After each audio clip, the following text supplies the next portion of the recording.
Okay. That's it. There you go. You were right. Push the blue button. Hello, everybody. Try not to run over a dog. There we go. So, we reckon on a new mic. Sounds great. It does. Yeah. Sounds like a Shure microphone. It certainly sure is. Yes, it does. Yeah. At least you're speaking into the right side of it. I watched. Well, it doesn't have a right side. I watched a television broadcast today where two guys had this microphone in front of them pointing towards the ceiling, and they were both talking across the top of it, each of their own mic. Oh, okay. Well, I don't feel so bad now. All right, let's put it into the thingy again. Here we go. Let's call that up. And there we go. It goes into the chat. Right, who we got in anyway? Obviously, we've got you, Richard, your esteemed self. Jim Glue's in. Keith from Watford. Cynthian. Sasquatch. Matt's in. Cool. Who else is in? Neil. Is that Neil Walton up there? Yeah. Cool. Yeah, we've got a few. So if you guys are coming in, come in and rant, scream, tell jokes, give Fiona compliments. Looking Brownie. lovely today, Fiona. See, brownie points already there. So you've been good today, buds? So far, I haven't managed to get into any trouble. I've actually solved a thing or two, and yeah, I'm good. I'm happy. Yeah, I managed to subdue a screaming DX1. Screaming. Turned it on, and it was just going. That's good. Yeah. Sample it. Yeah. Well, it's all playing nicely now. Not anyway, supposed to sample anything anymore. I how don't many? know. How many DX1s are there? Does anybody know? 140. Fiona, no. Into the mic, dear. 140. Okay. Well, the odd thing is, right now I know where three of them are. Mm. One is in your shop. Mm. One's at Robbie's house. Yeah.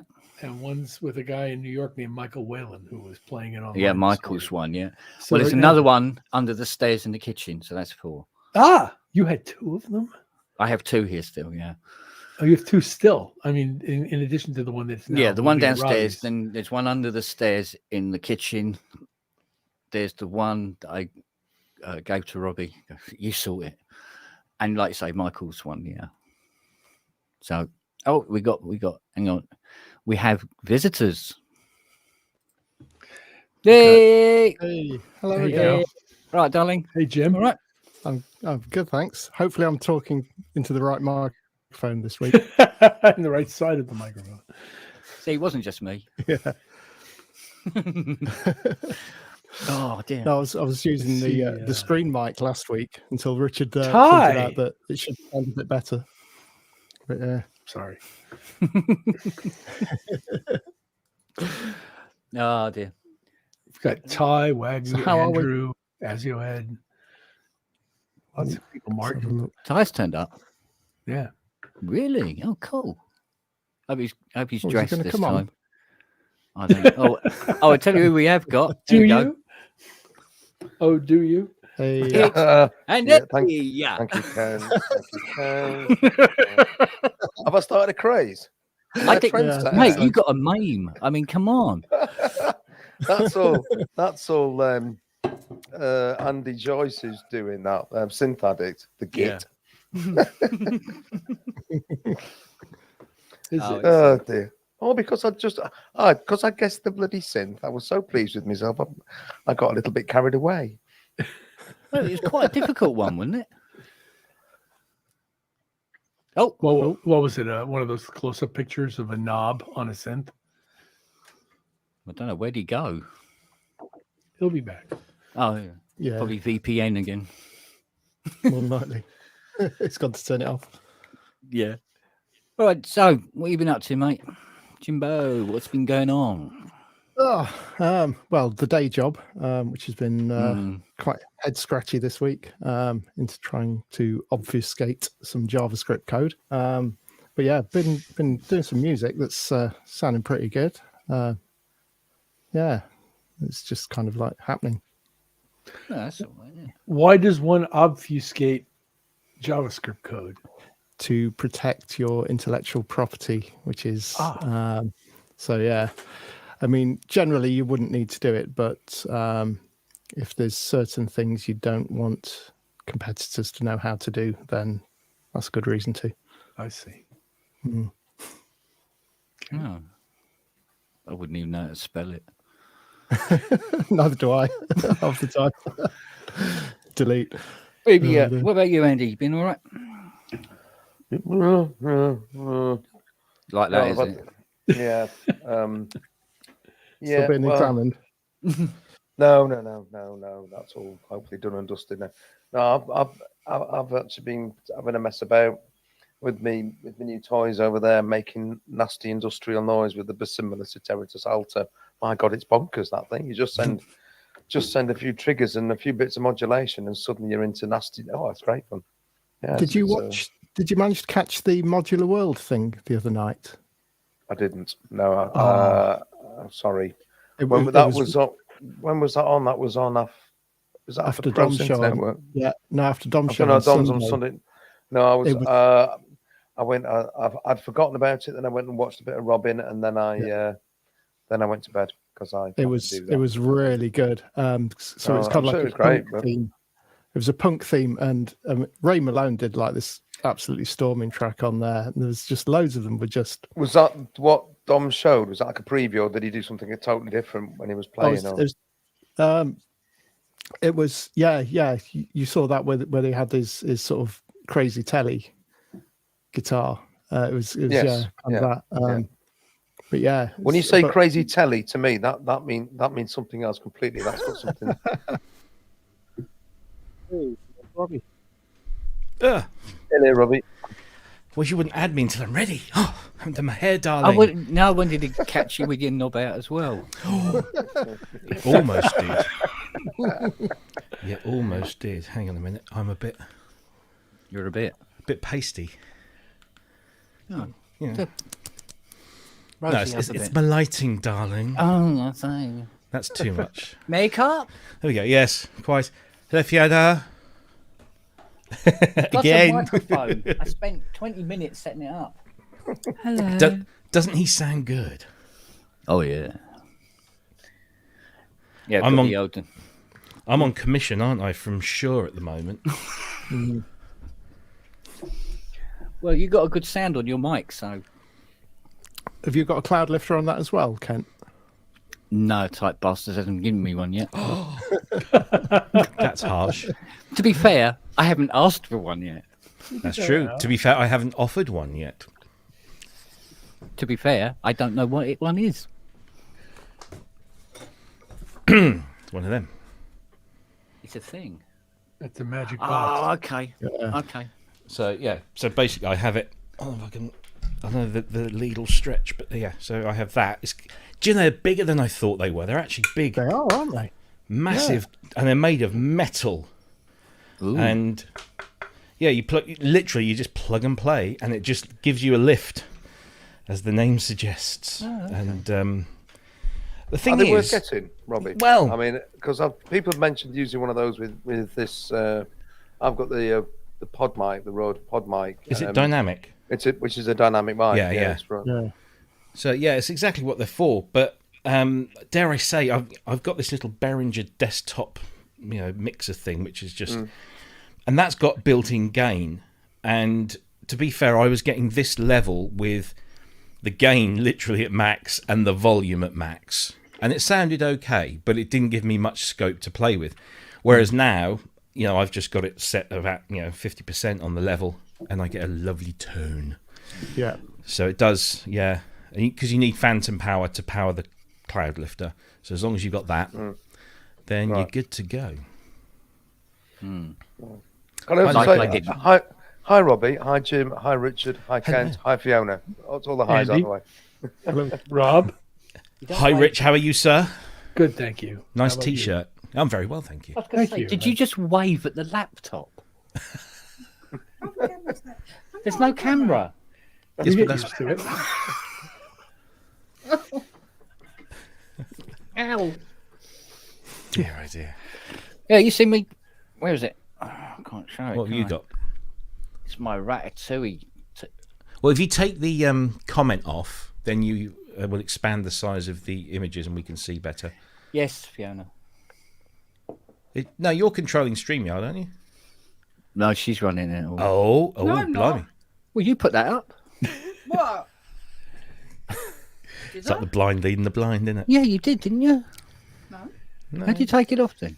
So you find it in your in the chat comments on the right hand side of the screen. You find the one that's highlighted dark blue, and then you just click on it and it turns it off. Oh, okay. What the hell? Ta-da! Good thing you came along, Robbie.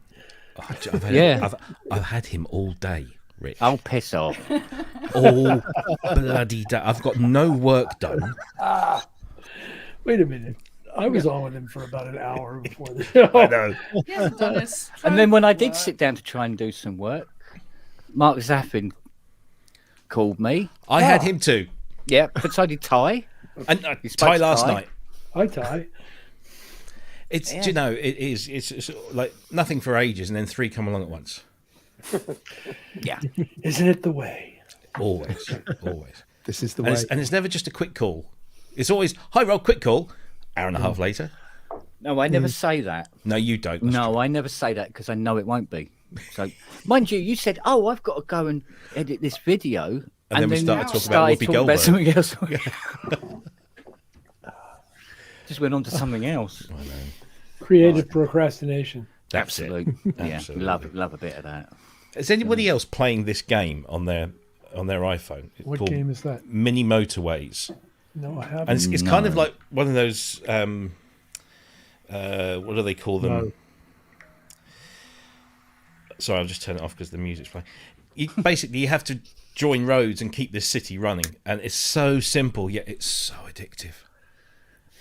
Very good. I just thought it was me. Good. Maybe it is. Something Yeah. about Can't be. hell. It can't Can be. you? What? You burn souls in hell. Oh no! What he did? There's a game called Tap Away, and it has a global scoreboard. And I'm currently world champion. Oh, what, like, Apparently, of the I'm better world? at tapping things away than anybody else in the world. Out of what was it, 1.3 million people? What an accolade! Well, there's not- I can die now. 1.3 million people. That's the population of Surrey, isn't it? Yeah, but Hardly the world. mostly they're mostly Manchester United supporters, really. So Well, yeah. for some reason, most of them come from Surrey. Sorry. Yeah, Sorry, darling. and Surrey. Sorry, darling. What? That's not the one I meant. I meant the one where you torture people in hell. Oh, yeah, the torturing in hell. You know, with the rats. Evil clicker. And the clean. Yeah. Yeah, but I've been playing that for about 3 years now. Yeah, it calms him down. I can't imagine Kent ever getting that agitated. We mean, yeah, when I play it, I slip into a coma. Basically. So who else is playing Wordle then? Yes. I got 1 in 2 today. So did I. I got that one in 2 as well. I've got. Couldn't believe She's it. got the you can offline do one. Multiple. Oh, there's an offline one, is there? There's an Yeah, offline one. Sit there and do 20 words in 5 minutes. Yeah, Do you remember the board Easy. game Mastermind? I don't know if this is a... of course. Yeah. Was that an American thing as well, Rich? Mastermind? Well, I was I think it was introduced to called it in something America, else. so I Okay, guess yeah. so. I wasn't sure because some of these games, don't... And Wordle is just like Mastermind, but with words, isn't it? The rules are exactly the same. Yeah. I always remember the cover of the game box because it came in a long, narrow box, and it was some bearded chap in a white tuxedo, just sort of like this, and standing behind him was this svelte Oriental lady, all looking all alluring, and it was trying to kind of big up this piece of plastic board game with all the pins that you kept losing. Well, Now let's talk about proper games. Gran Turismo 7 trailer came out today. Oh, there's another one, is there? Oh yeah. Ooh. Oh my God. We've got to do what we keep threatening to do, Kent, and start up a league of synthesizer players who also drive cars on PlayStation. Yeah, we tried that before, and what we got was there's loads of people coming into the comments. Oh, do you do it on the Xbox? No. I've only got my Atari ST. Fuck off. I've still got my Atari 2600. Well done. Wow. Does it work? Yes. Good God. That's Although probably worth the difficult money. thing is trying to find a television with an RF socket on it. So you have to buy all sorts of Do you know converters. what? I think R1 does. I think Yeah. R42 has an RF in it. Yeah. It's not many these days. No, not now. Or is it SCART? I can't remember. It's about as old, isn't it? SCART's SCART. old now. Why have you got SCART? Oh, for your Wii.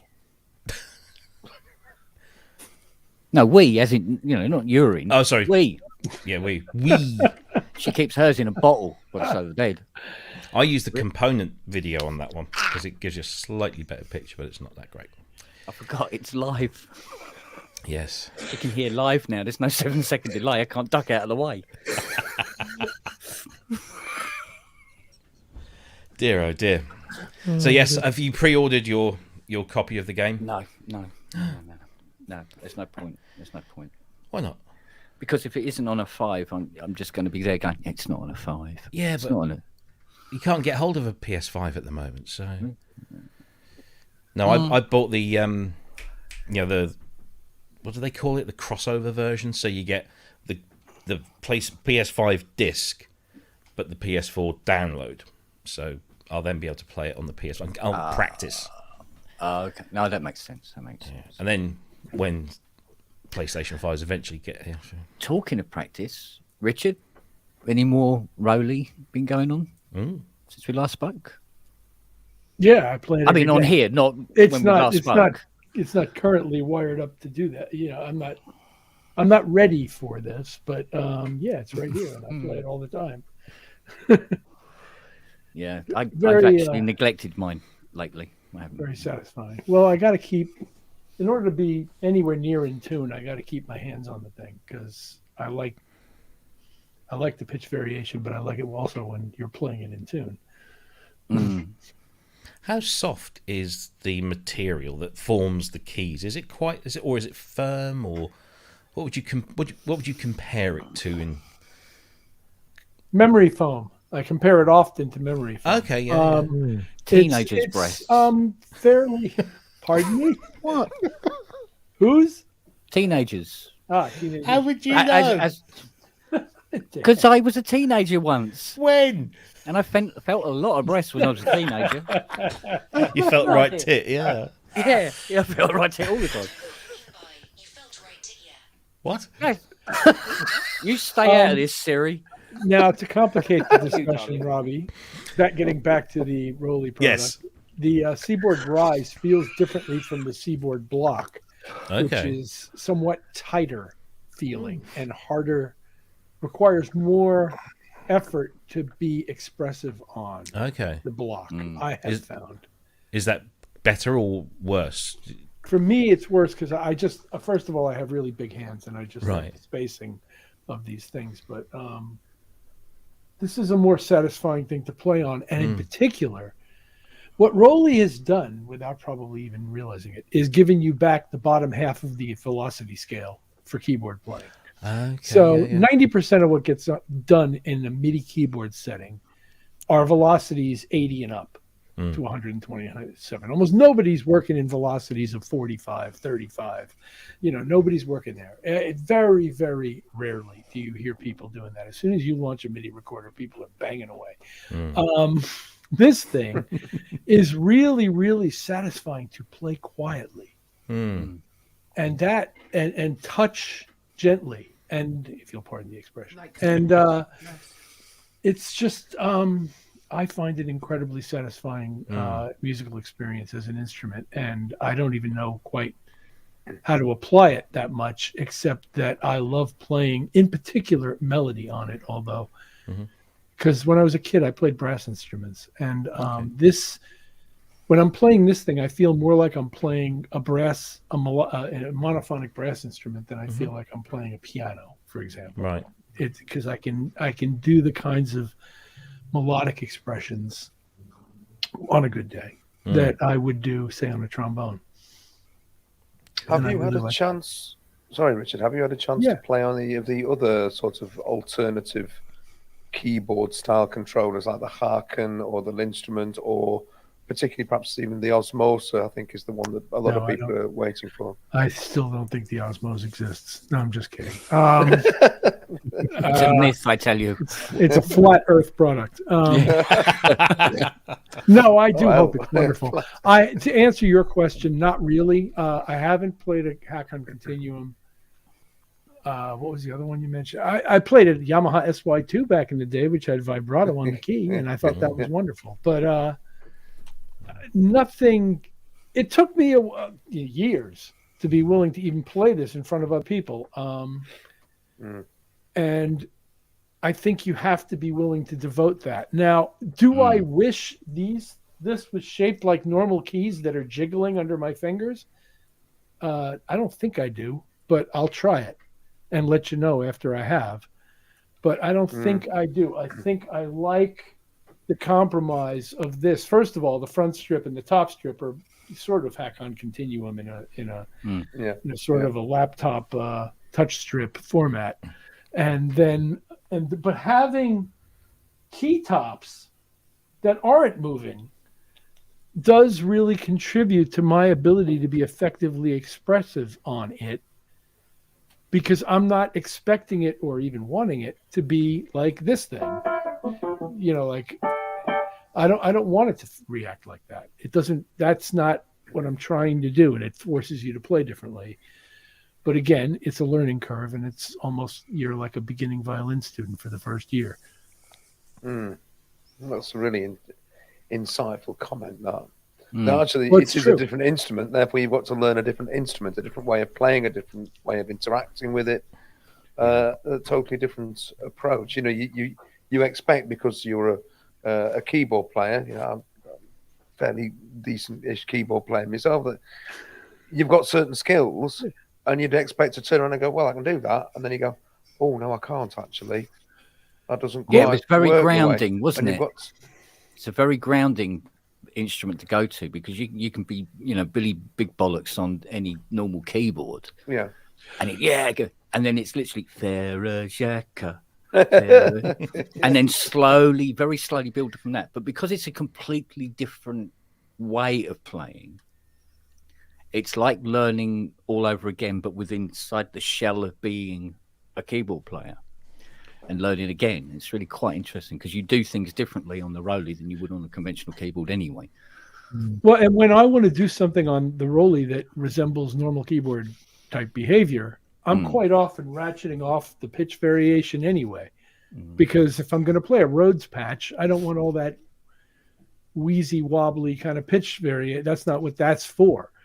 But if I put up a solo flute patch, or what I tend to do is synthesizers saturated, I'm sort of in love with saturation these days. I've got so many, including Dom's Incinerator, but that's just one of a collection of them that I've come into recently, and I'm just loving them, and especially on synth patches.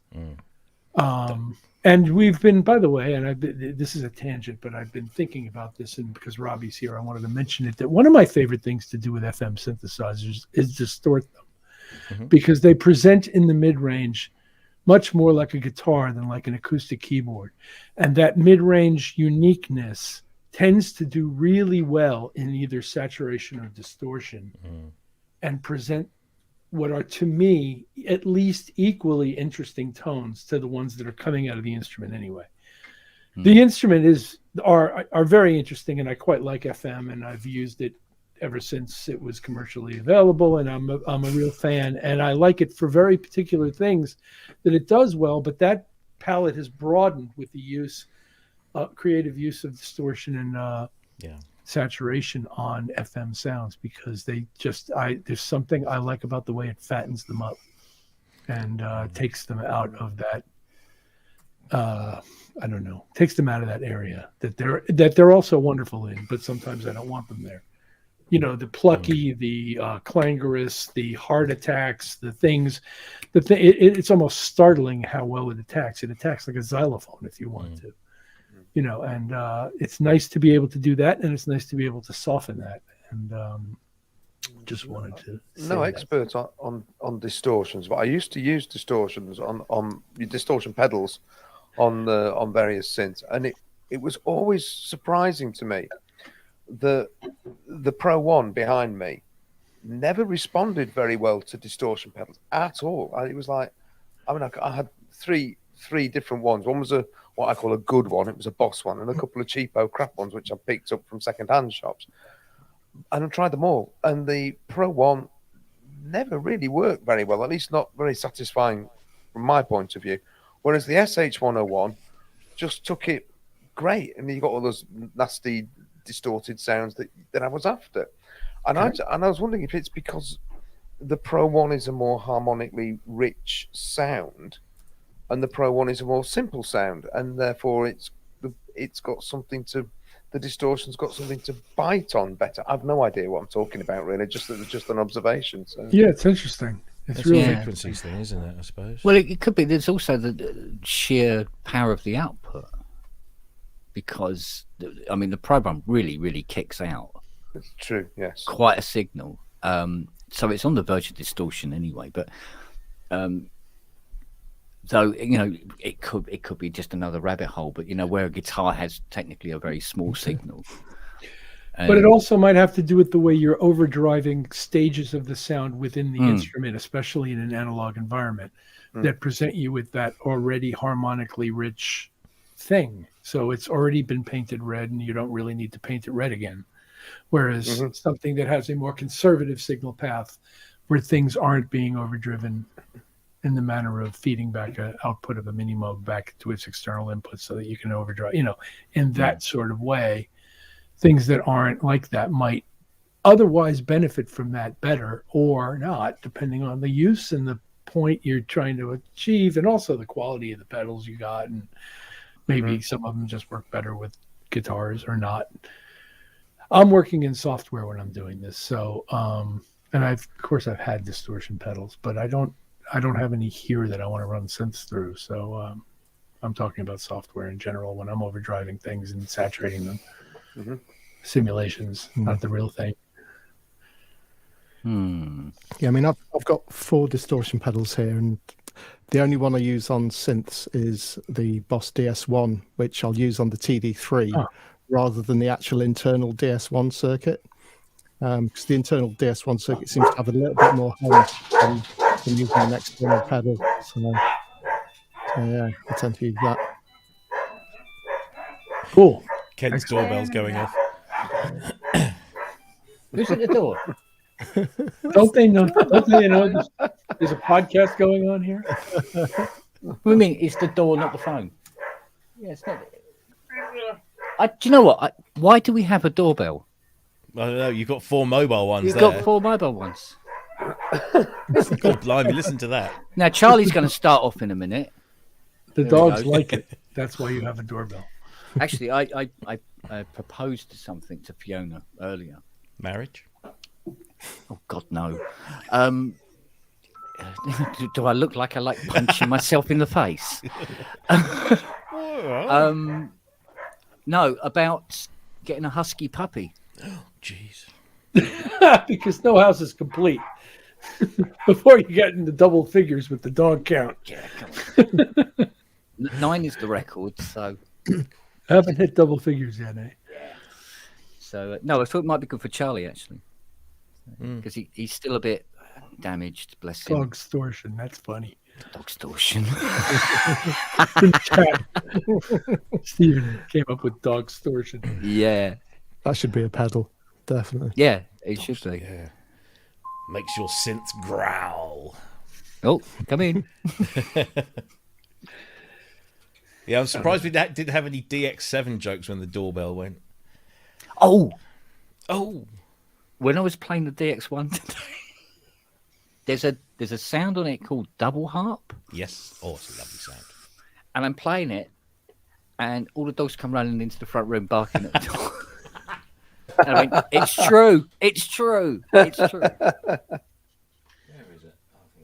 Well, there's sounds, at Niall's studio. He used to be in his house, and he had a Dalmatian, and there were certain sounds that would come about in the studio that would drive him nuts, and he'd be howling along with it. I don't know if that's like a good thing, like, I want to sing along now, or if it's I'm being tortured here and I want to let you know about it. But one way or the other, certain sounds, tenor saxophone, what else? There was some other wacky things, because it was at one point we had a voice activator, for guys who don't have a proper larynx and they have sort of an amplifier that they put against their throat. Yeah. That thing drove them nuts. Certain very high frequency rich things must present very differently to them than they do to us. Yeah. There you go, Robbie. That's it. Now you're in the ballpark. Answer the door.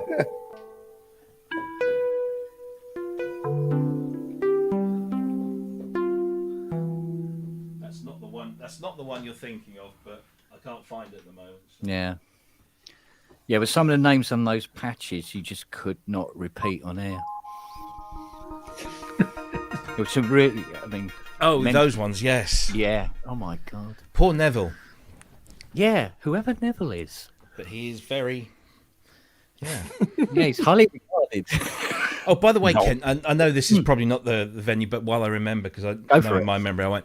That thing that you told me to try with the DX1 with the sledgehammer didn't work. No, I was power cycling it, and every time most times I cycled the power, the noise changed. Ooh. So I don't know whether that's a sign of anything. That is a sign, because if it was the D to A converter, it would remain the same sound. Yes. So that's probably a good thing. Yeah, I think you need to take her apart, pull all the boards, those main boards out, and fiddle and clean connectors and ting. I also realised that I'm very low on deoxit D5, so I need WD-40, what is the matter with you? Oh, no, horrible stuff. Oh, no. This is such a bone of contention, right? It's the same with the blanket replacement of caps. Oh, that's silly. Regardless, Yes, I've replaced all the Maillard caps. If you're wearing a cap, you've got to take it off and put a Spot blanket on your head. Spot the northerner. Aye. Always thinking about his flat cap. I'll do, ma'am. I'll do. And you whip it. Whip it good. Rip it real good. Bottles of Henderson's Relish. Who? I did buy a bottle last night. I have well done, Jim. What, in Derby? They sell it in Derby. They do indeed. Yeah. They're expanding. There was a time once you got beyond the limits of Sheffield, you would never find a bottle. They don't have it in Doncaster. I know. I like how Wagyu said in the chat, how come Kent's finished his DX1 already and yours is still broken? Yeah. That's another one that he's had. Yeah, I pass on the worst ones. Yeah. Bottom of the food chain here. Mind you, I had a guy phone me today asking me if I could sort out his chord micro preset. I was there. It had 3 keys not working and everything like that. I'm thinking, do you know what? I like them when they're little keyboards. So see, I think the guy that's just turned up at the door here, I remember Fiona mentioning something about it. He's dropping off 2 Jupiter 8s and something else. And I'm going, where the fuck are we putting them? Who are these people? Who are these people that have 2 Jupiter 8s? Oh, rich people? Yeah. I'm guessing. Nick Rhodes might have 2 Jupiter 8s. Yeah. I was talking that DX1 while I can. Did anybody see Michael Whalen's little demo video? Yeah. I just mentioned it before you arrived, actually. Oh, yeah. Do you want me to play it? I can share it. Go for it. Because I wouldn't know how to I do know it. where 3 DX1s are right now. One of them's with you, one of them's with him, and one of them's with Michael. Yeah, two with me. 2 with me. We were thinking the other day, I think I know where about 8 or 9 are, which is we're getting close to 10% of all made. Yeah, but let's see if this works. It appears to be. I think you have to. I have to add it. You have to add it in. There you go. Just listen to this, and that loop he's created.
In the right hands, you know. I haven't seen that video. Don't make me want a bloody DX now. That's just going to £76,000. Do you know? I can't afford that one, can I? That guy was an ass, as I've just told Waggy, who apparently is trying to sell a Fairlight voice tracker now. But that tone, I mean, I know it's so. Which guy was an ass, Robbie? The guy selling the or trying to sell a DX1 for just 70... for clarification. Oh, I see. Right. Yeah, sorry. 76. Yeah. Yeah. Not the guy but no, played that video. Not Michael, DX sound. I know it's cliched. I know it was over everything for so many years, but it's just it does something to me in here. I don't know why. Maybe it's because I watch too many John Hughes films. Because when I listen to that, definitely. when I listen to that and close my eyes, all I can see is like Venice Beach or Molly Ringwald and some kind of like Michael Bay filters on the sky and that kind of hot palm trees in California and people on roller skates and you just it's kind of that it's like that piece of music would be the transition from one scene to another scene of a film as the hero is driving down some big wide American LA street. It's just I know I'm very much a nostalgist, but that still does me in. And when a keyboard like that is in the hands of someone who could really play it like Michael can, it's just makes me sick. But it's just so good. So good. Yeah, Miami Vice, as Adam says, it could have been a segue from Miami Vice. Yeah, I think he's got a new album, Michael. He has, yes. Yeah. And he's going to come. Shameless plug. He's coming on our show the week of release, I think, in April. Oh, nice. Yeah, he made sure he booked that one last year, so we've got that. Yeah, so I can't wait for that. I'm going to make him play that live. So yeah. What's this? Matt Evans says there was a DX1 Mark I for sale for $299 in Torquay. Why did you not buy it? Whoa. For me. Because there's one on eBay at the moment for £1,100 for a DX7. What? I know. I know. I've got a DX100 in the garage, and that's got to be worth nearly 9p. If you don't want it, I've got a space here for it. Matt Evans has just said in the chat, in the YouTube chat, that he was out in Torquay today, and there's a DX7 Mark I for sale for $299. Yeah, and I've just said if it was if that sort of thing was in decent condition, I would give it house room too. Yeah, because I know that version of the DX7, the keyboard of that is lovely. I've said it before; it's a lovely thing to play. So yeah, get it bought, Matt. It's a bargain. Well, it's a I've done reasonable something. price. I've done something relatively mental. She doesn't know about it yet. She's going to in a second. No, I had this idea about taking something that was really shite and trying to find a series of modifications to make it something not shite. So, day before yesterday, I bought a Timberwolf. I was going to Go say, on, go for it. Wonder, yeah. And he paid me. Here, I'll No, give you 20 quid if you'll take this off my hands. Yeah. Yeah. Yeah, we'll sign it and I'll take it. Yeah. So I'm going to see what I can do with it and to make it more than the sum of its parts. And then fail and then probably put it in the bin. So. Well, take it to pieces into individual parts and put it back together and make something decent from it. Yeah. They missed such a trick with that thing because it ought to have been wonderful. I mean, it really ought to have been wonderful. If in those little sections for each synth voice had squeezed a couple more parameters in. I mean, like say, I've got these Volcas sitting up here, but like say a Volca bass or a Volca keys, just that limited range of parameters, but a few more modulations. It would have been so much more interesting because it's just limited. It doesn't actually sound that bad, but it's just you can't push it into anywhere that's interesting. Really, that's a little CZ101 that's got about I don't know, it must be about 50 toggle switches drilled into it. All right, all along the back, around the sides. And everything. It's just different toggle switches for doing different things. But it's broken, so that's. I'd love to know what it did do.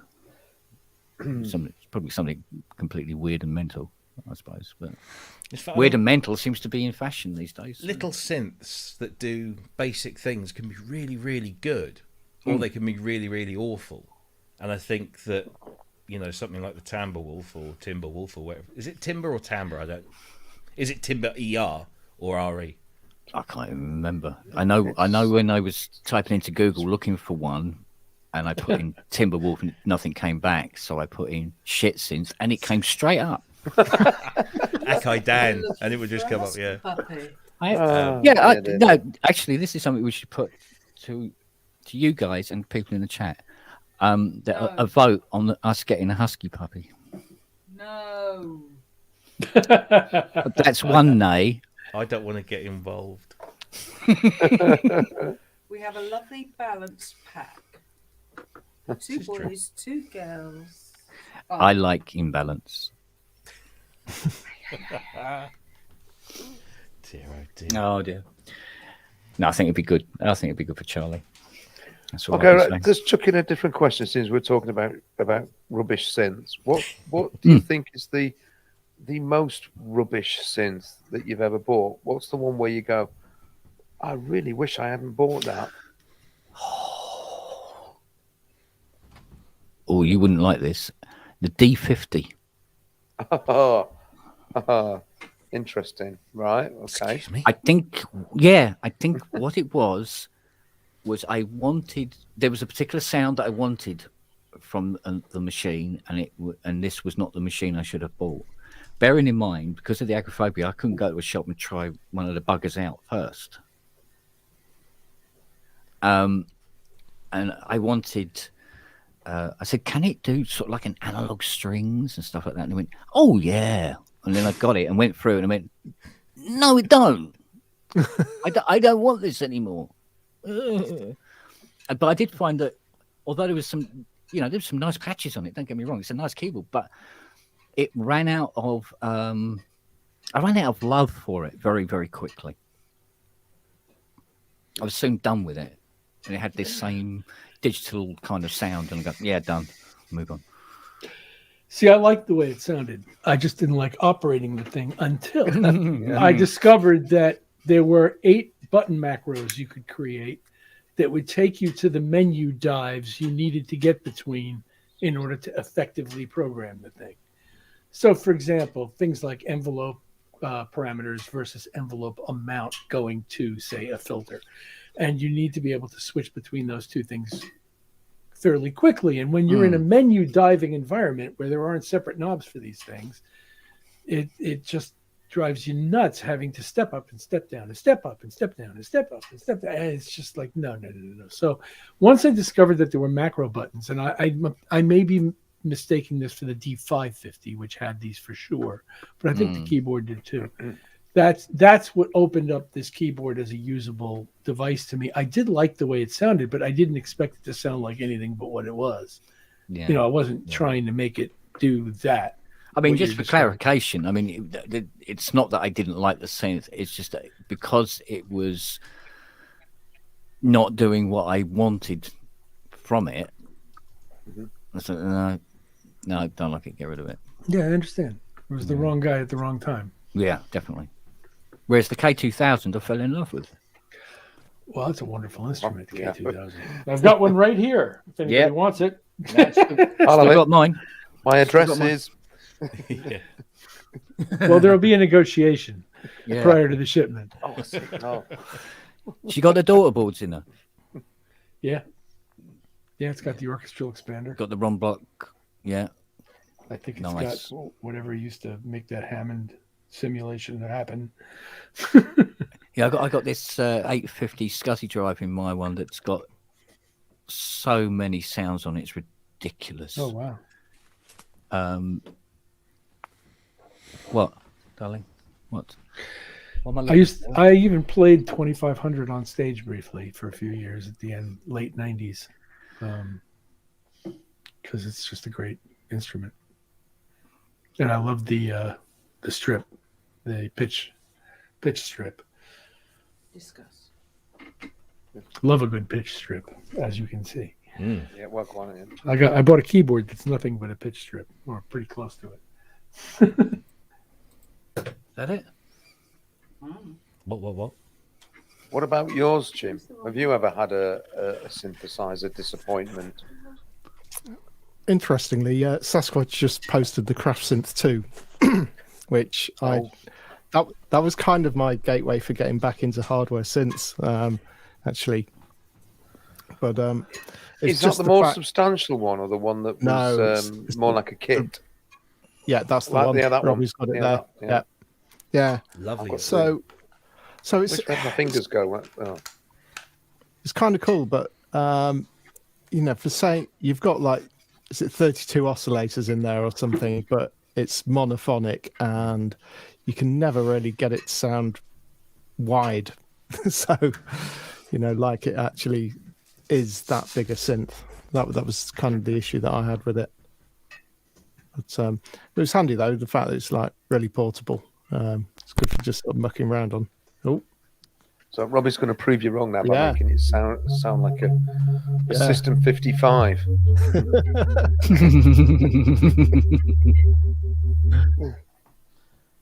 Come on, give us some of that 960. I've forgotten how to use a bloody thing. It's not wired in. Sorry. Newsflash. This is a monophonic.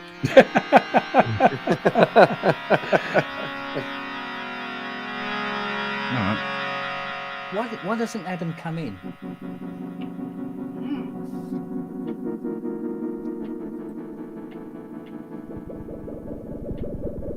Come on, Adam, come on.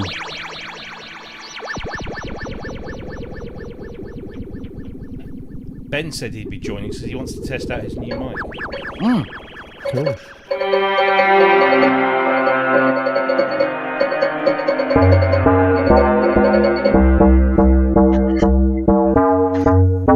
It's quite good for all brave.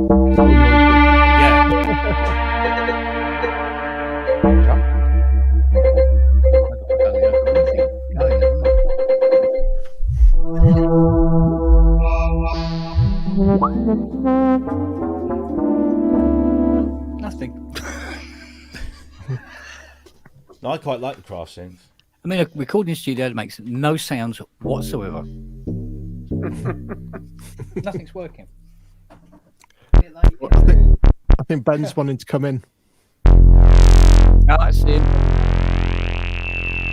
Hello. Northern person. Good evening, Ben. Hello. Can you hear me? Yes. Can you hear me okay? Yeah. Yeah. Well, we would have been, but Robbie was making such a big Sorry, racket. sorry.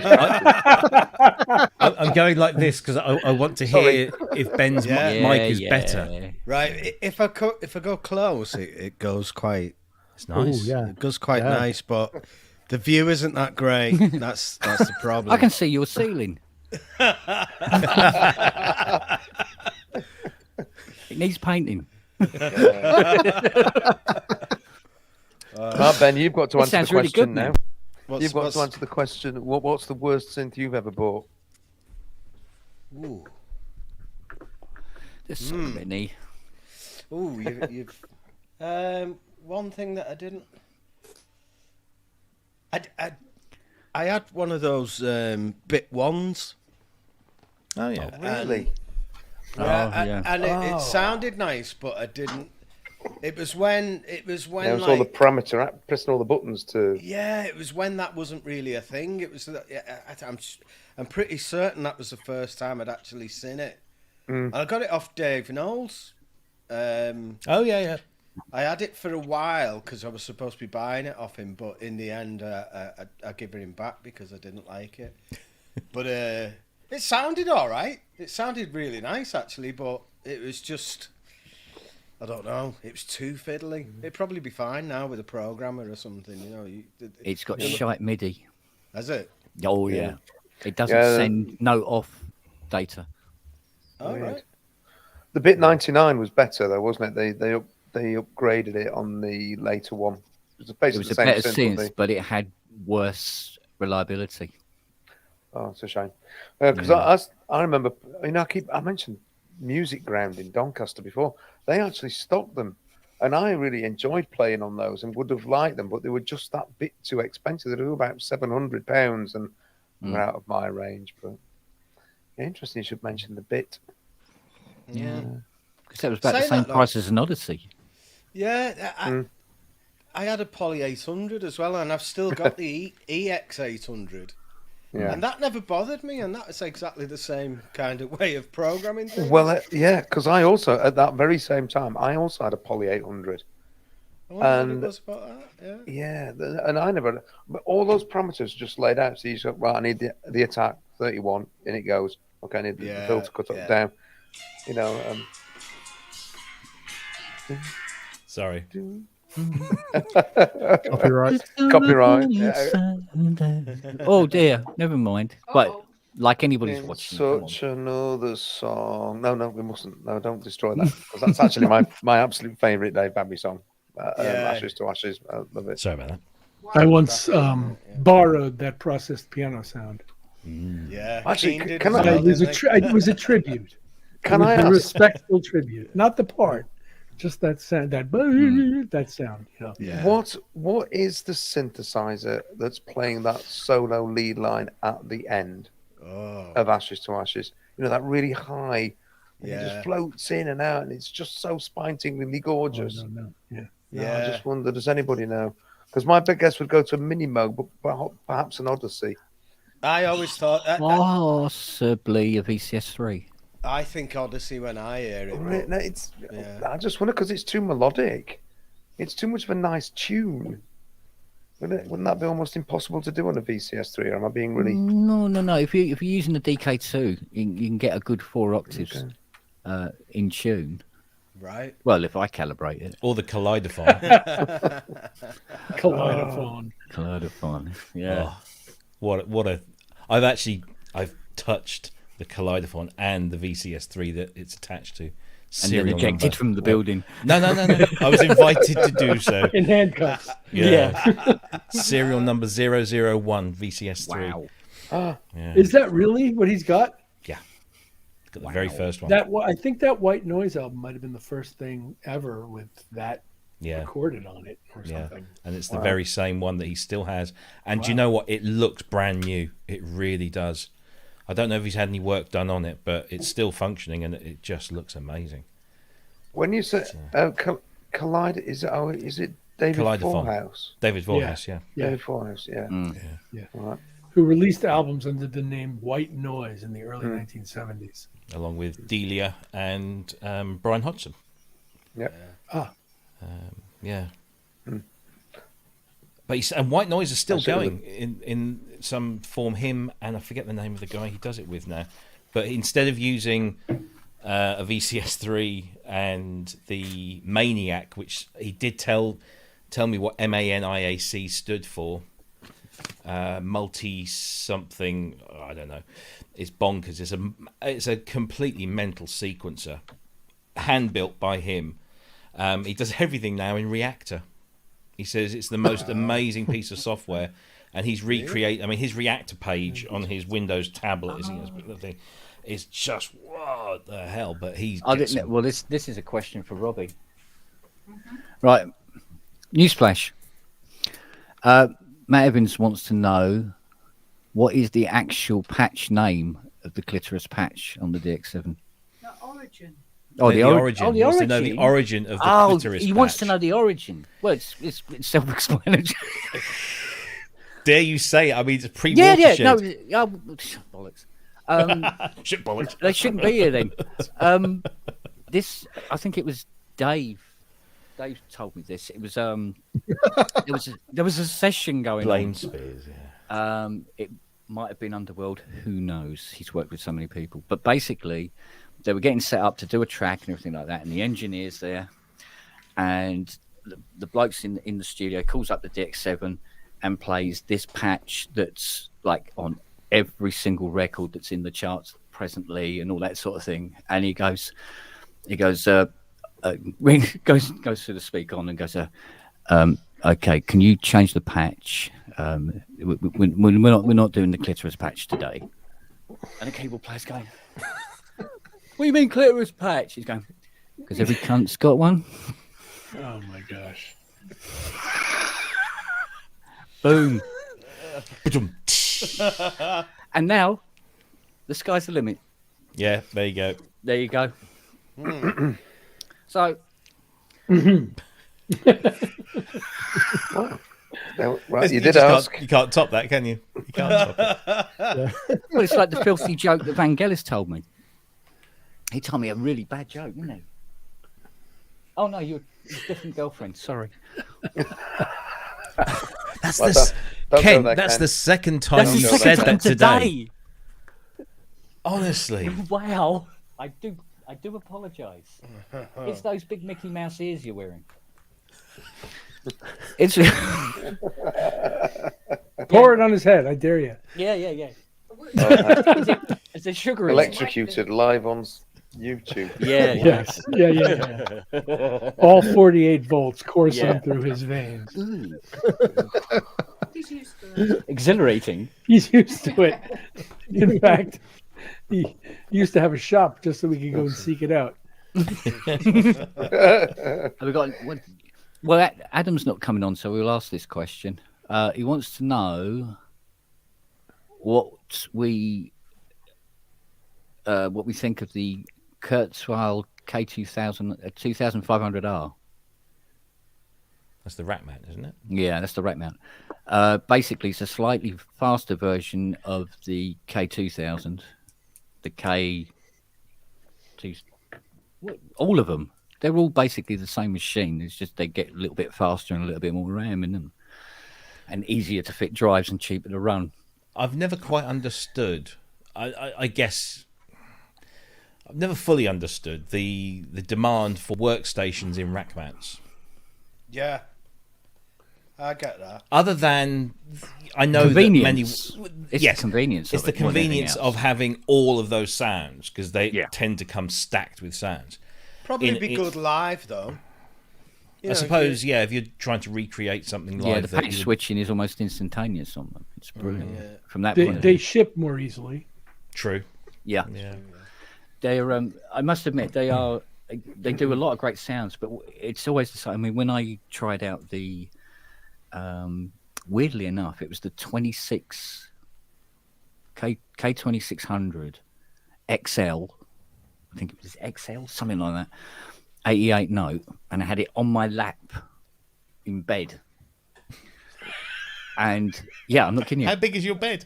How big is your lap? I tell you what, you Very can't flat. you can't feel your legs after about what? It's about 12 15 minutes, you can't feel your legs, and you have to lift it off and go and stand up, rub yourself, and then get back under it again.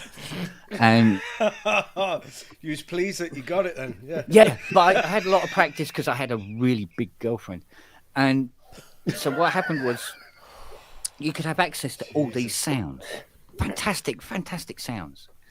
The piano was gorgeous, the drums were fantastic, the strings were lovely. They weren't very realistic, but they were incredibly usable. Yeah. And everything about the machine was just really, really lovely. And they're one of those sort of machines that you buy, and even if you stopped using it, it tends to sit there, and every now and again you go to it and you go, yeah, okay, yeah, let's use that patch and stuff like that. They got longevity to them. But it doesn't matter whether it's the 2000 or the very, very latest one. It has exactly the same factory patches on it, unchanged, in the same location. I think, was it patch 52, isn't it? Slow guitar on every Kurzweil on the planet. And it's quite a nice guitar as well. That's nice not a bad jazzy guitar. That's not a bad kind of practice to do, because you imagine that if you owned a K2000, that you would naturally, if you were in love with it and you liked it, and then the 2500 or the 2600 comes out and you move to that, then you're already kind of halfway to feeling at ease with the machine if all of your favorite patches are still available in the same locations. Yeah, and all your old tracks still correspond. Yeah, exactly. To the CC numbers and everything like that. Yeah, so plus, it's a sampler. It's everything. It's everything you want to be in a box. I traveled briefly with a 2500 rack because traveling with the keyboard, with 88-note keyboard, was prohibitively expensive. It was absurd. 3 trips and you bought the thing again. So, so I basically got a rack version, which was 5 trips and you've bought the thing again, and that didn't last long. I ended up switching to gear that I could reliably rent and load. Yeah. It's like, when you hear people talking about, various programming, sort of like, MOS and all that lot, and they go, oh yeah, it's really, really difficult to use. Vast, mate. Stick your toe into the Vast synthesis, and it's like, holy crap, what the hell is going on here? The sounds you can get simply by just changing a few parameters, and it's just like, what the hell is going on? They change hugely. Not just like, oh, you can hear a frequency moving. No, it just completely changes altogether. It's fantastic. Well, there are ways to use mathematical models as modulators that are really quite remarkable, and I think unique to the Vast operating system, and get what are, for me, hard to predict results, but quite often wonderful results and interesting results. Yeah. So it's a really actually deep and cool thing. Once again, you're in menu diving world. They do offer a few more options on any given single screen than some of them, but still, it's another news flash. According to Martin Taylor, it's been confirmed by Tony Viscount here. Ashes to Ashes FX used was Eventide flanger. Or a guitar. Yeah. Yes. No, but that's on the that part. Okay. Right. That was a flanger going with the pitch, and that's what gave it that. Oh yeah. It's an acoustic piano, actually. There's a bit of an argument going on now about it. Now I think I've started something there because Sensient said it was. Sorry, Sen, I forget you mentioned the fella's name. But it was a Roland GR500 guitar synth that played that synth line at the Carlos. end. The really high. Okay. Oh right. So, okay. Yeah, the one that comes just in and out. Could be. It just sort of hovers in the background of it. Anyway, and then Martin Taylor's just mentioned again something about where's he gone? Can't see it. Somebody called Alomar, but Aloma played Carlos Alomar. Carlos Alomar played the part and didn't have it. Well, they'll be punching each other before long. Now, calm down, gents. It was only a trivia question after all. Well, I know Carlos Alomar, but I haven't spoken to him in a while. Yeah, can ask Get him on the phone. Get him on the phone. Degrees of separation. It's quite scary. Oh yeah, it's mental in here, mate. I tell you. So, no, because I remember having a stand-up argument with somebody over Visconti would know. Yeah. the melodic, the middle eight, I suppose you call it, in Corgi's. Everybody's got to learn. Yeah, that it was a CS80 and not a violin. And I must admit, even halfway through the argument, I wasn't actually convinced myself it was a CS80. Anyway, I did a version of that. I was gonna suggest it for the band, but like I reckon it would have gone down like a load of crap. But I did a version of it, and I used the Arturia CS80 for that middle bit. I got pretty much there, like, so maybe there is some truth in it. I don't know. As we're on a CS80 tip, that clip that you posted, Robbie, of John Fox playing Underpants was with the three CS80s on the three stage. CS80s on stage. I mean, that stage must be built. Were they actually? I mean, the thing is, No. were they the ones? Did he use a CS80 on the recording of that? No. I thought No CS80s were harmed. In the making of no CS80s were harmed in the making of Metamatic. No. So I think somebody pointed it out it looked great. It sounded amazing. Yes, quite. Yeah. He was very much into his monosynths and making stuff with monosynths rather than playing. I mean, when was Metamatics? I can't remember. 1980. It was 80. I was going to say it was 79 or 80. So it's still polysynths were, they were around, but that video is a classic example of never believe what you see on Top of the Pops as being what was used on the record. I love those arguments. I know that Harold Faltermeyer used a Fairlight on Axel F because I saw him on Top of the Pops playing one. Oh, they wheeled it out of the store cupboard in the back, didn't they? I'm sure Top of the Pops actually must have had one. They used to get them from Hammond Hire and remote. What was it called? Music Control. Music Control, yeah. Yeah, they used to supply most of the machines. Well, most of the Fairlights you see on Top of the Pops in the 1980s belonged to Peter Wilk, who's the guy that I do all my Fairlight stuff with. He would hire the ones out. The one you see the Pet Shop Boys playing most of the time, and Soul to Soul, I think he did theirs. And I think the Fairlight that you see in the film, the Pet Shop Boys film at the end, when they're doing Always on My Mind, that's Peter's. I'm pretty sure it's Peter's. Yeah. Well, it was good money to be made in hiring out a Fairlight just to appear on Top of the Pops. But it's really quite a shame actually that DX1 downstairs wasn't the Pet Shop Boys one. I was kind of hoping it was. Do you know what though? They were never plugged in, were they? So I mean, No.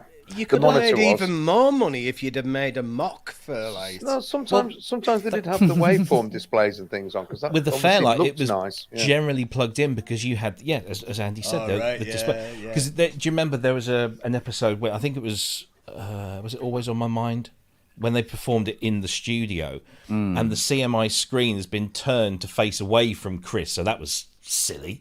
But on the Caps programming screen, which is the kind of the big powerful sequencer, Blue Weaver had created notes on the screen that spelt out Pet Shop Boys. And it just scrolled. All he did was just like mark the notes on the screen, and then it would just scroll from one to the other, go Pet Shop Boys. Sounded terrible. The Pet Shop Boys DX1, I'm not entirely sure if Chris ever actually bought a DX1 because that was Blues.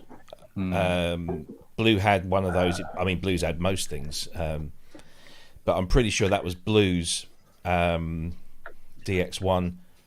Just like most of their stuff was, that they just borrowed most of it until they, at least the second album, I think they were able to buy a Series 3 and a lot of the other stuff.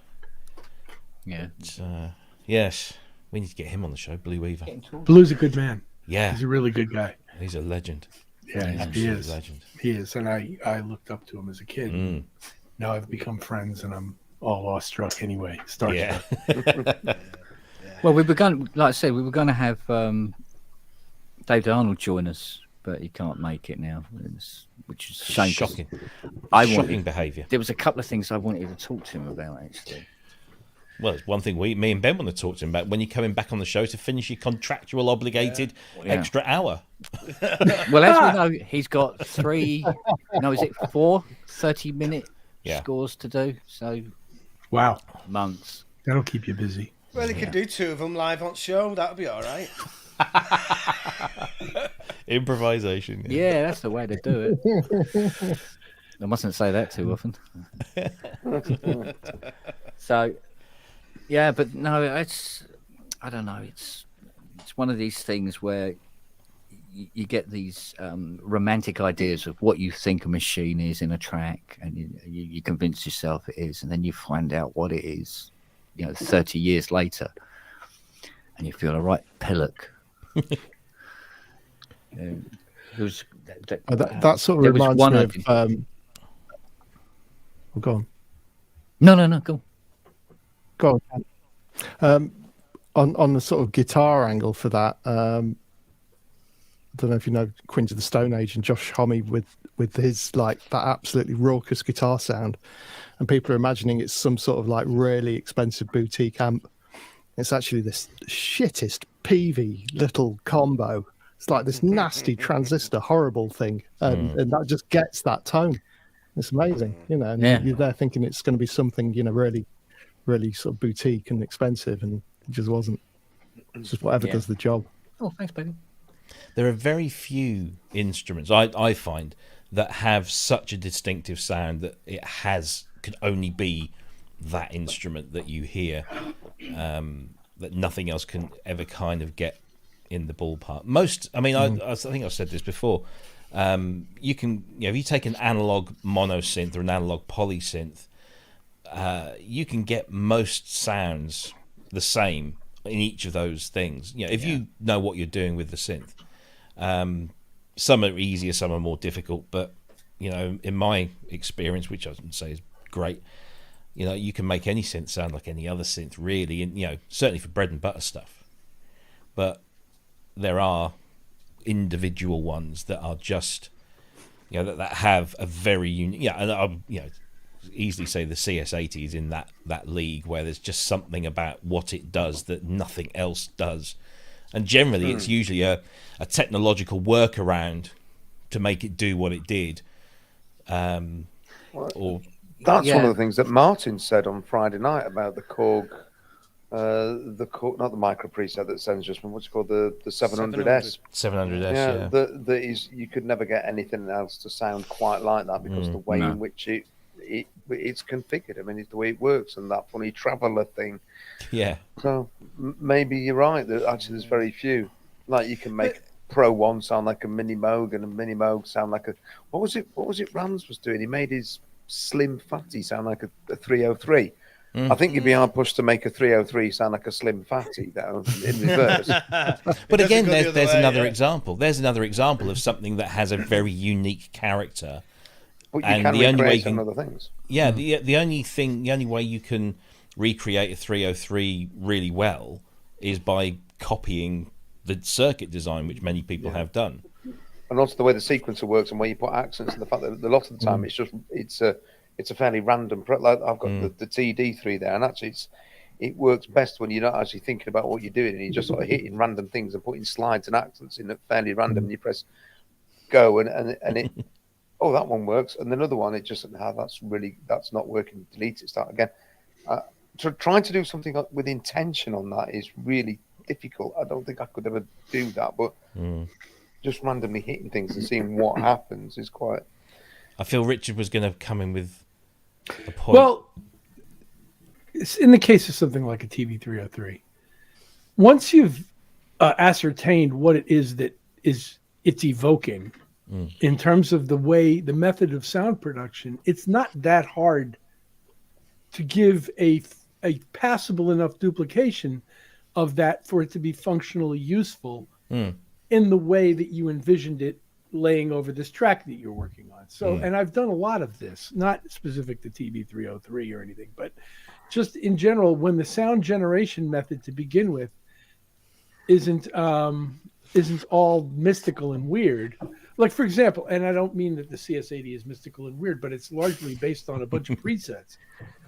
So that's a real thing to have to duplicate because it's a very involved instrument-wide thing that happens on one button, whereas chances are that TV303 sound was built around 8 or 10 parameters at most. There isn't that much you can do on a TV303. It doesn't go that many different directions anyway. And this thing is just the CS80 kind of crossed the boundaries between what used to be a preset-driven home entertainment product and a professional performance piece. Of course, the Poly Aftertouch and the synthesis engine gave it all this like gravitas. And if I may tell a brief story about the CS80, my first CS80 contact was when I got a job in 1982 at Kingdom Sound Studios on Long Island. And my first day working there was working a session with Eddie Jobson, of whom I was an enormous fan at the time. And all agog and starstruck once again. And his synth, his main synth, this was late in 82, was the CS80. And the album was basically being made around that. There was a Mini Moog and a VCS3 in the room, but he hardly ever touched them, if ever. And it was almost all CS80, and I got to play it a bit and got to know him across the period of a year, and it was exciting times. And he made some really great sounds with CS80 and performs incredibly well on it. And that's roll credits. That was the end of my CS80 contact story. It's surprising how much of the CS80 actually does sound weedy and shite as well. If you let it. There's I remember the impact was dreadful. I was watching ELO live at I think was it Wembley Arena or the other one? Yes.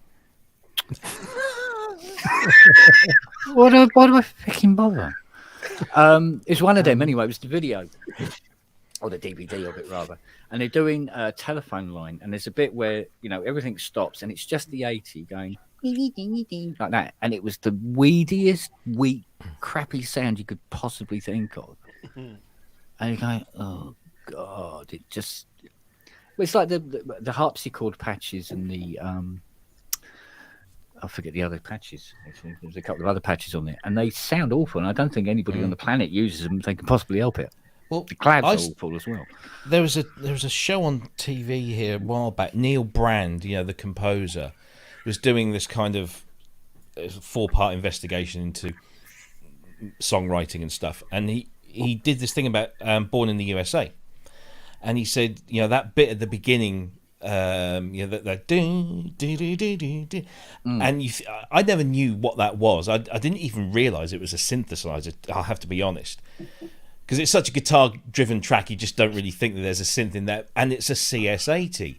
And lo and behold, he has Neil Brand got this CS80 and played that patch without any effects, without any production, and it was like, what that? No, but it was, and. Yeah. I think, was it Bob Clearmountain that mixed that album? Yeah, he did. Yeah. Which album? And Born in the USA. Oh. I think it was Bob Clearmountain. Yeah. Stuff, yeah. Yeah, well, what the 80 always has going for it is its dynamic range. It's just, the way you play it, and that's why you can get from one set of patches that you can do a whole film score with. Blade Runner, by the way, Richard. And... In it goes. I think I've heard of Blade Runner. 18 in. Something to do with robots or something. Yeah. No, anyway, so you can do that, and then it goes, and you can have really icky, silly little things with it at the same time out of the one machine. Whereas most machines either do very strong, and others do very, very weak. The 80 tends to do both. Do you not think that? I mean, I hello to Andrew Longhurst, by the way. Hello, everyone in the room. Hello, everyone. Hello, Lady Bits. Hello, Andrew. Sorry, I'm late, guys. Busy.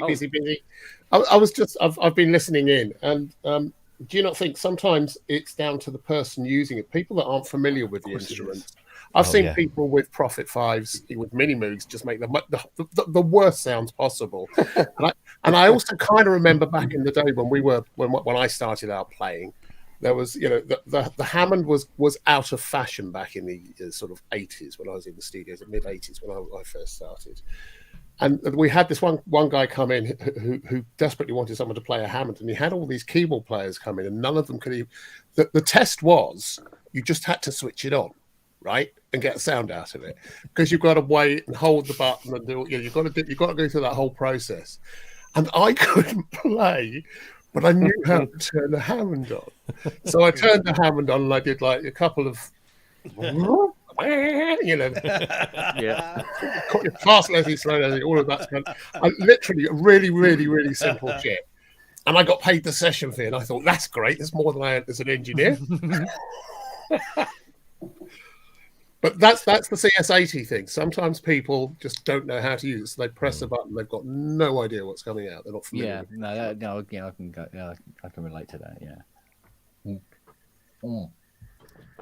But no, I must admit, I'm very chuffed with myself actually this week. Well, we both are, aren't we, darling? Are we? Yes. How many questions did we get right in University Challenge yesterday? 12. 12. Oh, nice. I missed 12. Double figures, mate. Sorry, Wow. Kent. Go on. What did you get? 23. Oh God. Oh, Did you go to university by any chance? yes. Ah, okay. Because That's not the reason. I just read loads, and my head's stuffed full of really stupid, arcane things like they ask on University Challenge. If they're asking about physics or maths or football, no idea. But Yeah. Ask me who the first Grand Master of the Knights Templar was, and I'll be able to give you an answer like that. They asked an art of Shoot noise a play on question if you the wanted other to know. day. They did, all yeah. sorts, Yeah. And nobody Oh, got noise. it, and I'm like, I know. Yeah, do you feel old when they do that? Oh, yes. Yeah, Was that- very. yeah. How can you not know who that is? Oh, wait a minute. You're young. What's the name of this art of noise track? Cue closer to the edit, and like, Yeah. Yeah. and then nobody got it. And if they show a painting, just say Monet Yeah, every but Ken time. didn't get the craft work question. I was doing something. Spong, Scumbag College. Yeah. Yeah. I don't know. Sorry, incorrect. Oh dear. Oh no. Was that Kent Spongy got the answer wrong? Yeah. Sorry. Yeah, that's the one. That's the one. All right, do the dance. Come on. So who else grew up thinking? Who else in the UK in the 1970s grew up thinking that the contestants in University Challenge were on top of each other? Yeah. And it was confirmed on the young ones. Exactly. Yeah, that's what. The foot coming So through the the new floor. guys are on the bottom all the time. Is that how it works? You have to rise. Yeah, through you've got to work attrition? your way up. Yeah. Richard was would be able to kick Robbie in the head from there, wouldn't he? Yeah. Yeah. Yeah, but see, in America when they did Celebrity Squares, they were in. Yeah. They were all in that thing. They had to climb up and sit. But on University Challenge, they were just next to each other. But 1970s great TV technology split the screen and put them on top of each other. Yeah. And I always thought, wow, they're like, wow, that's cool. And then the young ones spoof of it. I mean, Richard, Yeah. we may be talking about things that are a way out of your experience. I've no idea if you know what University Challenge is or the young ones, which did a spoof of it. With it, they're BBC. I can infer generally what you're talking about. University Challenge specific reference. is the toughest quiz the second toughest quiz on the internet after the invented only Connect. But Oh my goodness. it's basically just they pit universities against each other, and the questions are often just bonkers. If you can understand the question, you're doing well sometimes. But the young ones, which was a real sort of anarchistic sort of comedy program in the 1980s. They did a spoof of it, and it was for all people who sort of grew up with University Challenge. It was brilliantly done. I can thoroughly recommend you do sort of a YouTube search for the young ones. I've got a University Porsche. Challenge. Yeah. Yeah, exactly. That's right, yeah. And they'd always have a musical guest, and they'd always be in the house. You know, There were some great ones, weren't there? Remember Madness were on it. Madness, that was a good one, Motorhead. Motorhead, of course. brilliant. Yeah, They were Motorhead. great. as well, Yeah. And of course, the introduction of Alexi Sale. Yes. Legend. Good old Alexi. I'm looking at a video that says Scumbag College. That's the one. That's where they spoofed University Challenge. Yeah. Brilliant. Yeah, because they were all students, but they never went to. Never did anything. You never have a went to whole world of college. nerds waiting for you now. If you're investigating the young ones, Richard, be warned, right? Oh God, It's the silliest thing ever, and you really need Very to be about British. 17 years old to really appreciate it. I think. yeah. I'm gonna have to rewatch it and see how well it's aged. It might be really Badly. bad. No, do you know what? yeah, No, it's do you know what? badly. It's still pretty good though. It's funny, but- There's still the moments in it. There's still definitely the moments in it. Wagger's just said it in the chat about Vivian kicking his own head down the Yeah, the I've got railway decapitated. Yeah, stupid bastard. Excellent. Yeah, what's that one? Because what's her name? She gets the question wrong. He goes, "Well, actually, I knew your father, so 5 points." Was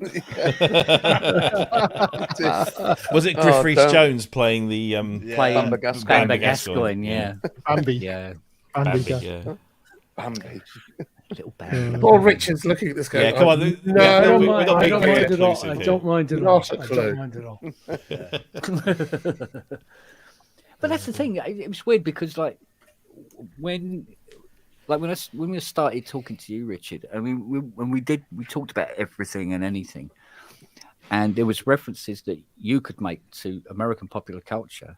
I knew it, and then I make references, and he was like, "Huh?"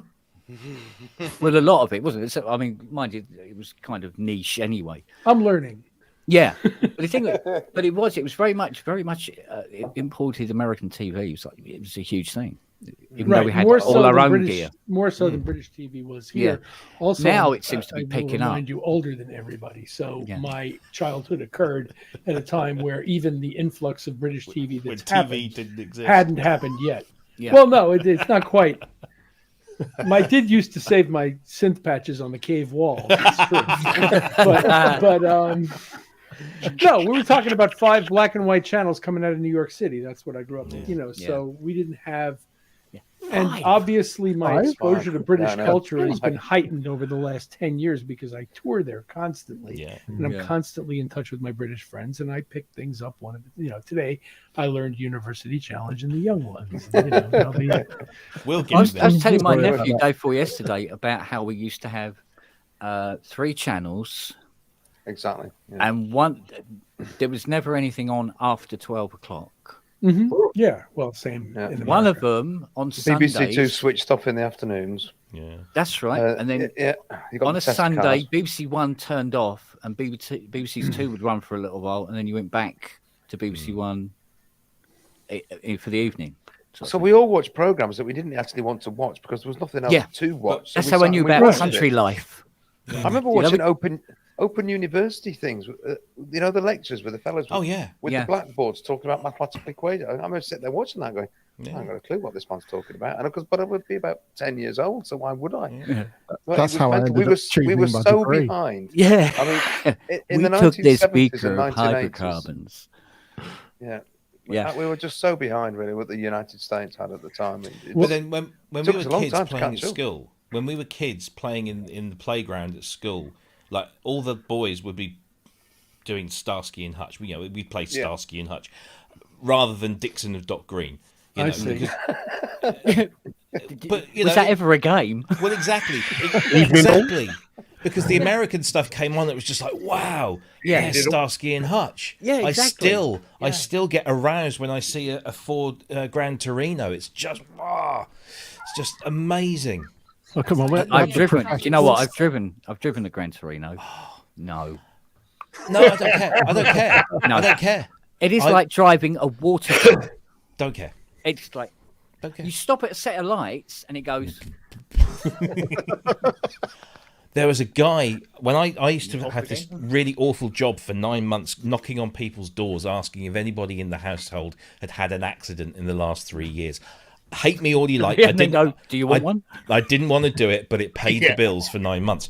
And I knocked on this one guy's door who had a Ford Gran Torino in red with the white stripe and everything. And he imported it, and he would take it to car shows and show it off. Yeah. And I said, would you ever sell it? And he said, yes, for the right price. And the right price was astronomical. But it's such a stunning looking car. but it's because it's associated with car keys and clutch. I mean, Starsky. We've all done shit jobs in our lives. So. Oh yeah. I used to sell double glazing. Oi. I've done that. Loft insulation. Door to door. Yeah, door to door. And they gave me a place called where was it? It was over in Lower Kingswood. There wasn't a house under £500,000, and this is in the 80s, right? And I'm trying to sell double glazing to people who have double glazed windows. How many did you sell? Nothing.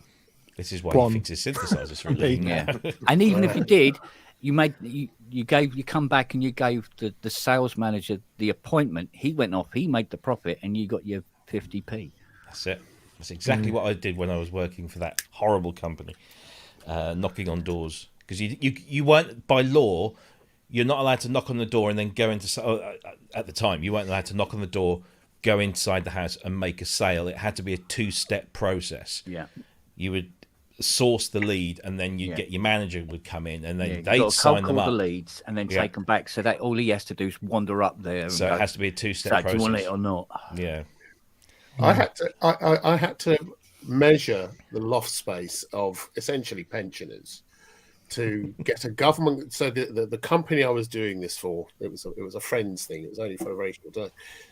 The government was handing out grants to insulate lofts with particular sorts of insulation stuff. And all I had to do was get into the loft, measure it, and give them the dimensions so they could work out how much insulation they needed, right? And they get the grant for it. So the reason I didn't work there long was the first one I actually got where someone said, just come up and measure the loft. I couldn't get up there. It was stinky of cats and wee and newspaper. So I said, I think I've got it, and I left them to it. And I went downstairs and went outside the front of the house, and I paced. Measured the outside. I paced one way, and then I went all the way to the end of the road where the last terrace was, and I paced what I figured was the length of the house. And I just kind of, it's got to be about that, isn't it? And I got it so catastrophically wrong. They made a huge loss on that. I think I must have transcribed, transposed the yard to feet or something. Yeah. Who knows? But yeah. Oh no! So it's bye. Oh my God! It was only last week.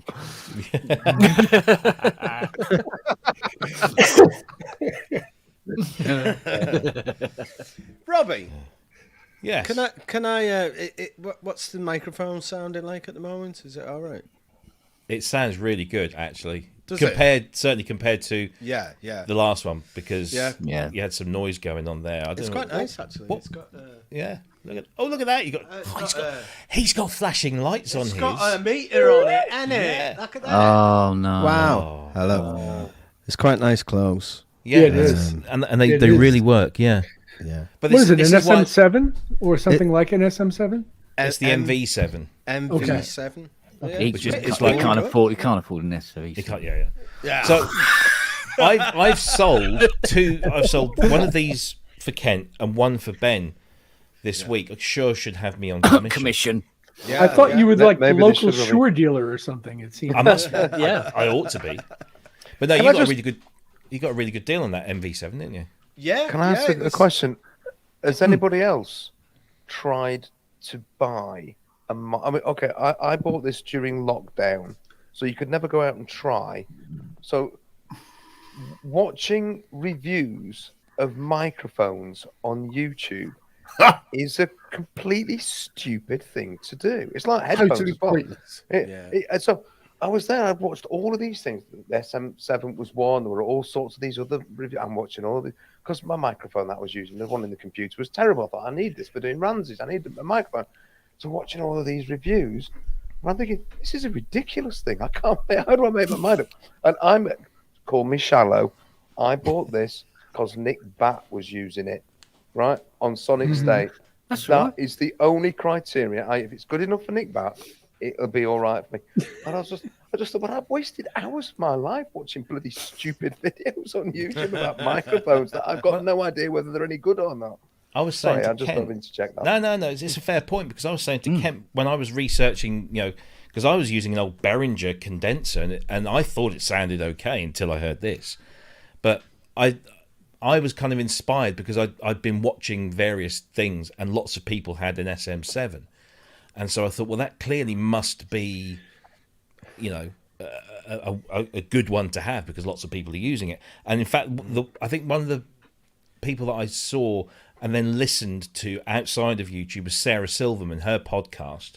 I see clips of it in videos, but I went and listened to it because she's using an SM7B, and she has a very dynamic range in her vocals.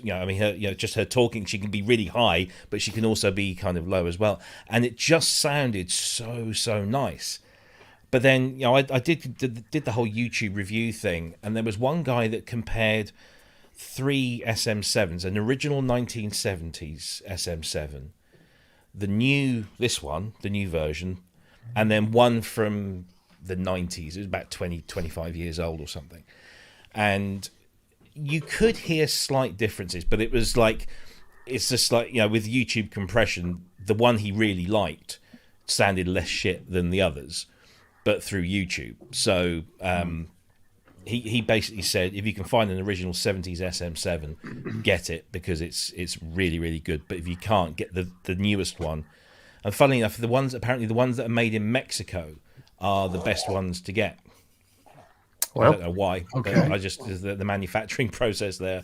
But he said, the ones that are made in Mexico are the ones to get. But I looked at all sorts of different things, and I am shallow. I did buy this half because it sounded good, but half because I saw some really cool people using it, and I like the design. I like the fact that the XLR is not plugged into the microphone. It's here in the holder. It's got a built-in pop filter. It's got a built-in shock mount, so I didn't need any of that other gubbins, So, and it just sounds really nice. I have to hold my head. Sorry, go on, Richard. No, please, Andrew. Please go ahead. I was just going to say I have to declare an interest here because I've got a voice studio as well, and so we've been through all the mics, and I've done a whole bunch of stuff in the past. I think I'm the only music producer stroke engineer who ever went up to Calrec to get training on the Soundfield mic, which was it's brilliant. Mine got stolen, but I'm just waiting for another one to turn up. And so we've got lots of really good mics. We've eventually got rid of an awful lot of mics that we had because we tried and experimented. And we found that once we start getting into all the processing that we need to do to keep, to do all the leveling and everything else, there's a number of mics that really work. The 7 is good. The SM7 is good. It's pretty hard to go wrong with them. The RE20 is great. Really, really good mic. Works really well. The Rhodes, there's like 3 or 4 Rhodes that are really good. The NT2s and the NT2 Plus, they're not bad. And for my own home thing, I've got the shittiest. I've got the shittiest Audio Technica, but it kind of works, and it's fine, Yeah, it's like the mechanic's car, isn't it? Yeah. It is. Yeah. I don't think it sounds too bad, but that sounds all right. Well, I bought this primarily because the guys at Sound on Sound contacted me one day, and they said, "Where do you record your podcast?" And I said, "Right here in this room." So they said, "Can you take some pictures, please?" So I took some pictures, and I've got one of those slopey ceilings on one side, where the roof comes down low, and so I get a few reflections, and there's a wall there, and there's a big screen here. So I got a personal survey. When Paul White does his surveys in Sound on Sound, readers write in and he suggests that they do. I got a personal one of those free of charge, and they told me to get some boards and some sound, acoustic foam, and do all this stuff. And I'm lazy. I can't be bothered to do that. You bought RX8 instead, didn't you? I bought some. Yeah, I bought Synth instead. But I thought, if I improve my microphone, that will go some way. And I think it was after the second podcast I did with this microphone, Paul said, "Oh, I hear you must have done your soundproofing in your room." I said, "Nope, it's just a new microphone because this, the spill is just fantastic, and good rejection." Yeah, I'd use that. We often reject people who record badly in very ambient conditions with lots of echo and slap. I could use that. If you were to do a voice for me, I could take that and I'd throw it out the door. It'd be great. Yeah, it works. Absolutely. Best 300 and something pounds I've spent. So. Speaking about Shure mics and how they're not all the same though, I've got here an SM57, but it's a Unidyne 3 made in US. Oh yeah. So I actually picked up 3 of these from a studio owner in Doncaster. It was Sound on Sound classifieds. This was like years ago. Studio in Doncaster. Ooh, yeah. Electricity in Doncaster. Indeed. He was selling 3 of them. We had to pedal our bikes just to put the heating on. That's why it's shut. But he was selling 3 of them for 75 quid. And I literally bit his hand off. 3 of them. 3 for 75, so 25 quid each. About a month later, I sold 1 for 75 quid. Yeah. And then profiteering, Jim. Shame on you. And then about a year ago, it's so in demand now for recording guitars. It's absolutely untrue. And a guy paid 250 quid for one. 250. Wow. And I'm keeping this one though. Wow. Got one left. But yeah. Amazing. I have a 50th anniversary SM58 in a box right over there that I've still not used. But nice. I bought it for nostalgic purposes, I suppose. Romance. When I used to have my studio, you used to get people coming in off the streets trying to sell you things, like, oh, I've got drugs. Yeah, it was always like... It was always musical stuff. It's like this guy came in one day and he had... is it Brule and Kajor or something? Have you heard of that Brule and Kajor microphone? Yeah, B&K mics. B&K. Yeah, in this box, like in German, Berlin. Do you know what these are? And I didn't know what they were at the time, Well, I still really don't, but... mate, do you know what these are, mate? Right. He said, I only want 100 quid for them. I was like, I don't know whether they're worth 100 quid, mate. I don't know. Who did he steal them from? Yeah, there's a studio down the road going, where the fucking they, mate? Where's my B&K microphone? Yeah, where'd they go, man? Right, he's a client in a local studio. If you've ever run a recording studio, you do know that microphones can walk if you're not careful. Yeah. Oh, Yeah. They're easy to slip into pockets. Heinbach did a really good video about Cruel and I can't even say it now, and I teach German. That company. And I think it's Brule and Kaiser. I could be wrong. Yeah, that's Brule and Kaiser there. B&K. He did it, and he's got the big one, and it's got like this gooseneck thing that comes out the top of it. It's got like scopes and things built into it. It's a test mic, but he said it's amazing. Did anyone see his video where he's put up this week of this little plastic thing which you put the magnetic strip cards through? They're called Language Masters, and we used to have a cupboard full of them at the school up in Barnsley. We had a cupboard full of these things, and they were actually really great fun. Because I'd spent ages now recording myself, speaking items of vocab and short sentences onto these strips, and the kids would play them back, and of course all they would do is go over the playback. So I was, nightmare, So and there I am. I'm watching this video, going, he's just demonstrating that as a creative musical process, and I'm going, it gave me hell for 2 years in Barnsley, that bloody machine. The first example of electronic scratching. Yeah. Somebody go out and scratch that overhead mic so I got it on the right side. Oh yeah. Right, guys, I'm gonna have to shoot. Enjoy the rest of the Cheers, evening. Ben. Yeah, Cheers, bye. Ben. See you Friday. I'll catch you later. All right. Nice, buddy. Cheers. I wanted to say about microphone choices before. These large diaphragm dynamics are well known to be very warm sounding, and that's what you have in an SM7. It's what you have in an RE20, even bigger diaphragm, and what you have in the Rode essentially copies of the original Shure and Evie designs. But essentially, they're large diaphragm dynamics. They're good for things that want to sound warm and fat, like the human voice, especially close up, and which this isn't a dynamic mic. And they sound great on kick drums, they sound great on floor tom-toms. They might sound good on all the tom-toms. They sound good, things that present a very strong high frequency attack, but want that woo behind the whack that you get. Woo behind the whack. I like that. It's all whack and woo, but I like it. That's the RE20. RE20, SM7. The SM7. Yeah, great in a bass cap. Yeah. I really remember nice using the RE20 quite often for kick sounds. I would use an RE20 and a U47, a vintage U47, just nice. because it would handle the sound pressure, and you just got it just blending the two together. It just sounded amazing. Yeah.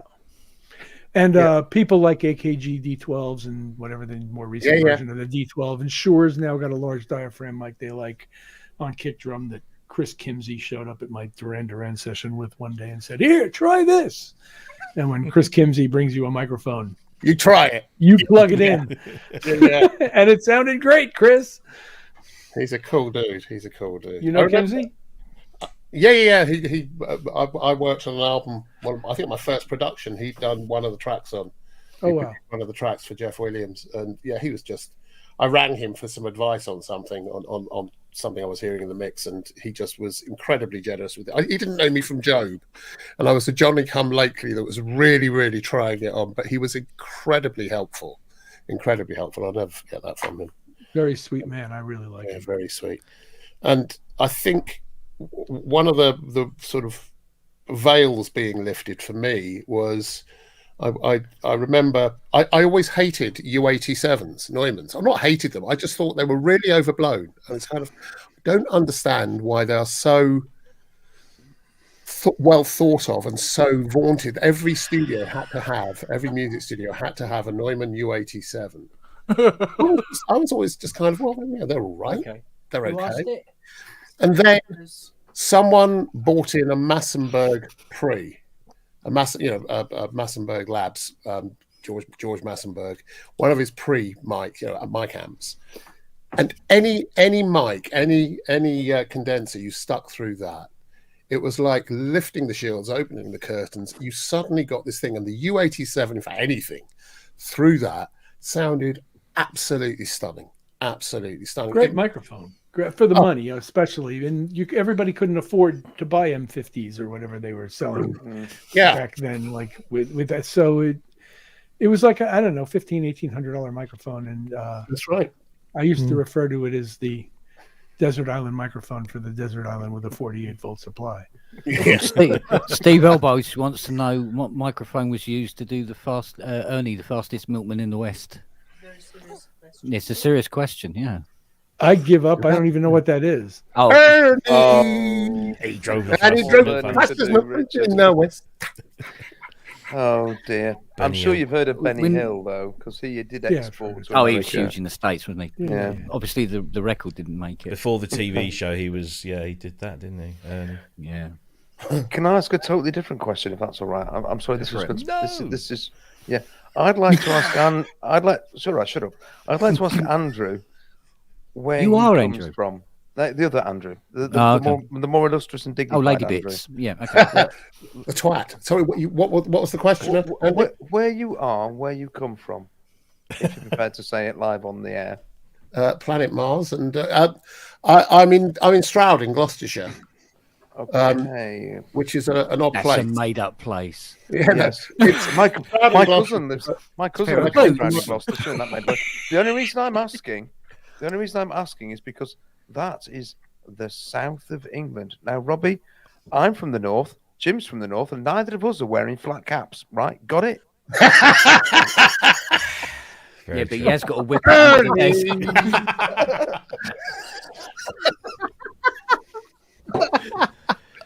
Dear, that's uncanny. Hey, that's why. Yeah.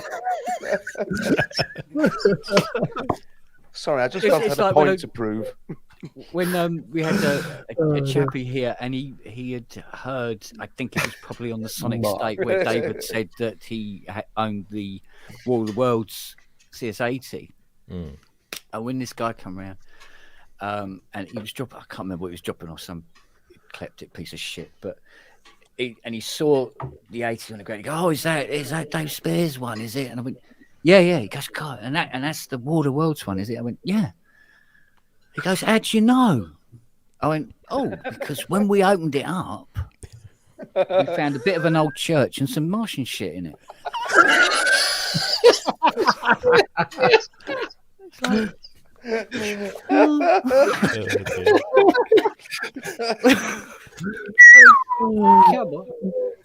Me.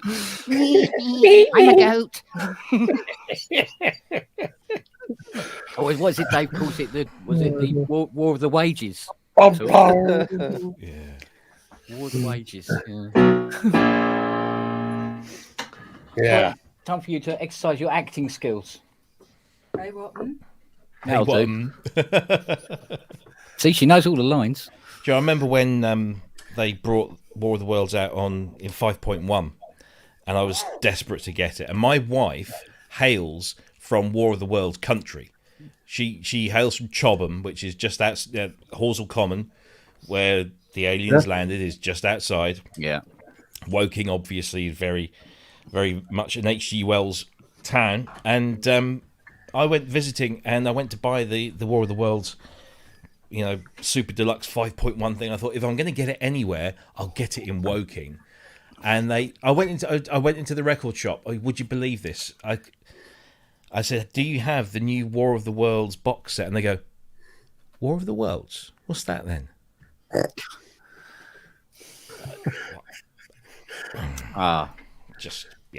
But if you haven't heard War of the Worlds, Jeff Wayne's War of the Worlds, of course, we're talking about. If you haven't heard that in 5.1, do so, because it is spectacular. It's one of those ones that you would put on if you wanted to show off what surround sound can do in music. You put that on. Gary Langan is a genius. Yeah. Was that a Gary Langan one? That was Gary Langan who did that 5.1. Did the 5.1? Did the 5.1, yeah. Wow. Didn't know that. Yeah. Very clever man. Yes. So speaking of such things, is anyone planning to do any Atmos stuff? I'd love to, but I don't have the equipment. I've been a huge fan of multi-channel music since the days of quad. My dad had a quad. He had a Dynatron quadraphonic music center with these little speakers for the back corners. And from that moment onwards, it's like listening to music, and it was just different. It was fantastic. And then I got into Dolby, stereo as it was known at the time, which was 3-channel, and then Dolby Pro Logic, which then was the Matrix 5.1, and then of course digital and so on. And at one point I had 3 5.1 systems in the house. So you have 15.3 then? 15.3, yeah. But I had the one in the front room with the TV, and I had one in the games room, so that to take advantage. And then I had one in here until a couple of years ago. I would have loved to have heard the Tomita records in the pentaphonic that was supposed to be mixed in.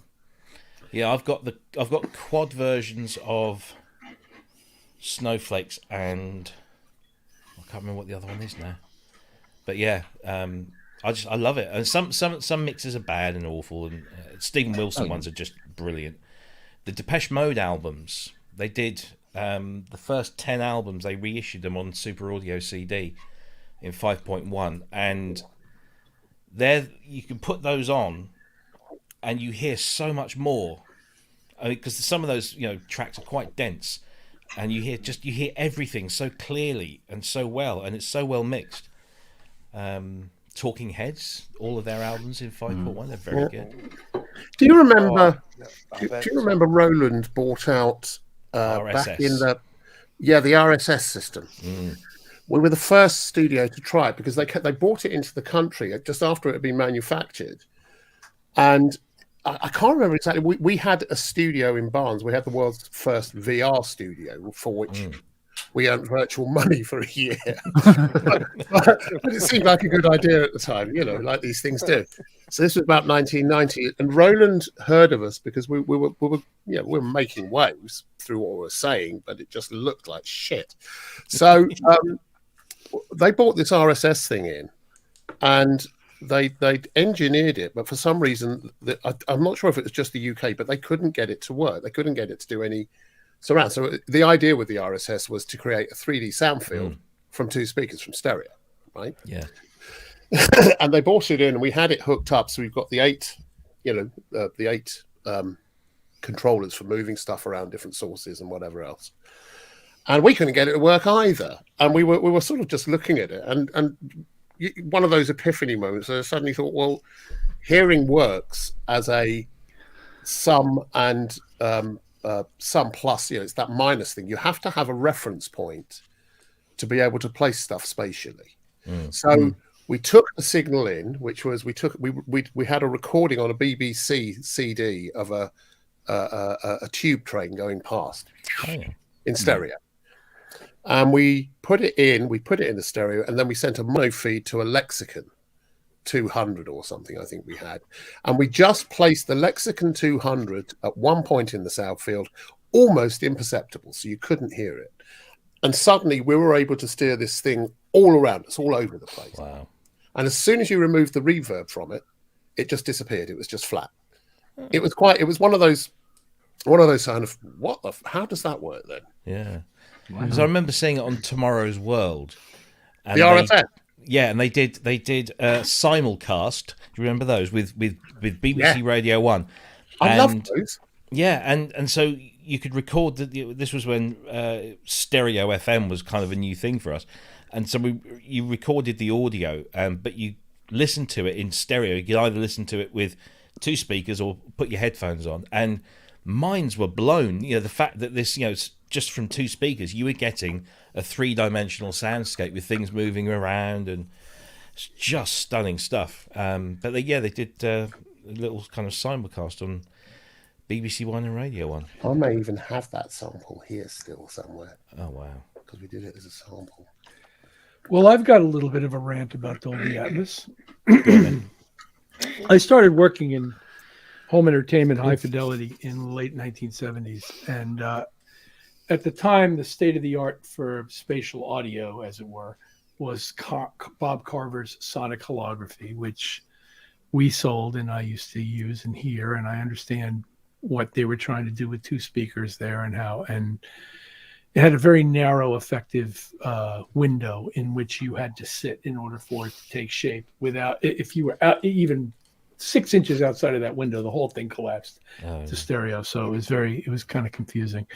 And then in the mid 80s, I used to install home theaters in wealthy people's homes and in some commercial establishments and things like that. And I got used to multi-channel audio there. And I'm here to tell you that after 45 years of multi-channel audio in the public domain and people's rather reluctant, if even that, acceptance of it, that somehow making the solution to that problem adding channels seems a little weird to me. It's mad, isn't it? It's absolutely. Now, it may sound great under certain, if we could ever figure out what to do with the first 5.1, and I'm not convinced we have. I'm not convinced that anybody has really figured out what 5.1 is for, but if we assume that they have, adding 4 more speakers overhead, I'm not sure is the solution to selling this thing to the general public who are already unwilling to install what we've tried to sell them in the past. I think Rob actually hit it earlier. Quad was probably, for music, certainly, quad was astonishing. And it was kind of, you could be mostly within the area of it, and it worked.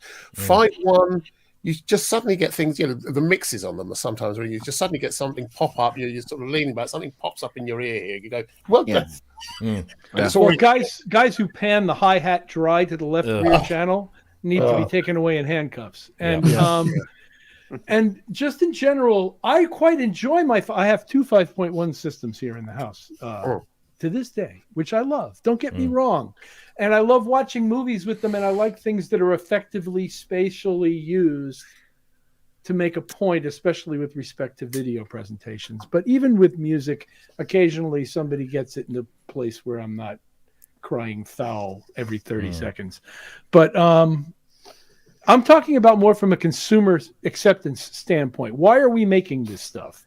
Yeah. For whom are we making this stuff, and what are they listening to it on?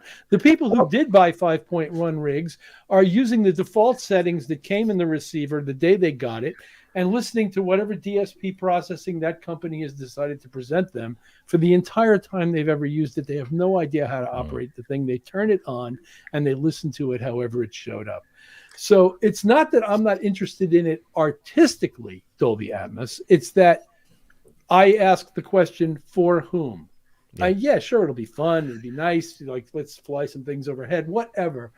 But the point is, the solution to our problem in selling multi-channel audio, I don't think, is adding channels. Well, I think part of the issue there is it's the wrong solution to the wrong question, which is, you know, and the question is, do we need multi-channel, you know, multi-channel surround? And then when we know we have it, how do you actually mix that? And here's the thing: hearing is a very, you know, if you understand anything about hearing, you know that we tend to hear forward and to the sides. You know, it is as a primary sense more important than sight, because, you know, we were brought up biologically with lots of leaves and trees. We need to hear stuff. If we saw it, we were dead already. So we needed to hear stuff first. So primarily we're hearing that, and then the periphery stuff of our hearing and behind whatever is much less. We're not paying attention to bass there. We're listening for crackles.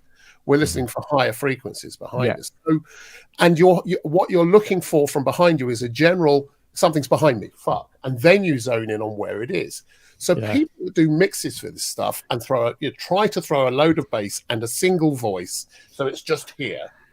It's pants, and it's always kind of, what the fuck? Why don't we just, you know, just match what's on the camera? I get where it is, but why would, you know? It's kind of, it's creating a believable sound. But also with mixing music in 5.1. Sorry? So I was going to say, I just want to say, because apart from being at the cinema, I have no experience of it, except one event that I went to here in Sheffield, probably late 90s, perhaps early 2000s, at the Showroom Cinema. And there was about 4 people. They'd got loads of gear set up. I mean, we're talking, they had a VCS3, they had 1001 S1000 samplers and all sorts of stuff. And it was a demonstration of surround sound in the cafe at the Showroom Cinema. And I spent about an hour and a half in there. I wanted, Jim, I don't know if you might have been at that. You might have gone to it, if you remember, if it was there. And there was all this, and there'd be. I spent about an hour listening to water dripping in different places, and it did me nothing. And then there's one moment when a sheep barred behind my left ear, and it absolutely freaked me out. There's beer everywhere, you know. And I've been suspicious of it ever since. The Ministry of Sound installed, I remember, to great thing about 20 years ago, they installed this big 5.1 sound system in one of their rooms, you know, for dance music. And it was great until you actually started dancing. There were lots of people in there, and the whole mix just collapsed. It was a really, really odd thing. Yeah. Mixing music in 5.1 is very hit and miss. Depends on who you get. Somebody like Elliot Shiner who's done like all the REM albums and the Eagles and a whole bunch of stuff. He gets it. And Stephen Wilson's another one who, you know, he uses those extra channels not for positioning, not for location. He's using to just simply expand the space, audio, and create that sense of space and separation. I've heard him put the tambourine in the back channels. I'm sure he does, but there's not a Stephen Wilson mix that I've listened to that I've never heard, so that I've never not liked. Sorry. Have you heard Bohemian Rhapsody? Have you heard the whole Night in the Opera 5.1? Yeah. No. Oh. No. That's a treat. It's a bonkers. The most bonkers one, and I'm going to have to go in a second, but I will be back, is Flaming Lips.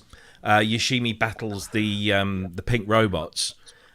If you want a bonkers 5.1 mix that just, you know, throws all the rule books away, That's stunning in 5.1. But yeah, I mean, I've got the other side of that wall. I've got sort of over 100 albums in various sort of super audio, DVD audio, whatever, Blu-ray. Do you like colorized movies? Controversial. Depends. It depends on how good they are. Do you like mono processed for stereo? No. So these pieces of art that were created with a particular medium in mind Oh, yeah.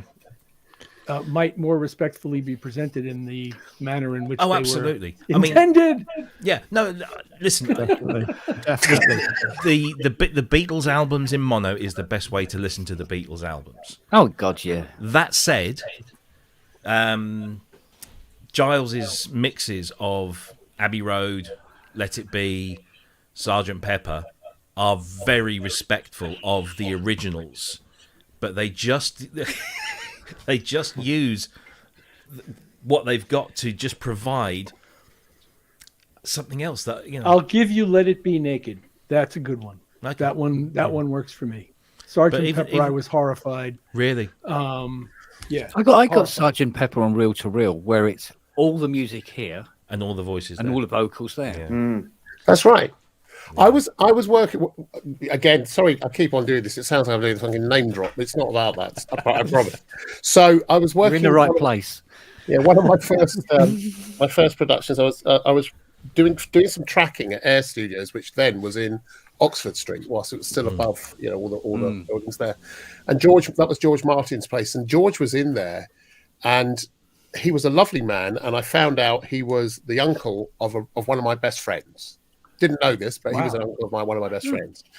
And I was there at the time he was remastering the Sgt. Pepper's and/or all of that catalogue, including Strawberry Fields, all of those things, from the original 2 4-track tape machines, and he was putting it up through the Neve. And I was there whilst he was doing that, and I walked past the door and heard this.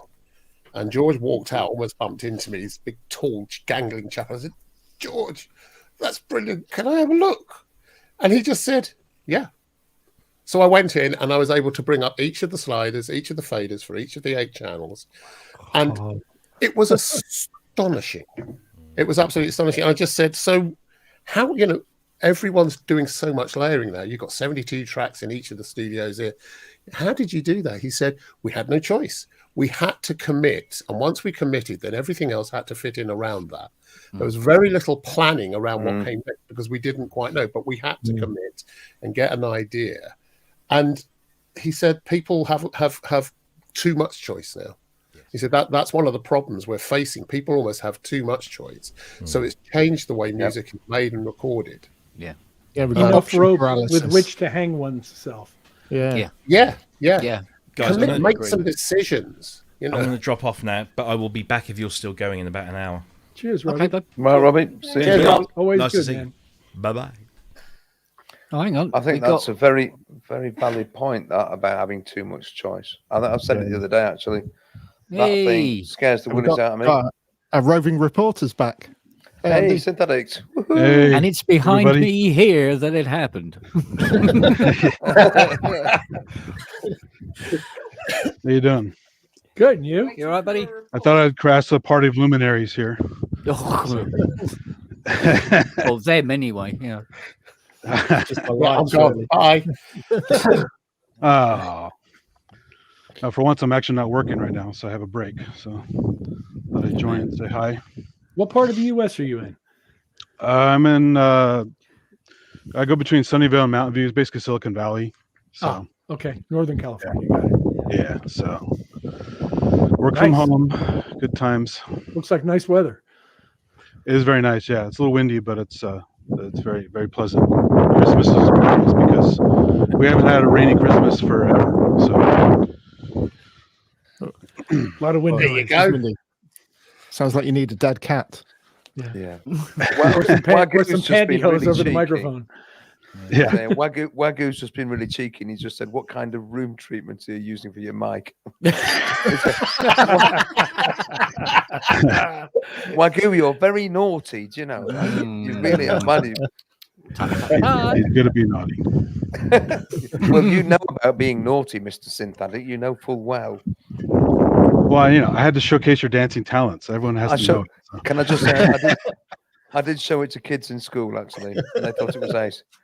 See? You're a star. Excellent. Look at this. This is me. This is how I waste my Saturday afternoons. I'm going to use it to work now as well. Yeah, thanks, Jim. Yeah, right. Yeah.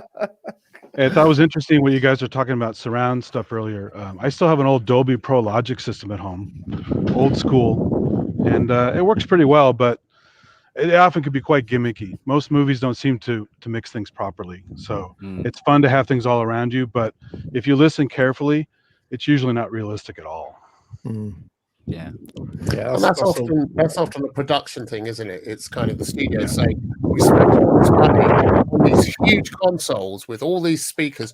We've got to show that we've done something with it. Otherwise, we won't get the budget next time. You know? Yeah, right. Exactly. Yeah. And having recorded anything, you know how much work it takes just to do a regular recording well. Yeah. To do that, well, the placement, it's got to be a nightmare. Well, I think it's better though as a creation medium than as a reproduction medium of older created things.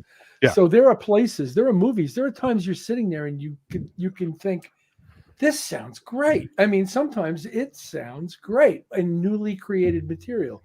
It's the rehashing of old things into new formats that kind of gives me trouble, and I don't think it's all in my head. I think it's out in the ether.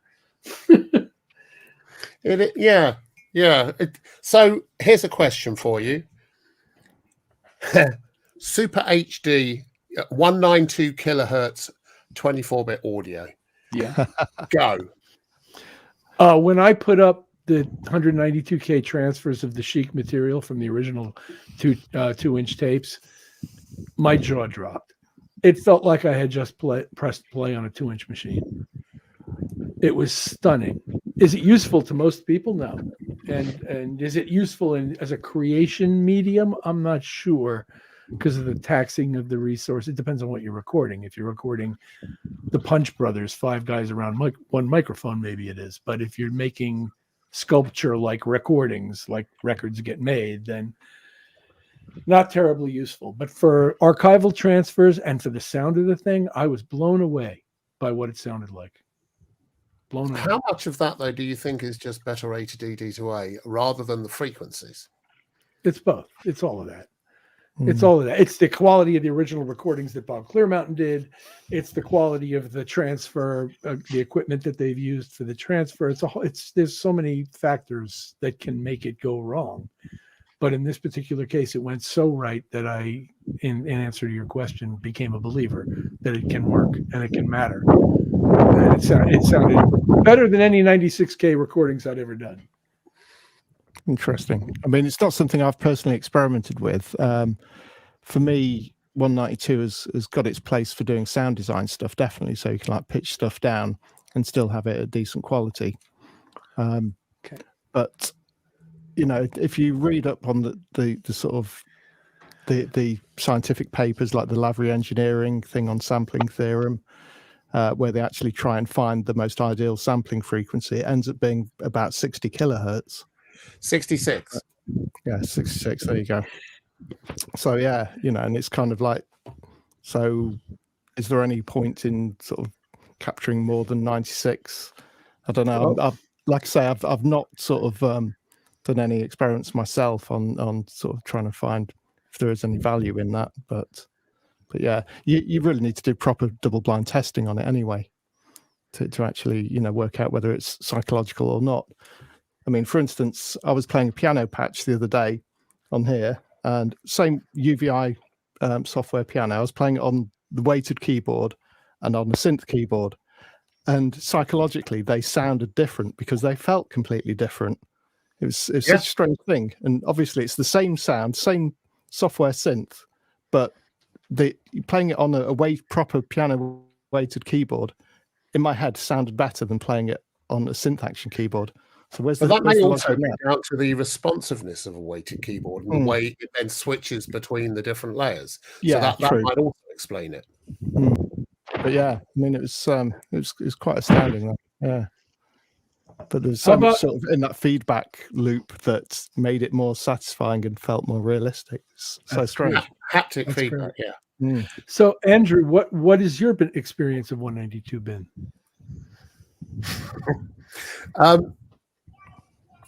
I was deeply skeptical from a science point of view.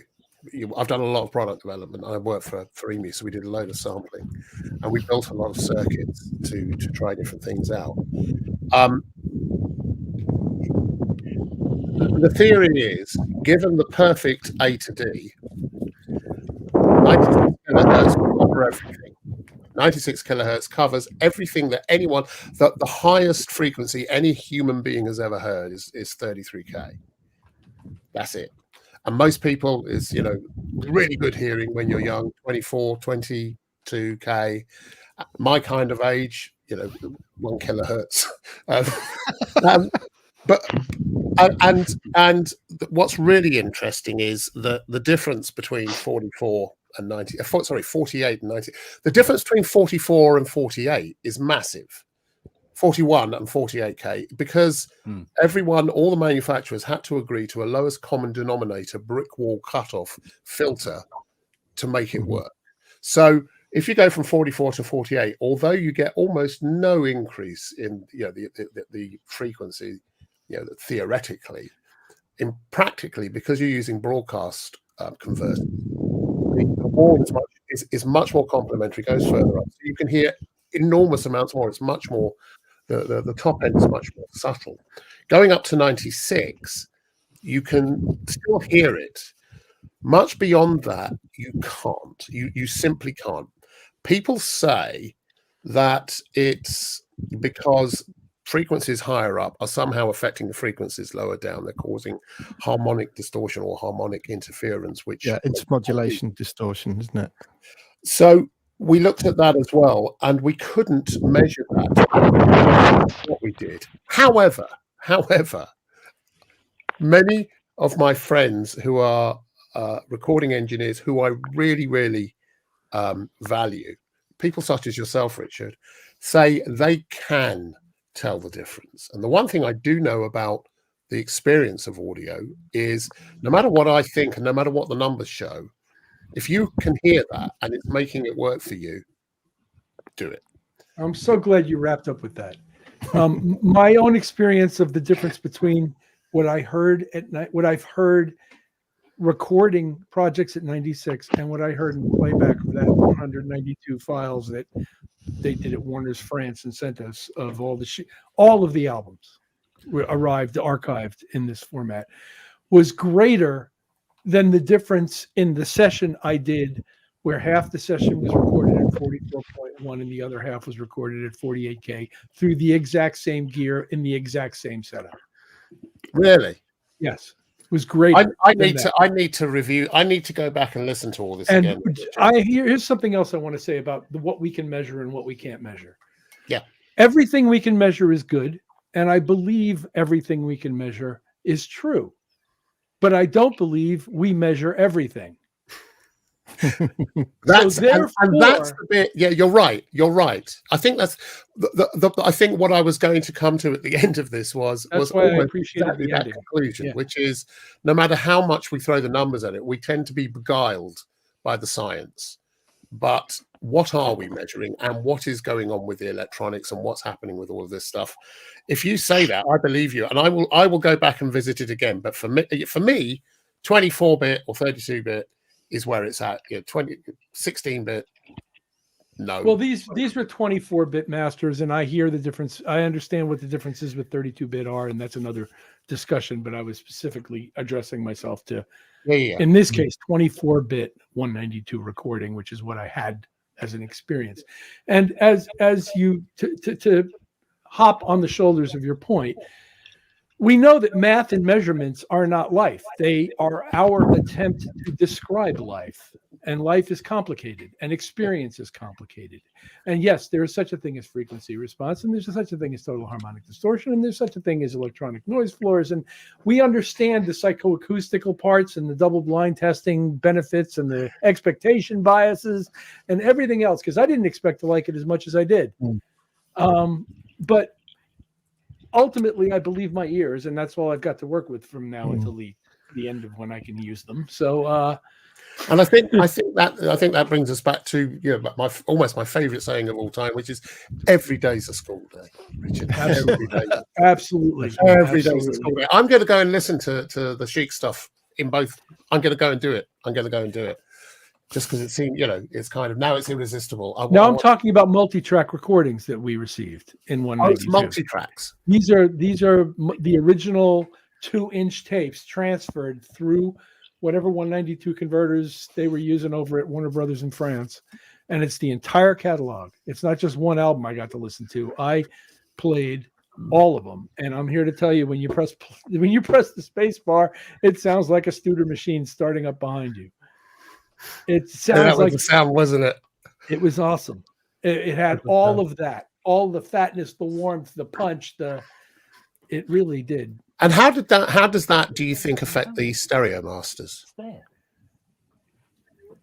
Well, the theory is that the quality of the ingredients will determine the outcome of the meal. So if you're using fresh, locally grown vegetables, wait, what? Then the soup's going to taste better than if you use the frozen stuff or the stuff that's been sitting on the shelf for 3 weeks and that were sourced from places, So in short, it should at least provide you with better raw materials, but ultimately it's down to who's doing it. Not even so much what they're using, but who's doing it. That's what it really comes down to. Wiggly! Hello, Wiggly man. Old man. Good evening, Dom. By George. Mr. Wiggly. How the devil are you Mr. Wiggly. Great. Fabulous to see you. You made it Richard. through. Wonderful. Wiggly old man. His hair. What? Oh, sorry, it's a flying visit this evening. I've just put Luna May to bed, just been running around, but it's fabulous to see you all. Are you in your massive kitchen? I am. Oh, I love your kitchen, man. Listen to those acoustics. Yeah, nice early reflections there, Dom. Oh. Wow. Yes. God, if you took my entire house and laid it out flat, you could still fit it in there. Is that something you'd like we had to be honest? We had a big kitchen table in our last house, which was a farm. It's a farmhouse, but it was kind of like a cottage up the road in the same village. And when we brought the kitchen table in, it fitted in my office sideways upstairs. This place is so much bigger. It's the most ridiculous house. I always wanted to own a ridiculous house. And I'm not sure quite how long we'll be able to stay there, but that's the last tick off my list. Yeah, we got a house and filled it full of ridiculous people. This one's like MTV Cribs, but our old one was like a old world cottage from the 1600s, which is all bendy beams and bumping my head. But there's something about that I really like. Sophia, my wife, is well into modern, so we're in her modern phase at the moment. Yeah. Dom, I think I've got an idea for your next plugin, and that's the Kitchenator. I think Jim, you're a genius. Yeah, record in my kitchen. Yeah. With the sound of Mrs. Wiggly banging the stuff around. Yeah. It's my kitchen, Subtle acoustic reverb with the hint of chili. Exactly. Call it Lula May's delays. Yes. Yay.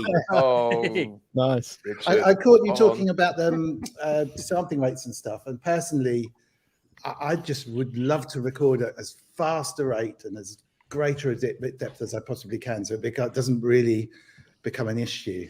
I'm sure you can't hear much of a difference. I can hear, I'm sure, I've heard a difference on stuff that I've worked on a lot between 24-bit and 16-bit and 44 and 48.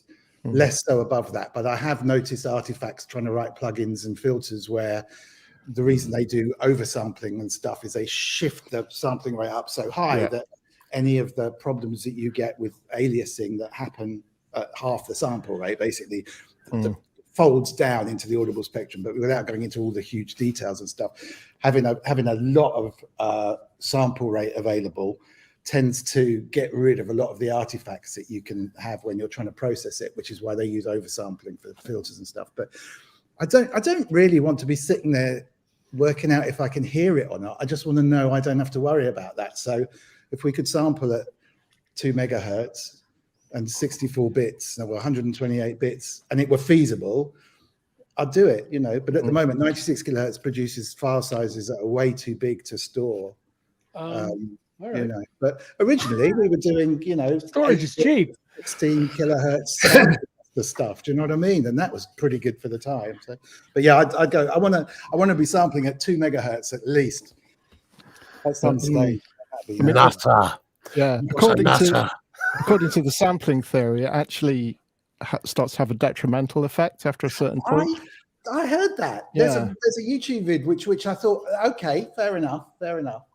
Everything else apart from that, and that I can't remember why they said that, but everything else apart from that is like it just sounds a bit of a compromise. Well, we've got to a limit where no one can really hear any difference, and we could do blind tests, but it doesn't really matter. And it's like, well, yeah, but you know, my new iPad, I can't see the difference between the two screens, but it's got more pixels than the last one, and I'm happy for that. And it means I have to worry less about looking at art on it. You know, if there's it's better to have no compromise than to worry about whether people can see the compromise. I think that's the point you were making as well, wasn't it? To a certain extent, Richard. Sorry, I think that's the point that Richard was making as well, and that if you can hear it, then it's worthy. And what you can measure isn't necessarily everything that can be measured. You're just measuring whatever you've chosen to measure. You've really given me some pause for thought, by the way, Richard. Which is great. No, but I want to take now. I'm going to take what may seem like the contrary position. Back in the 2-inch tape days, you had your devoted bunch of guys who ran at 15 IPS with Dolby A noise reduction, precisely because Dolby XR. Or Dolby XR later on. In the beginning, it was Dolby A. But the point is, it was what was happening below 5K in audio, not between 5K and 25K or 5K and 100K. It was about what does it sound like from like 5K down. And you'd get this whole different low frequency hump, if you'll pardon the expression, from 15 IPS than you would get from 30 IPS. You'd also get more noise, which is why those guys tended to use Dolby A or Dolby XR or whatever. But the point is that what sounds good is not always equal to what measures well. Yeah. Even though it's nice to know what the measurements are and how they're showing what's going on. But ultimately, as you've so kindly reiterated on my behalf. To what extent does it actually impinge on the way that the music is consumed? Because, you know, I work with a load of young people and they are either vinyl addicts and they've rejected everything else, or they're listening to it on Spotify through little silly earbuds in their ears where everything's been squashed down into the lowest sort of data package that the streaming stuff can provide. And I'm just wondering to what extent does having the best quality master possible make those recordings better? I'm afraid it's a mystery to me. You're talking about two different things there, because we know, I mean, when I was growing up, certainly when an awful lot of us were growing up, there was AM radio, which was shit and dreadful, but we still listened. We still listened to it, we did. And it's about what you're hearing it next to. Most audio is comparative.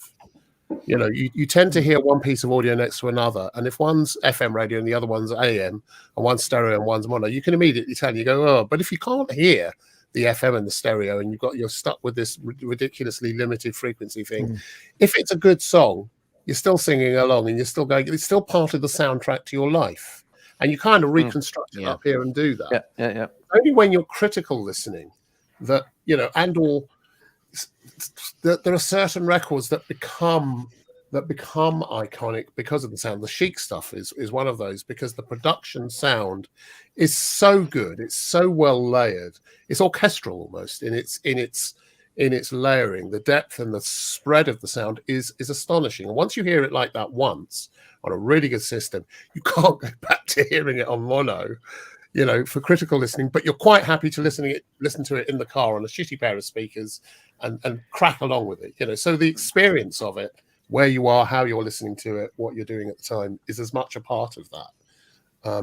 I'm not That's sure. really the point. You're not really mixing for Spotify. I mean, there are mixes you can do for Spotify that'll help with their compression settings, but you're mixing for the best possible version of the thing that you have. And Yeah. and you see that now, stuff that's been mastered on vinyl from ages ago that someone listens to for the first time on CD, and then someone listens to the first time and go, hell, I didn't hear that. Just get a new pair of headphones sometimes, and even on a Walkman or whatever, you put it on your iPhone, you're like, oh wow, there's a noise there I never noticed or whatever. So it needs to be there in the first place. But if it degrades to the mechanism, to the means of what you're playing with, it doesn't really matter. At least it's there in the first place. You get it with films as well. The filmographers that have been filming this thing, watching someone watching it on their phone and tiny, going, oh my god, the work it took me to get the lighting right for that stream, and you're watching it, but the content thing makes you listen to it. The quality is just embellishing that, Same way as if I recorded a guitar, not me, someone who could play acoustic guitar and sing a good song into my phone. You could still make that sound better, but it's still going to sound like a phone recording. But if the content, the quality of the song is there, you're just going to want to play it again and again and again. I think the part of this is about the thing of, everyone's now a bedroom artist. The democratization of both audio recording, music and video film has been really, has really accelerated.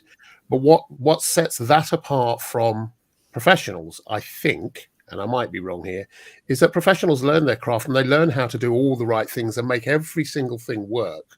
Because guess what? The next time they're asked to do it, they'll be able to do that same kind of sound again. Whereas often people that do the bedroom stuff, whether it's film or music, they can't repeat that. They don't have a formula. They don't have the training to understand how to lay that up, how to plan, how to do whatever, and then mix. I suppose that's the difference. I suppose that's the difference. Even as I'm saying it, I'm wondering how pretentious I am. No. That's good. And may I say a couple of things? First of all, I keep changing the way I do things deliberately because I don't want to just do what I did last time. I want to approach each musical problem like it's its own thing. And secondly, the day that it doesn't matter whether what I record sounds any good anymore or not, I'm going to go sell shoes or do something else. Because if you're trying to tell me as a creative person that I have to work in a world where nothing matters, I'm going to go work retail. I think it matters more now. I think that's what I'm saying. I can't argue with that, but I'm not sure about that, but it matters to me. And that's what matters to me. Narcissistically, I suppose.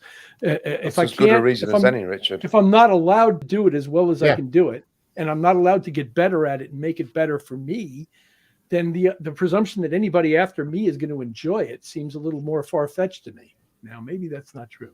She's asking me to calm down. That was cute. That was very cute. Okay, I'm done. Sorry. Yeah. Little too fervent there.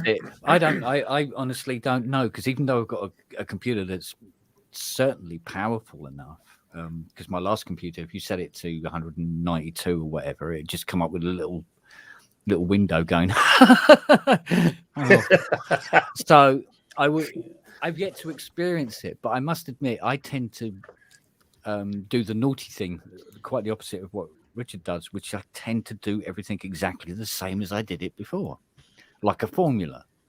You go, yeah, set that to that, set that to that. Right, use that template. That's it. You just always use the same levels. Always use everything set pretty much as the last one did.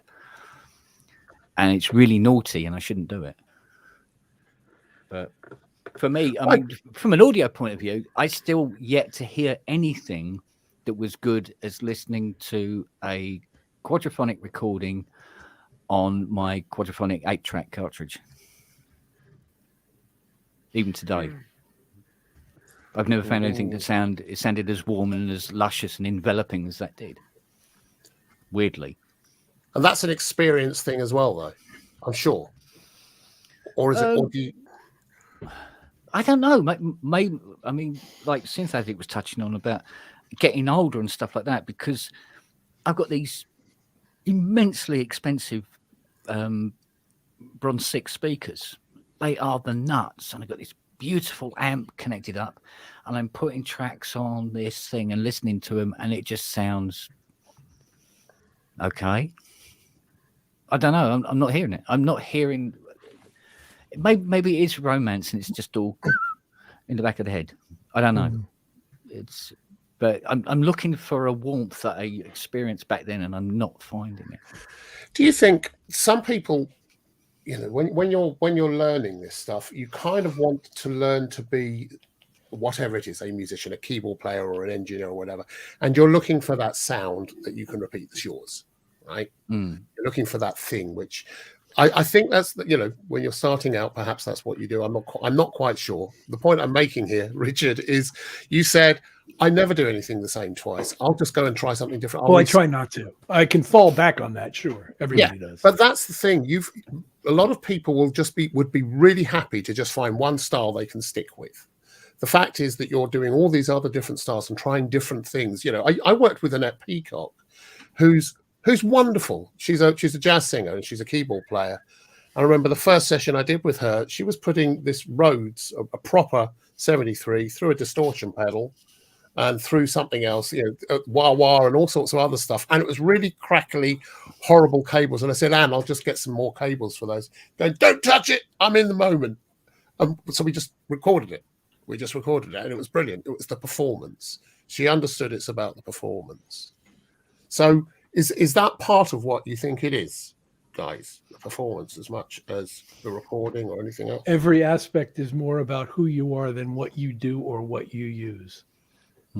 Every aspect. You and I, using the same gear, trying to do the same things, will get totally different results. Yeah. Yours will sound good. No. And I've played everybody's guitars, and I can tell you I don't sound like any of them.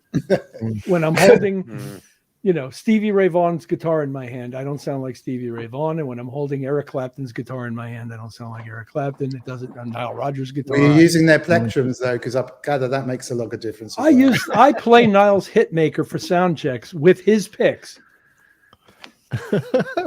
That's my and it doesn't sound like him because I got these giant meaty hands and he's got tiny little thin Do you fingers. play his parts as well? Yes. I've played good times on stage in an arena. Wow.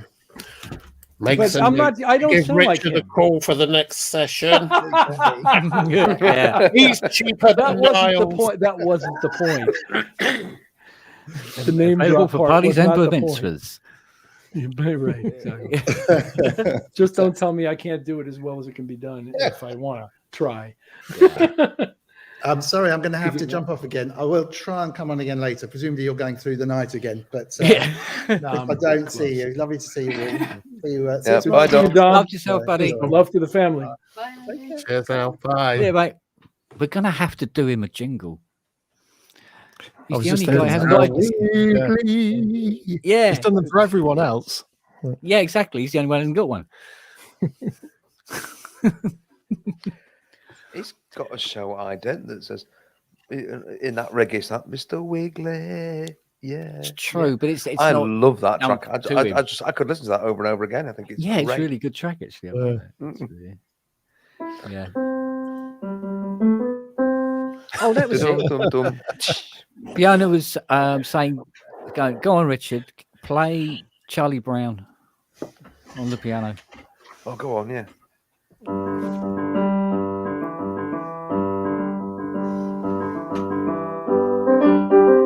It's about as far as I'm going to get. Oh.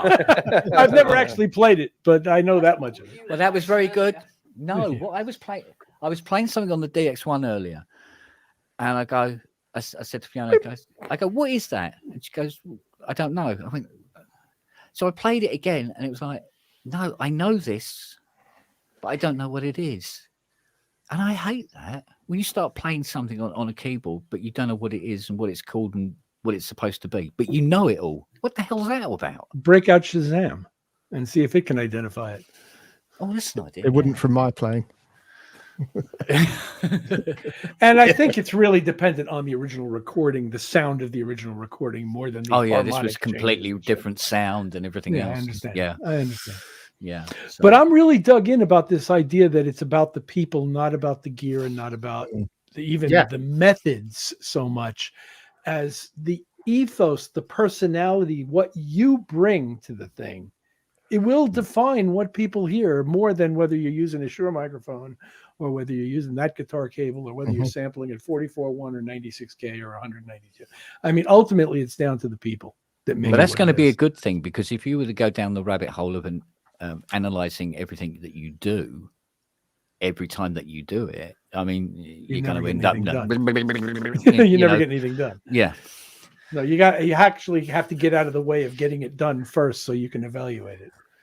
I made the mistake once of telling a very dear friend of mine that the thing with music is, if you record it, you put everything into it and you keep at it until you're entirely happy with the recorded performance. If you like it, someone else will. And then he brought round one of his albums. He's done 7 so far. He's not sold one album. He's not sold one. They're all singularly dreadful. But I hope he had a good time. But I love him because he's made 7 albums when an awful lot of people I know haven't made one. They keep talking about it. They've got all the kit and they, So, yeah, be careful what you say. Oh, dear. No, there was a singer that found out that I had a studio, and she wanted to put a demo tape together. And she was a lovely girl, but she couldn't sing. And apparently many people had told her, sort of like Chantel, you can't sing kind of thing, but she wasn't having it. And she really couldn't sing. I said, well, we'll see how it goes anyway. We'll put some stuff together. And she started to sing this song, and it was like, it wasn't because it was out of tune. It was like, well, it was out of tune, but the timing was all out as well. Literally, if you'd put something like Melodyne on this, it would just go, huh? Huh? Huh? It wouldn't know. You go, what pitch is that? Is that a real pitch? Does that happen? And oh dear. But we tried to put it together. I put something together for her. It turns out she was going to do what's that shit show? Rainbow? No, it wasn't Rainbow. X Factor.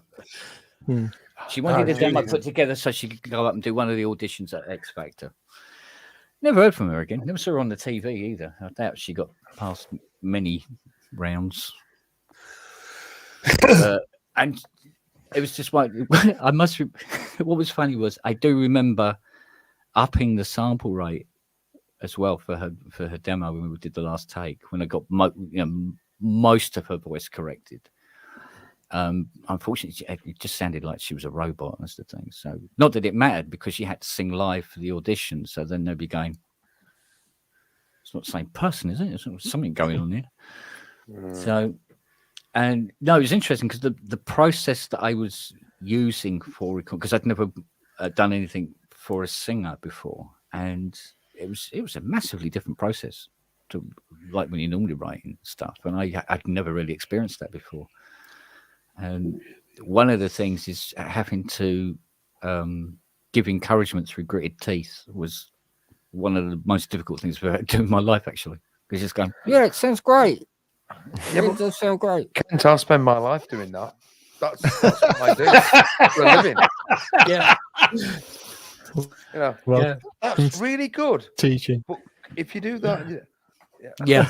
I spend my entire existence doing that very thing. Yeah. And I love it. That's why I'm still doing it, I suppose. I don't know if I could do it for somebody singing out of tune now. That's different. Somebody writing a sentence in Spanish incorrectly is one thing, but somebody, just not quite hitting a note is just excruciating. Yeah, which she'd sing the first verse, but flat, but exactly flat, all the way same through. amount to every note, and then the next one would be sharp. Oh, that's good. Like, even the dogs are there going like this, and it was one of those things of like, you feel like saying, look, this is the wrong type of song for you because it requires notes. It requires notes. And it's just, but bless her, she really thought she could do it and everything like that. And I thought, look, I'm not going to be the one that's sort of like pushes her head in the dog shit and sort of. I'll leave that to whoever is No, but doing the thing you could do, and it depends on whether you're getting paid and how much, is take her away from the recording and sit down at either a piano or a guitar and work on it together away from the recording process to try to improve her without telling her, any version of you suck. 4 weeks, never improved. I understand. But it may also be standing in a microphone, listening on headphones. It may be there may be other factors that are red light syndrome. Yeah, tried everything. Just having her just sitting in there the are some swing chair people out in the who back just garden, do it. Can't hear it. And then there are other people who make a career out of being out of tune. Anita Bell. Okay, I don't know, and I don't need a bell. No, I'm just kidding. I don't know Anita Bell. I need a bell. It's something. There's something very different about. I mean, British sensibilities around music and around singing or performing are very much. They seem to have polarized in the last 2-3 decades into, if you're going to sing or do anything, it has to be perfect. It has to sound like a pop star. It's not enough just to get up and enjoy it and perform. And I think that's a great loss. I think that's a real loss. I mean, and it also means you have to accept that some people are going to get up and sing or do whatever and not be very good. But I still find something laudable about people who just say, fuck it, I'm going to do it and enjoy it. Let's live it. Well, Bob Dylan is eloquent on this subject in his book, if you've ever read it. And basically, now this is an odd example to be choosing at this particular moment to make a case, but it's, and what's greatly overlooked in general in singing these days, it's the storytelling that can get you through. And there are some people who tell great stories to music who are not great singers. And they get by with the not great singing because the weight of the story and the telling is so compelling that you don't care. Leonard You're not Cohen. even thinking about it. Who'd you say? Leonard Cohen. Oh, okay. Stunning performer. Great story. Yeah. William Shatner. William Shatner. We might have a reasonable disagreement about Mr. Shatner, but I worked with Leonard Cohen's son briefly, Adam, actually. But anyway, there are plenty of examples of guys who are not operatic singers and can't necessarily hit and hold a pitch on a tremendously high percentage basis, who can write great songs, tell you good stories, and be identifiable enough, both in terms of the texture of the voice and the story that they're telling, to make them effective. And there's countless examples. There are, and it's a shame. I'm not disagreeing with you, by the way, Andrew, at all. I'm jumping again, standing on the shoulders. Ian of your Jury, we all in tune. He'd be in tune. We all stand on the shoulders of giants. We do. We do. Yeah. I mean, I must Singing's admit, hard. I mean, I've tried singing in the past, and it sounded great to me, and then you play it back and it's like, oh my god, injured animal or what? Really sort of like, I thought this was good. It must be the way that your voice resonates inside your head or something, that you conjure up that you're sounding really good. But then when you actually hear it back, it's like, oh, I sounded awful. That's why when you hear yourself for the first time on headphones or played back through speakers, you're normally hearing yourself through the resonant cavity of your chest and the bones in your head. So you've got a much richer, deeper sound in your own head. Yeah. When you're hearing yourself through, rather than hearing from outside, but internally, than when it's recorded. When you hear a recording of yourself, you sound a bit like that. And you think, oh, my goodness. It comes out like Pavarotti, and it plays back like Andy Newley, doesn't it? It's like, it's really sort of like, you don't expect. I mean, the first time I did it and play it back and go, I don't sound like that.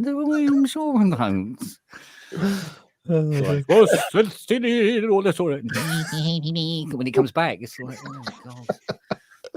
Echo machines. That was the first thing that really But it was the first time I was because you hear it so much immediately afterwards. So I had this old Wem copycat, which had we paid 160 quid for this thing, but it had a wonky capstan. So if you played a note through it, it went like this. So you should sing through an awful lot of money for now. There's a new plugin, and I'm not joking, by Softtube that does this. Really? Yeah. I think it's called Dirty Tape. And they're giving it away. No, they gave it away through yesterday. Yeah. But, What's that tape delay we got in the toilet? What delay? The tape delay. I think it's Andrex. Yeah, Andrex. It's like that. It's like that. What was it called? Wipe the tape. No. What's the name of the tape? Echo thingy in the Echoplex. Yes, that's it. Echoplex. The Gilmore one. The Echoplex. And I opened this thing up. Oh my god! And it needs a race good, head. but I'm really busy and I'm not buying anything. And today, while so I'm thank trying you for to calling. repair this thing, and I got the tape going, and there's this guy doing this guitar riff, but it's over top of another guitar riff on top of another guitar riff, and this was going on for like 2 hours while I'm trying to get this thing to start erasing correctly. And I think she was going to be bald. I think from ripping her hair out to turn that fucking thing off. So like, wasn't it? It was a bloody horrible thing. But yeah, so hearing your voice back immediately. Every time you make that noise, Kent, it reminds me of it's falling in the water. The goon. The goon. Blue bottle. Oh my god. The goon. It's blue bottle. Yep. Thank you. It was just getting on my wick because all I got was the bloody Stooges, and I knew it wasn't the Stooges. Yeah. And I couldn't get to the goons. Thank you, the goons. I feel much better now. Thank you. Open the door. Yeah. How do I do that? Yeah. Use the knob. Where's the knob? It's on your side. I ain't got a knob on my side. But I haven't got a knob on my I've side. started it again. Yeah. I apologise for everybody out there. That wasn't the intention. Poor old Rich is there going, what the My trivia glands were working overtime. And I couldn't... Oh, good man. Yep.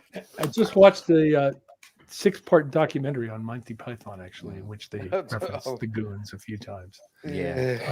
And of course, who doesn't love Peter Sellers and Dudley Moore and Peter Cook and all that? Oh, absolutely. Yeah, absolutely. Our souls, praise us, God save our souls. That Peter Sellers, it wasn't Peter Sellers' film. It was a film he was in with Peter O'Toole. Oh, What's New Pussycat? Yeah. I still even now, it happened on the stairs. It just worked out where Peter Sellers is a psychiatrist and his wife's coming up the stairs and she goes, "Don't you think I'm pretty?" "Pretty? I'm prettier than you are." You know? Yeah, man. Yeah, no, it's good stuff, that. What was it? So I really lowered the tone there, pronounced I really apologise. That really was not my intention. Yeah, you started something now, mate. This into... Oh, my face is hurting. Yeah. Derek and Clive. No one expects the Spanish Inquisition. No, that'll be next.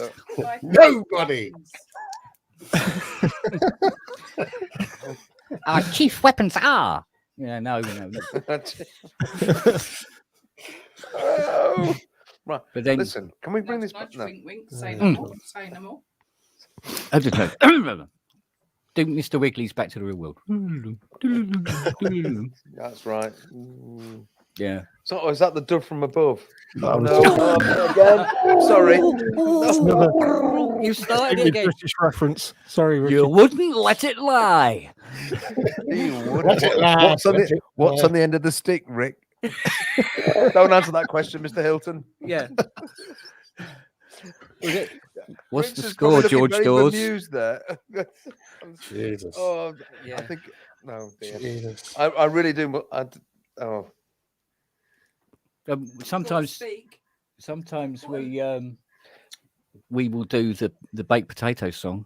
No. Do you remember the baked potato song? No. Oh, look it up. It's online. What's the baked potato song? You know, I don't know that. George Dawes singing the baked potato song. Come on, look it up. It's on there. Oh, He did a special one for COVID about washing hands. Oh, did he? Richard's there thinking, I have a life. Yeah. I have a life. He's the guy. When are they going to get onto the Marx Brothers? Oh, yes. Oh, the Mark Duck suit. Yeah, that's good. That one. Actually, we're coming up on 3 hours, and I do have to begin to research what cooking for dinner tonight. So I should probably.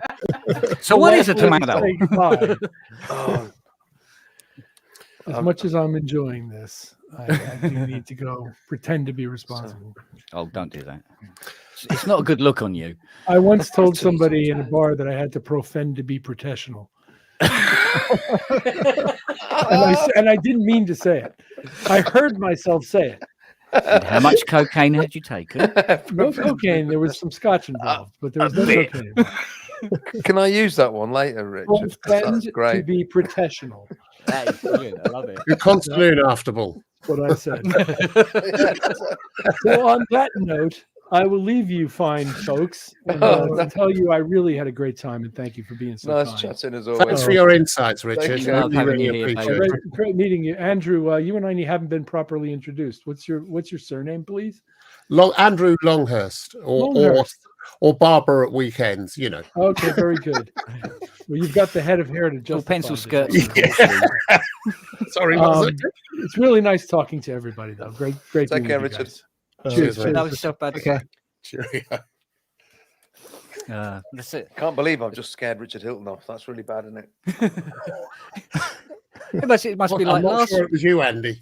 It must be like last week. There'll be loads of people in the chat room going, "When are they going to What? start talking about music?" Oh, son.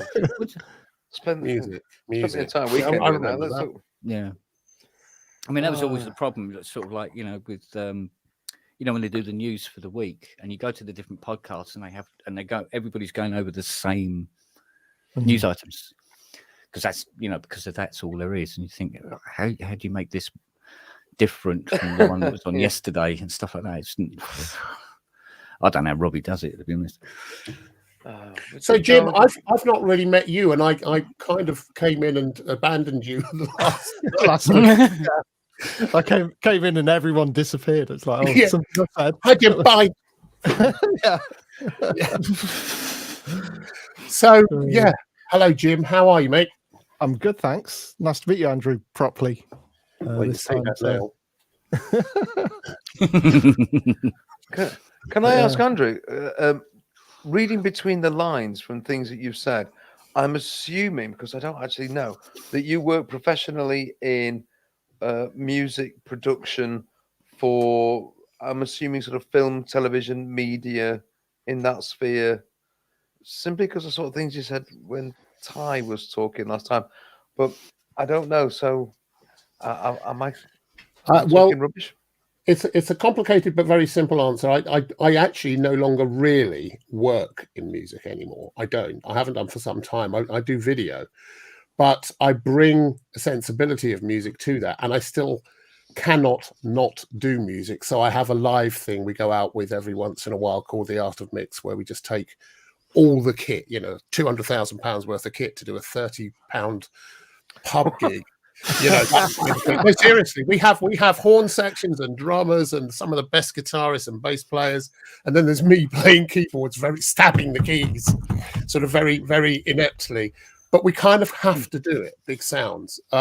But I've got a history before that of production, having my own studios, doing, working with lots and lots of people in lots of roles as producer, engineer, programmer, doing lots of product development with Akai, Novation, Emu.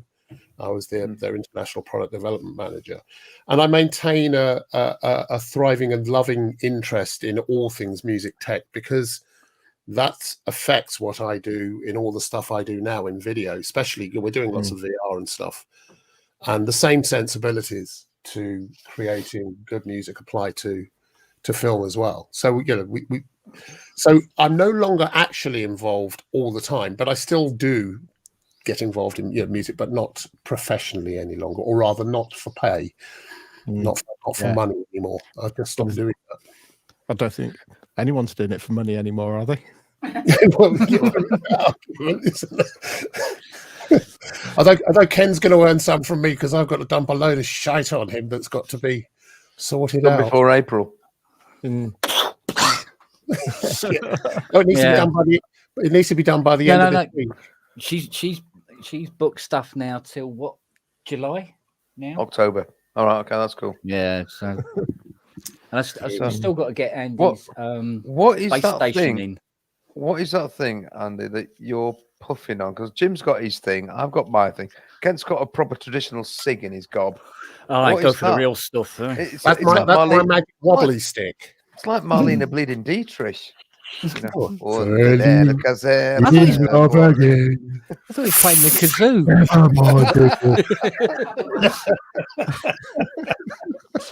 It's just a vape thing, you know. It's sorry. It's just considerably more glamorous than this little chunky. Yeah, but so much stuff comes out of Jim's one. It's just like he's got like a massive bong just off camera. It's well, like, hey man, hey man, you know. Totally baked. This is good shit, man. I think we did buy vapes each, didn't we? We got. Do you know vapes. what? Yes, I don't care. I don't care what anybody says and slagging people off. I think that is the best invention of the 21st century so far. Yeah, without a doubt. Absolutely, by far and away, the best invention of the 21st century. And I think that I'm still on this planet because of it. Ditto.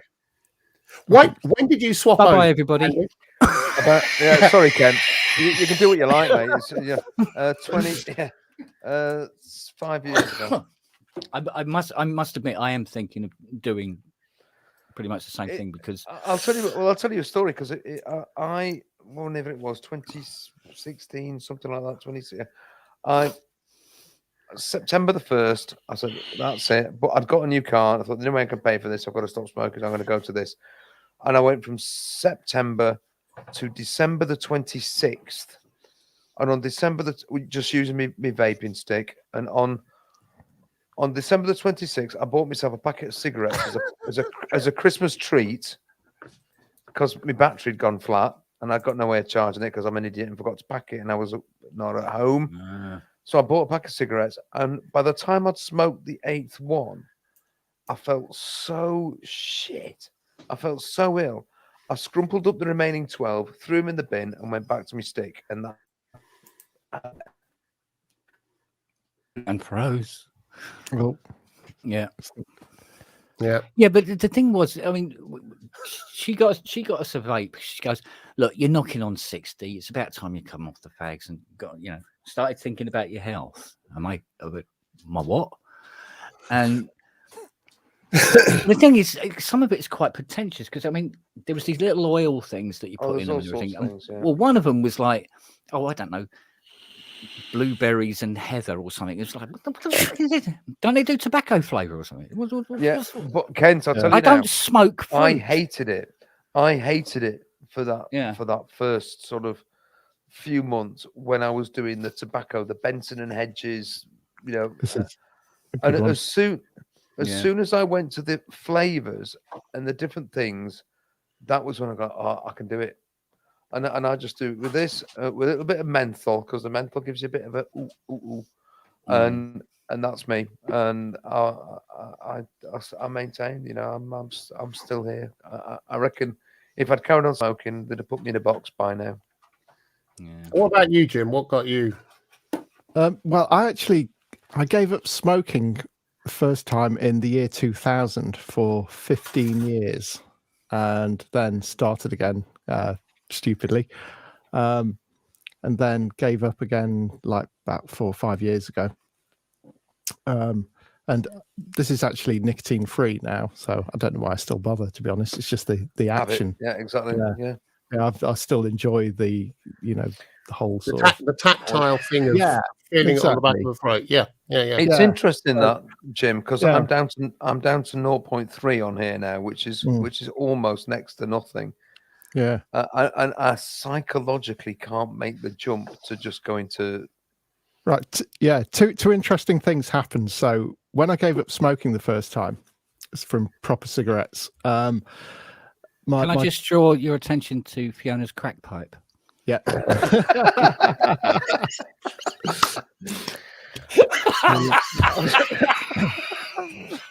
It's probably need that with you, Kent. But, All right. Hang on. Well, Fiona, go back and do that other one. You look like an exhibit from the Antiques Roadshow. Not you, the pipe. Sorry. but yeah, when Did I gave say up the wrong smoking- thing again? I bet I just did, didn't I? Oh no. No, Oh, don't worry about that. On this show, there's no such thing as the Anything wrong goes. thing. But yeah, God. when I gave up smoking the first time, I had like this Nicorette inhalator that my partner had to give up smoking, and I used that, and it was working. I was getting proper nicotine hits off it and everything. It was only on day 5 I actually took it apart and realised there was no cartridge inside, and I was sucking on a plastic tube, an empty plastic tube, and getting a proper placebo hit off it, which was, and I thought, well, there's nothing in it, so it's all in my mind. So that was it. I gave up then, and when I was vaping with nicotine, I realised I'd actually forgotten to put the nicotine shot in my vape juice for about sort of 3 days. I'm just like, well, I may as well carry on not doing it now. It's like, so same kind of thing. Accidentally gave up.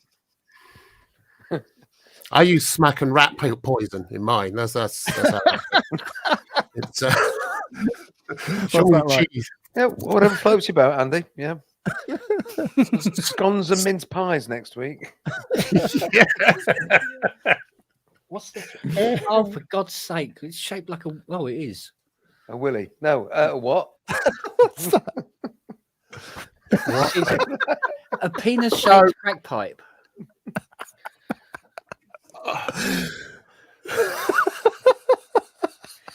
That is a misspent youth you've had, darling. It's real life size.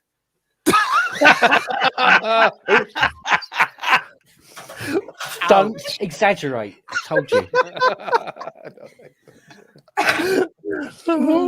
Isn't it? I'll forget the name of the Ricky Gervais thing, wouldn't it? Oh. So it's really good to talk about VCOs and. Well, yes. Actually, I think it was Matt Evans. If it wasn't Matt Evans in the chat here, he was talking about not being able to. Somebody was talking about not being able to listen to War of the Worlds because they'd listen to it constantly, all the way from, let's say, Stroud in Gloucestershire, all the way to Bordeaux and back, and it was just a traumatic experience by the end of it. I was wondering if anybody else has got an album which they listened to the point where they couldn't listen to it anymore. Echoes, Pink Floyd. For years I couldn't listen to it because I left it on overnight when I was young and feckless, and certain mind-altering substances may or may not have been involved. Yeah, that's one of yours, babe. And it must have been on for 10 hours, just on repeat. The album just kept going back to the beginning, round and round and round and round, and I couldn't listen to it. I got a really bad reaction to it. Now I love it again, but for years I couldn't listen to it. Oh. I'm trying to think of one that I've played enough. I took mine in then because mine was Misplaced Childhood by Marillion. And I absolutely loved that because it was so different to everything that I was listening to at the time. But I absolutely adored it from first note to last note, to the point where I just thought, there came a point where I just can't listen. And I didn't listen to it for about 1989, let's say, to a few years ago, a couple of years ago, when I put the record back on my turntable, and I was just like, "Oh my God, this is brilliant! This is so good." And I'd forgotten just how wonderful for me. I mean, there might be other people out there who hate it from beginning to end as well, but I just loved it, and it was great. And it sometimes, because I think I said to Matt, I said, go out and buy yourself War of the Worlds again and listen to it again. You might be surprised, because the thought, I mean, in sort of 1992 or 1995, the thought of listening to Marillion, Misplaced Childhood, was like totally anathema, because if it didn't have analog synths going wiggity wiggy wiggy and boom boom boom boom, techno on it, I wasn't interested. But now, yeah, it's one of those things where I go, yeah, that's a great album. I love it. And I was also interested that somebody mentioned Talking Heads in the was it Richard mentioned Talking Heads in the surround sound, or I can't. No, I can't remember. Richard mentioned that as one of. Oh, actually, no, wasn't it Wiggly? Was it Dom talking about talking heads in surround sound, or it was Dom, or was it Robbie? It might have been Robbie actually talking about.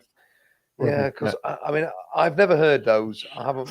Again, one of my all-time fave albums is "Remain in Light" by Talking Heads, and that is so dense. It doesn't immediately sound dense, but when you listen to it, there's so many layers going on that I'd love. I can hear that in a surround sound. So a bit comes from there, and a bit comes from there. But anyway, that was just me chucking that one in for the sake of it.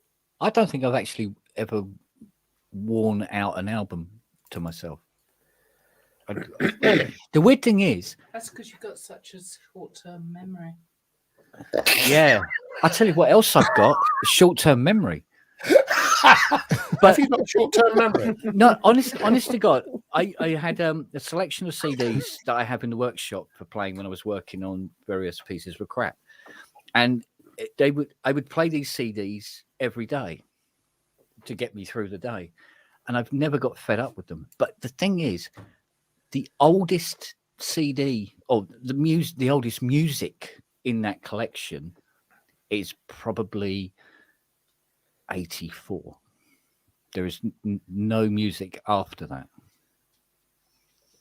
and I noticed it's with I mean, I had a look at my iTunes thing. You did, tracks I've bought over the years and everything like that, and nothing really gets even close to the 90s at all. It's really bizarre that I've got stuck in that era, and I can't get out of it. About 2003, 2004 was my cutoff point where I just stopped and bought nothing new, and I just listened to everything that I got if I listened at all. So yeah, the only other thing the thing I will listen to and love listening to that is not trapped in an 80s echo chamber is film scores. But I've always been a massive fan of film scores anyway, and so that's no problem. I've got a massive library of scores from various films that I will listen to just on loops, just let them run. There's some astonishing music out there now, though. Have you heard of someone called Elderbrook? Artist called Elderbrook. Elderbrook, as it sounds, ELDERBR. He's had some very good vids made, which really, really work.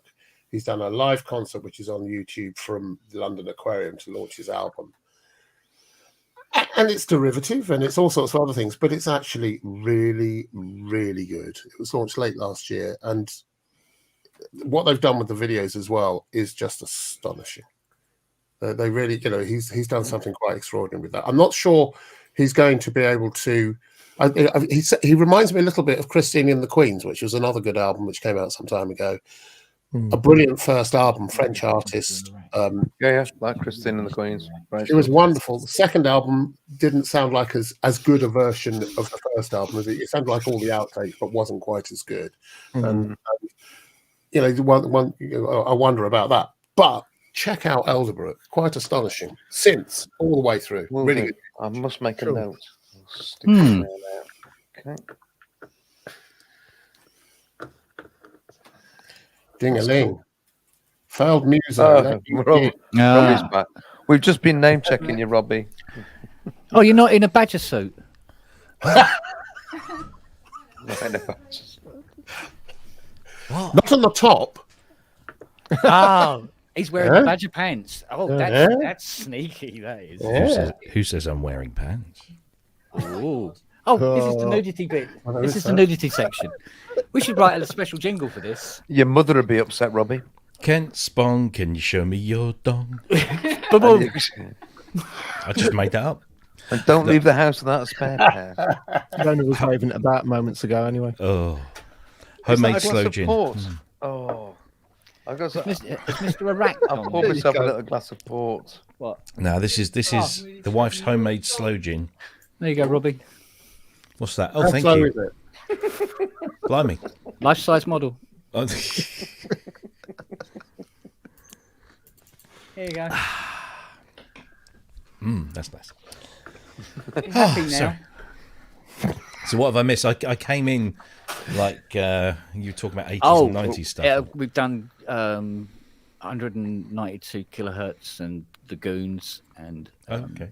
So I missed all the good stuff. Flanders and Swan. Okay. Yeah. Peter Sellers. Oh, that was the Goons. Sorry. Yeah. Not much really, Robbie. No, nothing been going on. We've all just been sitting here waiting for you to come back. Bollocks. Well, something like I've just been watching that Martin Freeman drama, The Responder. No spoilers. Oh, I see. You've left us for television.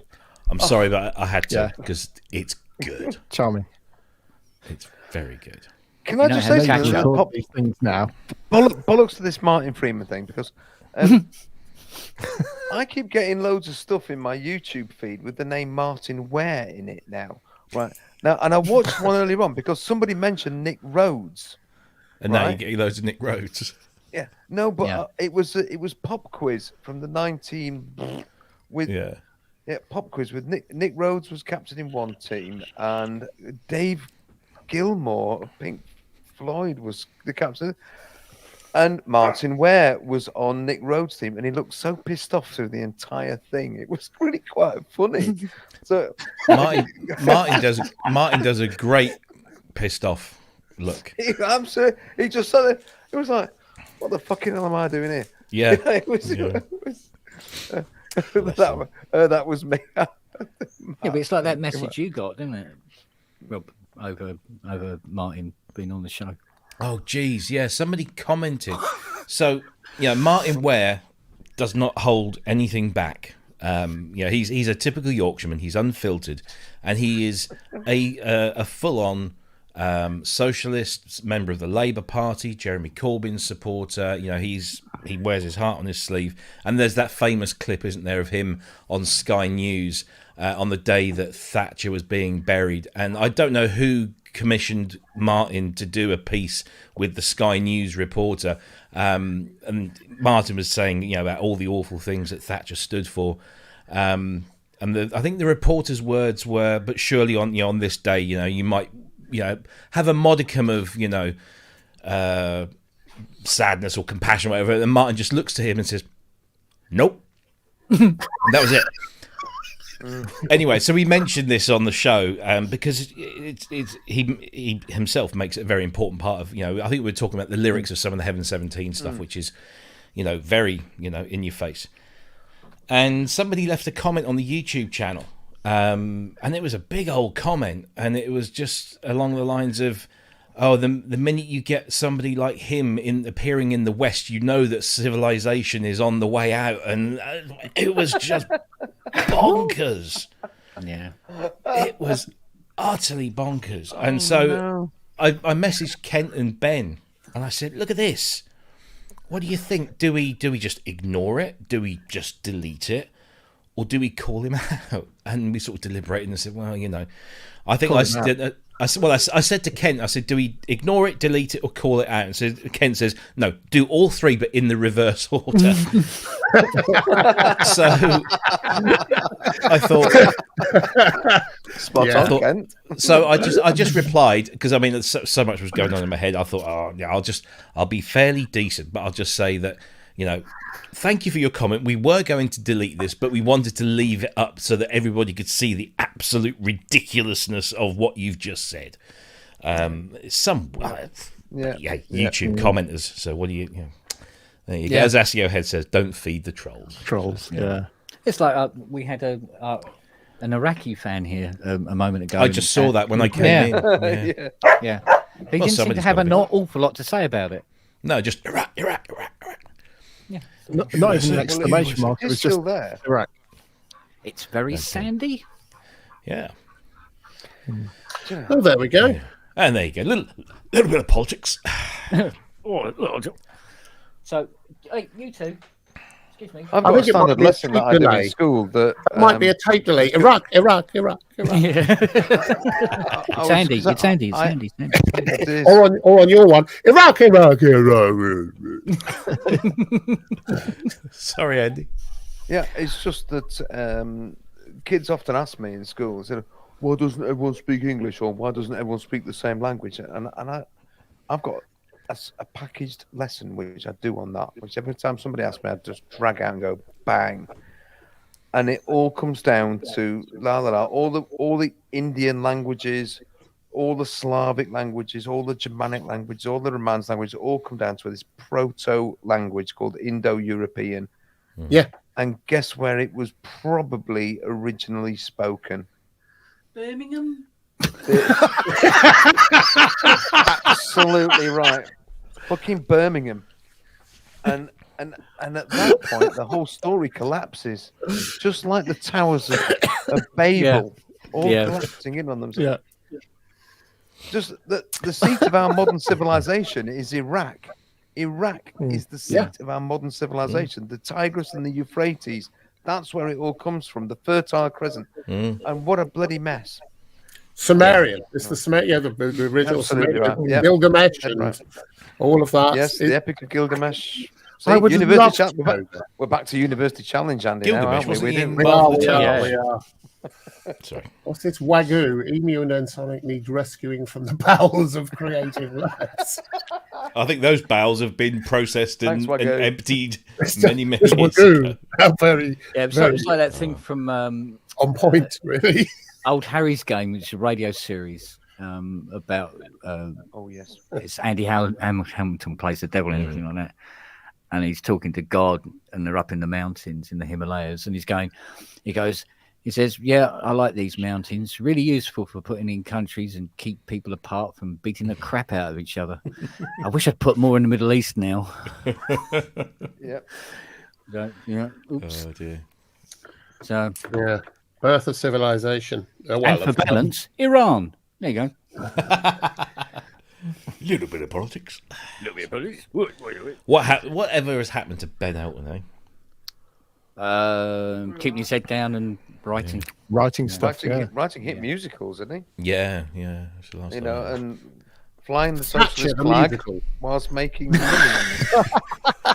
I saw him do stand-up. Real story. I saw him do stand-up live in the 80s, in his prime. It was him for one half of the show and then Rick Mail for the other. And it was just the best thing ever. You know, my mum came with me as well. She was she's right on. And it was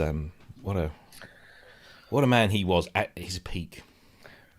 Yeah. I saw Paul O'Grady, with his lovely little dogs. Yeah. Every granny's favourite. I saw Lily Savage. As Lily Savage at the Vauxhall Tavern. Way. Oh, Fiona. We might be at the same night. And Regina Fong. We were there at the same night. Oh, my Lord. Regina Fong, and it was tied to a lamppost. Filthiest thing I have ever heard in my life. And you think he sits there on television now, all sort of smug, smoke. And I just think, you weren't there at the Vauxhall Tavern that night when you really heard what this man can say. And Joan Collins fan club. Julian Clary's Joan Collins fan club. Yeah. Well, honestly, it's image, isn't it? Anyway, it's image. What's that? What is that joke that Lily Savage did? No, it was put. No, it says Paul O'Grady. Are you going to? No, we're not going there because I know exactly what you're going to say. Yeah, no, it's not. Yeah, I can't do that. And we can't do that on here. No, not 3 nuns and a badger. Yeah. Badger. Yeah. No, it involved Dale Winton, didn't it? that was the joke. Yeah. 3 nuns, a badger, and Dale Winton. That's that I've got to hear. That's a party. Yeah. Well, it's like Julian Clary and fisting Norman Lamont.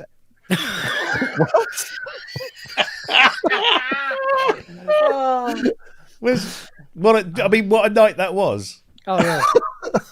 Not the night that Julian Clary was fisting Norman Lamont, but the night when he came on stage and said, "This is going to get so censored. We're going to be such furore around." Again, I shouldn't.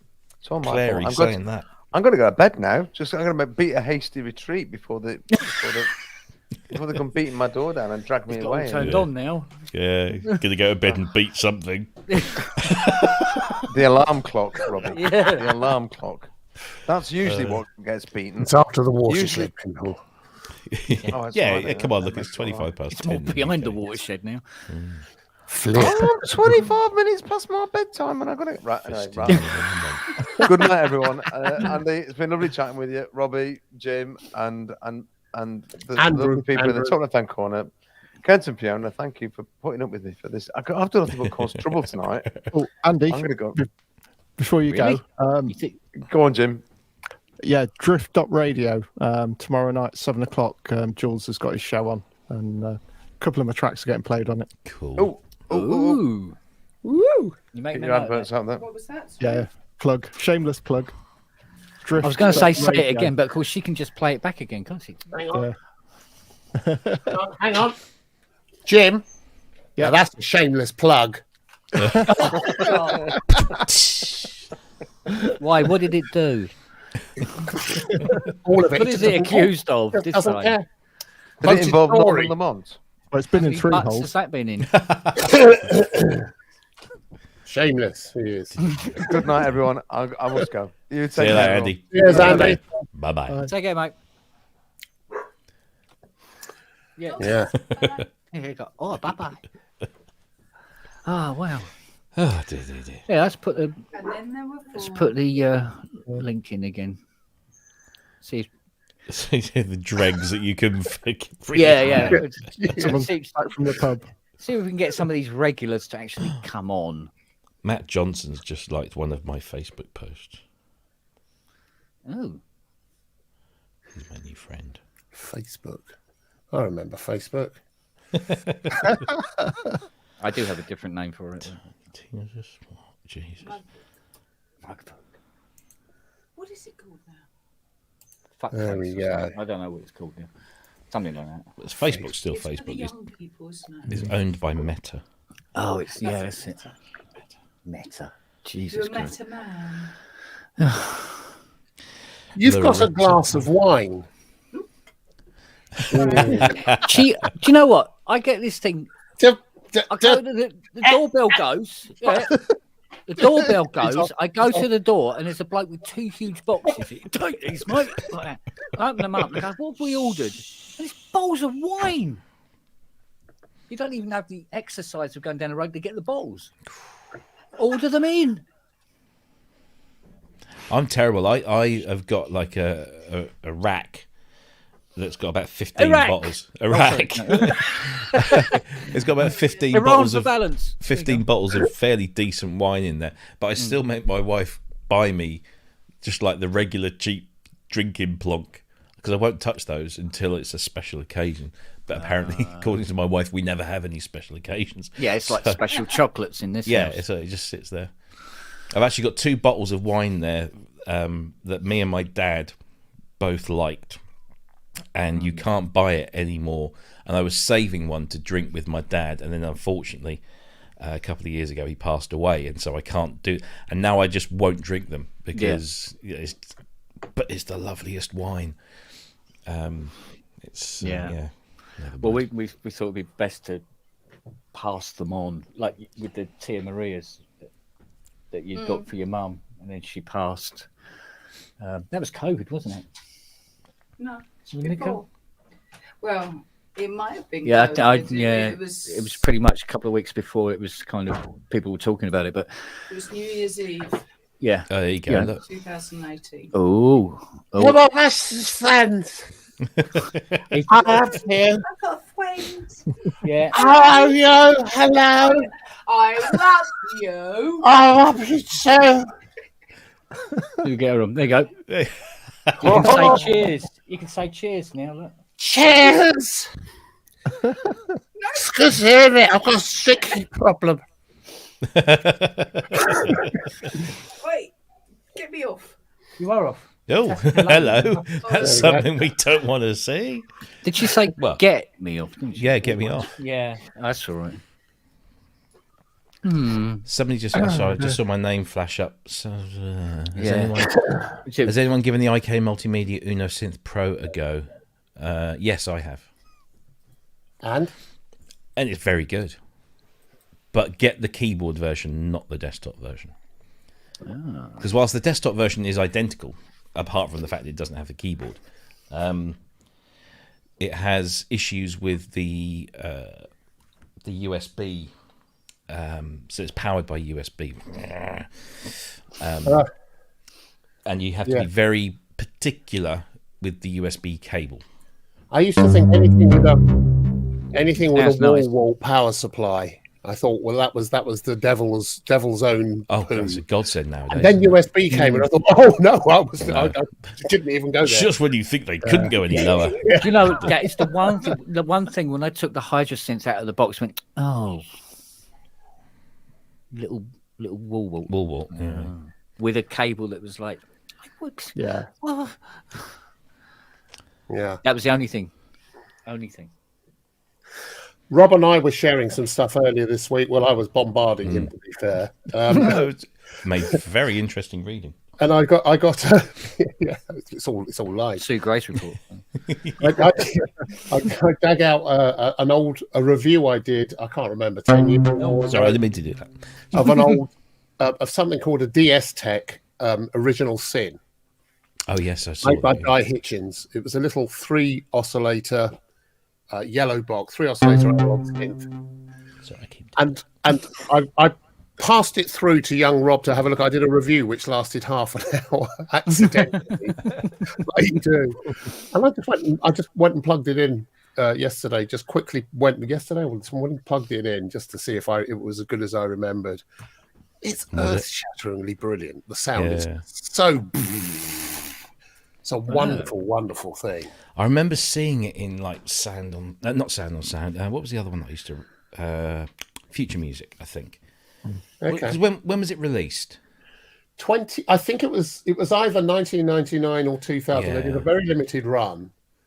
I just remember it being there was a whole range of synths back then. I know Emu were terribly guilty of it. That were all very brightly coloured.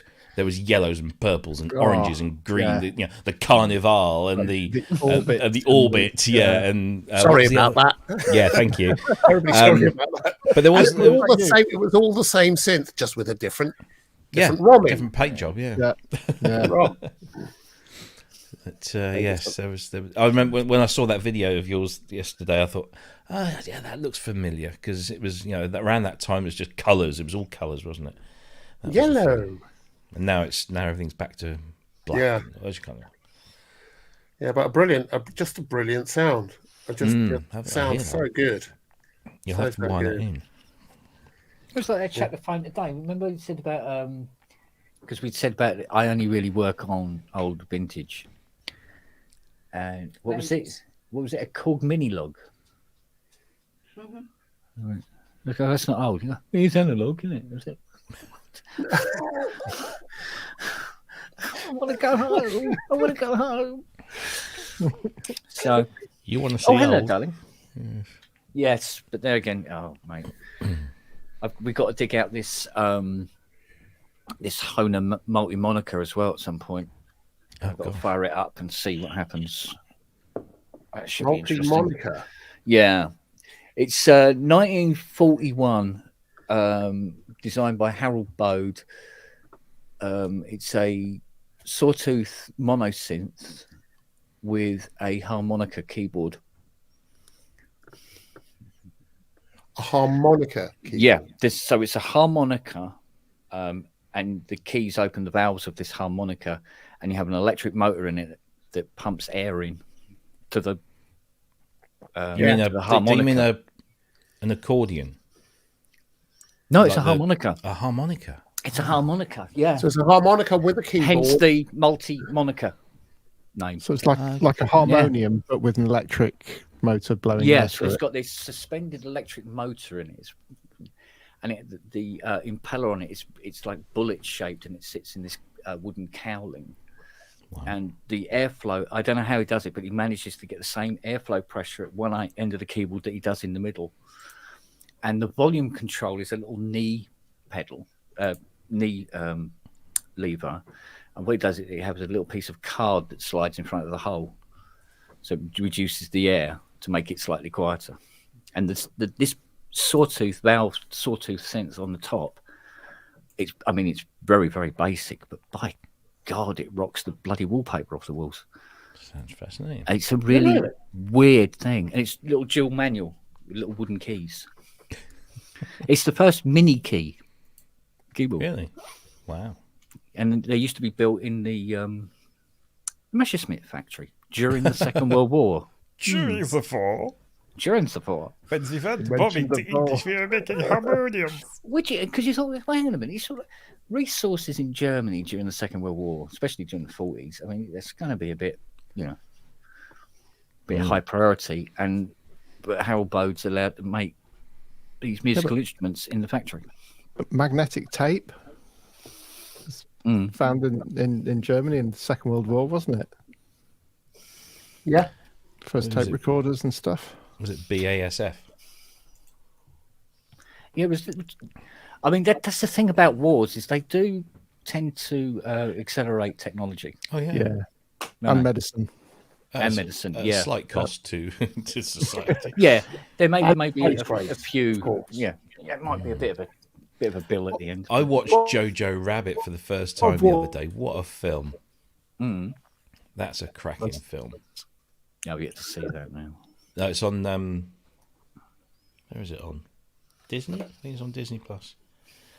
But it's bonkers. It's absolutely bonkers. Hitler on Disney Plus. It's super. It's so well done. Oh no, I can well believe it. But it's just the whole concept of it, Yeah, quite, yeah. You can watch Hitler now on Disney. What? Sorry. Which I'm sure Walt would be quite happy about. Oh, allegedly. Well, Hitler was in Disney cartoons during the war, anyway, with the propaganda ones, anyway, at least. Yeah. So, but so he done quite well for himself, didn't he? Who, Hitler? Yeah. Let's look up his IMDb page. Yeah. Fuck's sake. Yeah. So, but what was it? Because we were talking about things that get cancelled now. Because they're sort of out of date or whatever. It's like 8.5 Hot Mum and stuff like that. I'm sorry, when we wrote this sitcom in the 1970s, we didn't think about how it might go down in 2020. Because they've got that thing now where because they on Radio 4 where they'll play the older, plays from the 50s and 60s and so forth, and now they have to say recorded. Was it when certain? Yes. What was it they say? Certain things, it was different times and all this sort of thing. And then they play this. But the thing is, they'll play something like Paul Temple or something like that, and you go, what's in it that's it needed to carry this woke warning? Like, wasn't there one of the big cartoon? I can't remember whether it was MGM or Warner's recent in the last so many years. Decided to put a disclaimer at the beginning of every cartoon that said something along the lines of, this cartoon was made when, certain viewpoints were more commonplace and might cause a viewer offence in the present day. It's only because, like Tom and Jerry, you've got, everything's shot down at this, the cat and mouse level. Yeah. And all you see is, the lady, forget the character's name now, but, the mistress of the house, who, the cook or whatever she is, and she does the whole big, South, the American South accent. Oh, mammy, whatever it is. Yeah. Thomas. And of course, Thomas. You see, you can't, now that's perpetuating. No, it's not. It's just what it was back then, Yes, but what was weird was in the cartoon, she wasn't the butt of the joke or anything. No, but it was. Wine. That's to Fiona. John. Return. Ting. There you go. Oh, look at that. Oh, I'm going to have to top this up. Yeah. Dreadful. What a surprise. I'm not surprised you just have it intravenously fed, actually, to be honest with you. Just have it in a bottle above you and just like... I had this retirement plan. It's Before I met you. retirement plan. Yeah, that started last year. As you know, I'm Australian. So I was Really? going to retire back in Australia, in the Hunters Valley, a nice little cottage with a pipe running from the nearest vineyard to the tap. I'm just checking the passport now, Fiona. I don't think they'd let you back in now, anyway. Probably not. See, I remember when I was going to stay with my nonna in Italy, she would send me down to the cellar of this house. So you had to go out the front, down the balcony, and then in through these steps into this kind of cellar. And in the cellar, were on three sides of this room were like 5 shelves on each wall, and each shelf was full of 2-litre bottles of the local red wine. No labels on the bottle, just a bottle with one of those kind of Grolsch style caps on the top. That was it. Go and get me a bottle of wine. So skull and crossbones on it. Yeah. Oh, it was gorgeous stuff. Nice Stuff. Yeah. Whereabouts in Italy, Rob?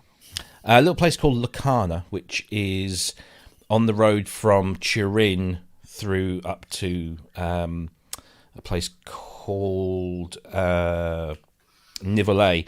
It's where they shot the scenes of the... This is the Aosta Valley.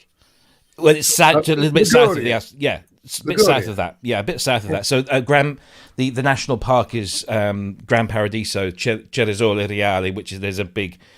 You know, there's lots of dams there, but it's a big national park up in the Alps, and they shot the scenes with the bus hanging over the edge of the cliff for the Italian job, just up there, and it's a magical place. It was wow. Yeah. No, I used to have to go down to my nan's garden to retrieve a jug out of the ground containing the poccine. Oh, really? Yeah. Oh yes, but it was all about the potato, wasn't it? The potato. The potato. What Jesus regards to the potato? I don't know. We like a potato. Oh yeah, but it was lovely. I mean, my mum's mum. She didn't like me. She never liked me because I was born while they were out of wedlock, and therefore I should be sentenced to death. Yeah, wee bastard, yeah. Isn't it? She never got on at all. So, but my other nan, she was brilliant. I was telling Hans Zimmer about how she used to throw. She was throwing bricks out the window at what's his name, Mosley. Oh yeah. Oh really? Yeah, Nice. Oswald. and all the coming up they were coming up South Street doing a parade, and she was throwing house bricks at him. Good And girl. they arrested her. They arrested her for it, and then they go. It was She missed. almost like a courtesy. He goes, "You're under arrest," Well and done. no, you're not. Like the cop walked off. Excellent. Nice. Yeah. I was telling Kent this afternoon about my... Was it you I was telling you about my... Oh, that growth. No. There's always a growth when I talk to you. There's always a growth. No, about the Growth. my Jim. slightly Jim. Get up to speed, mate. I know you're in the- the next slow, but Your bloody hell. inability to say something. my inability to say yes. Yeah, Your performance anxiety. Was it you that I was telling you about my Italian side of the family and the split between? Yes. Yeah. So Between the brothers. So my grandfather on my father's side was an Italian partisan. So he fought with the Allies against, and they were basically hiding up in the mountains and forcing the Germans, kind of back and trying to get them. And his brother, so what does that make him? He's my grandfather's brother. He's my great uncle, I suppose. Is that great uncle? Yeah. Yeah, that sounds about right. Yeah. So he was a black shirt. So the family was split. So one was a fascist and one wasn't, and that caused a lot of fractions between the various sides of the family. But so their biggest concern was that they would eventually end up killing each other. But I think the black shirt one, whose name we shall not mention, was posted in what was Yugoslavia, I think, at the time. And so my grandfather was in the Alps. He came from a place north of Milan, and he was posted up in the Alps. That's how he met my grandmother. And the story goes, and this, I only found this out at my dad's funeral when my uncle told this story. The story goes that my father was conceived, because my nonna would always tell me that my father was born to the sound of cannon fire in the mountains, which is all sounded very kind of, nice and stuff. But apparently he was conceived in a very similar way, because the Germans were coming up the hill, and the old women in the village had this method of letting the soldiers know that the Germans were coming by hanging a white sheet off of one of the balconies, and they would see the big white sheet up in the mountains.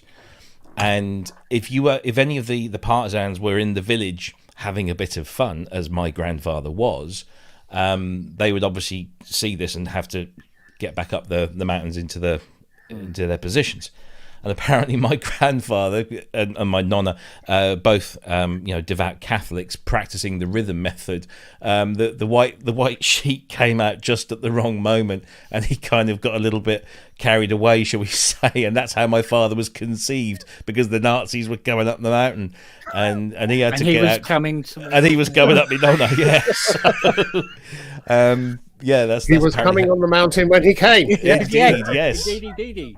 And apparently that's how my father was conceived, and then born 9 months later to the sound of cannons firing. And well, it's like my nan's house was, because this is a weird thing. Because I did I can't remember who it was now, but I was telling him about how I said, as far as I know, I'm the only person that I know that had radiation poisoning. Right. I got irradiated when I was 12.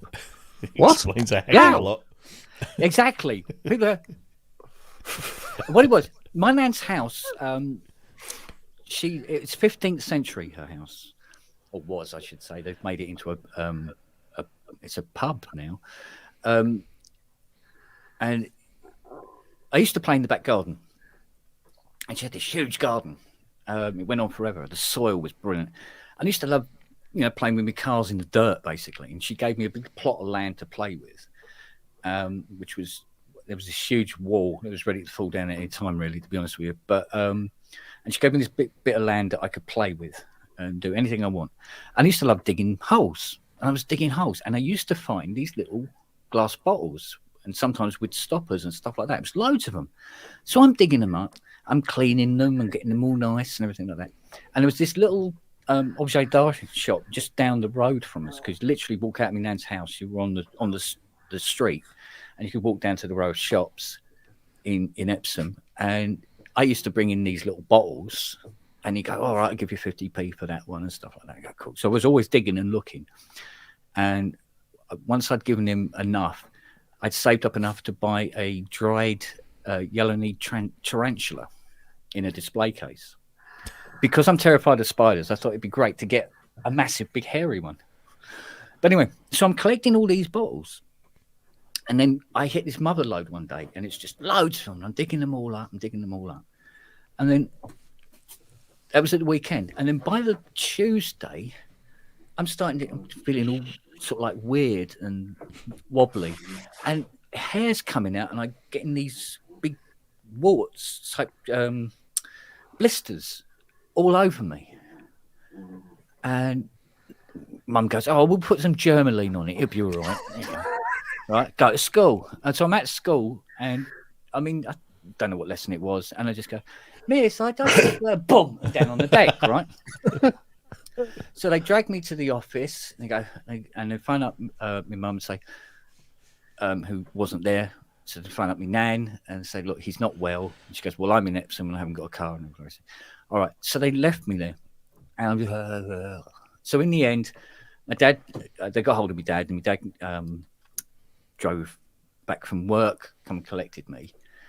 And he goes, look, you don't look good. He goes, I'm going to take you up to the hospital. So they took me up to the hospital. They gave me tests and all the rest of it. And we were up there hours and hours, although I don't remember a lot of it. It was just drifting in and out of consciousness and throwing up and then falling over and all the rest of it.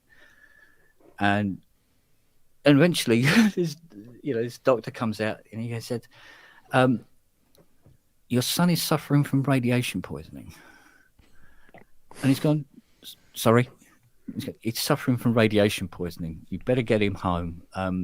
We'll be, the doctor will come around. He's going to administer some injections and stuff like that.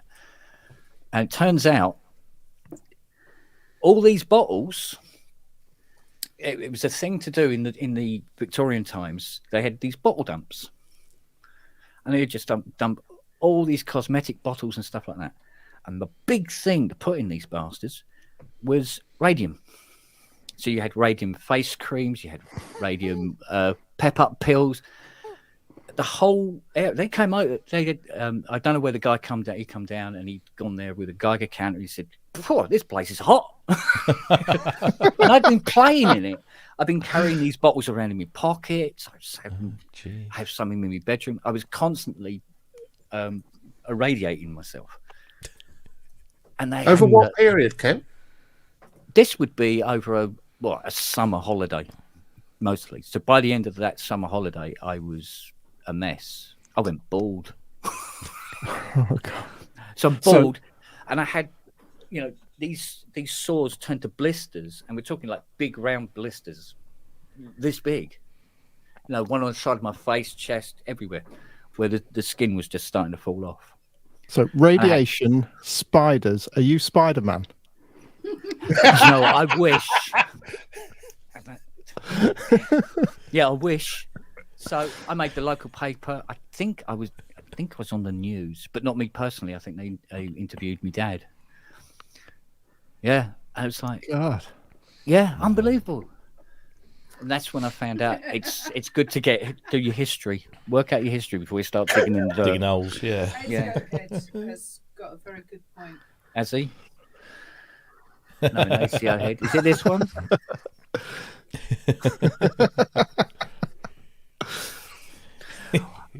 Lots of things make sounds when I touch them.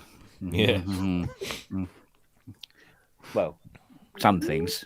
Well, it's funny you should say that, because how many lights have you got on in that room? I was just thinking that. This is me glowing. Exactly. There are no lights on in that room. Yeah. Yeah. I'd have to put like a big sheet on and go, oh. Like Mr. Burns in The Simpsons when you get yeah. I bring you peace and love.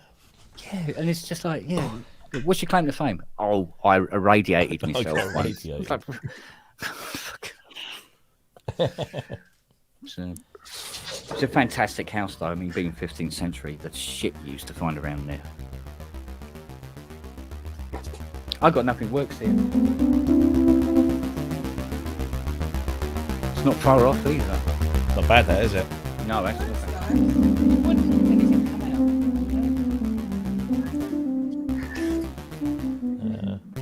No idea. No idea at all. So look. Oh yeah, I've got to put it in. Sorry, I've got to put it in the transpose mode. Where is it? No, that's not it. that's not it. Bing. God, the amount of times I've had to try one do that.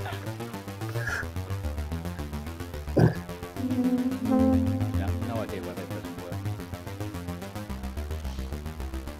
Is there anything there? Sorry. Yeah, it comes out there. That's for whoever was asking about the Uno synth. It can do that. It can do Blade Runner. Yeah, but Richard isn't here, so we can go. No. Oh, that's a film. Yeah. No, that Synth Addict says that's not the Polybrute. That is, I'm not going to drag it out because I'll unplug it and rip everything out. It's the Uno Synth Pro. Oh, Richard's in the chat going, he's hear there. what? There we go. This is the sequence to it, Richard.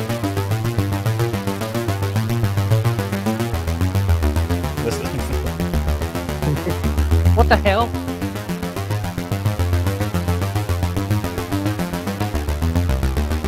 Something like that. Yeah. It's I'll probably get a copyright strike now. I think it's C. Yeah, C. G. Yeah. D. A. Something like Maybe. that. You're presuming that I know which keys are what on a keyboard. White. No. White. Yeah. So white to the left of two blacks. right Yeah. to the middle of 3. Yeah. So Yeah. very visual, me. Yeah. All right. So it's the first key, and then it's a matchbox length to the next key. That's it. Yeah. Yeah. That's a good It's all way. muscle. It's all in the muscle memory. Yeah, That's I remember having muscles. Yeah.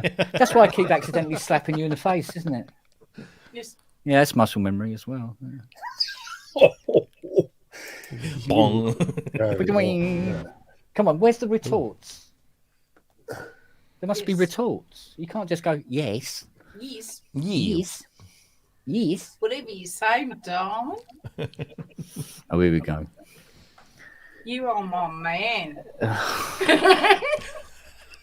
She does this to me. It's all beaut and going out in the ute.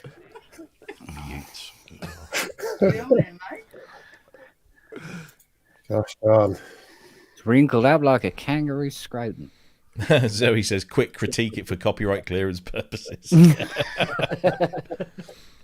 Very true. Yeah. Oh my god. Right. Yeah. Oh, hang on. Say something, Jim.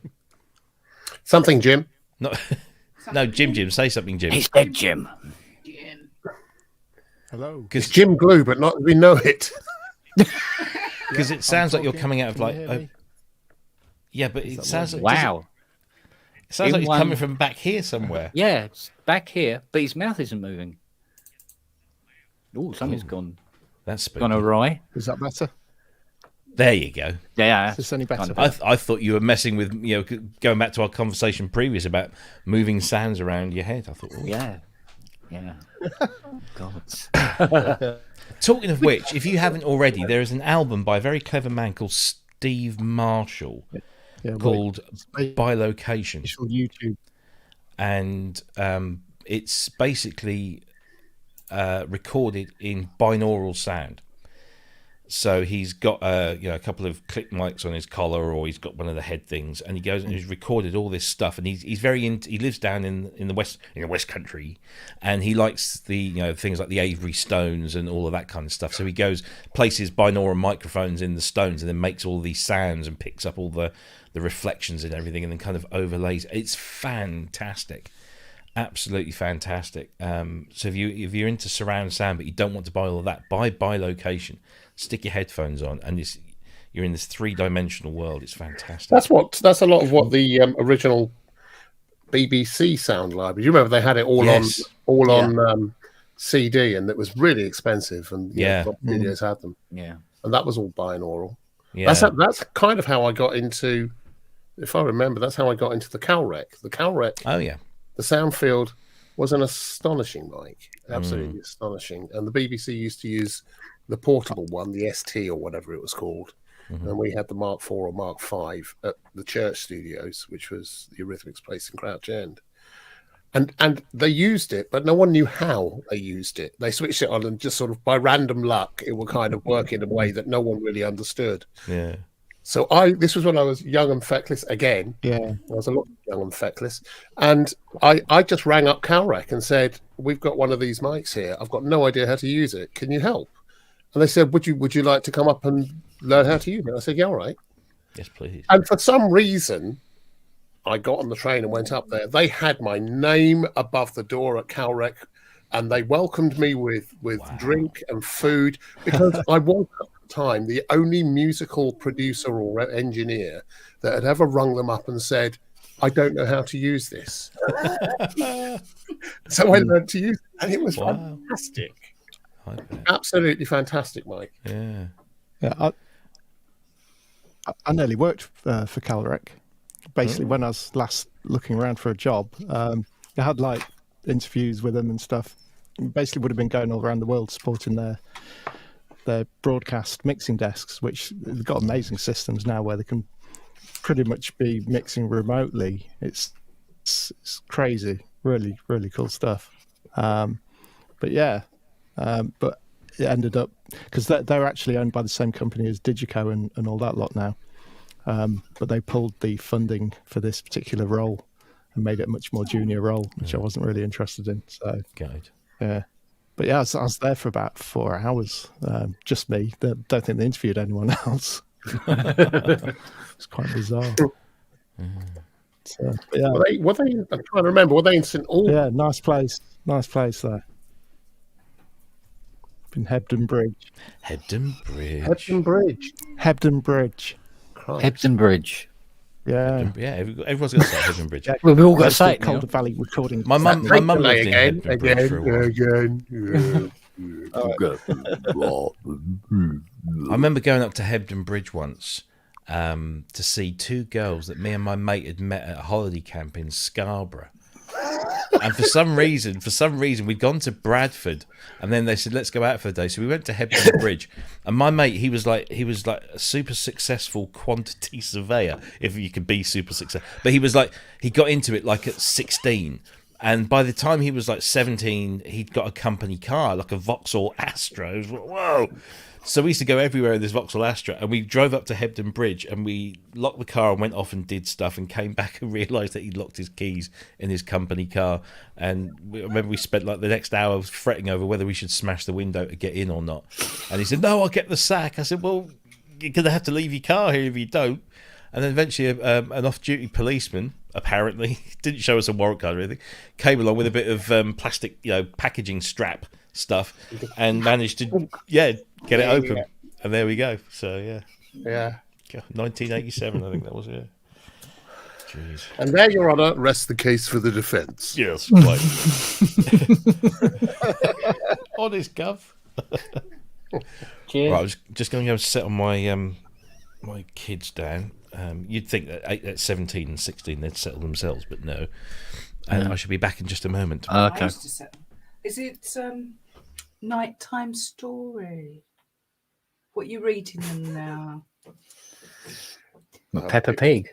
Peppa Pig, is it? Yeah. I don't know if you've aware of Peppa Pig World. You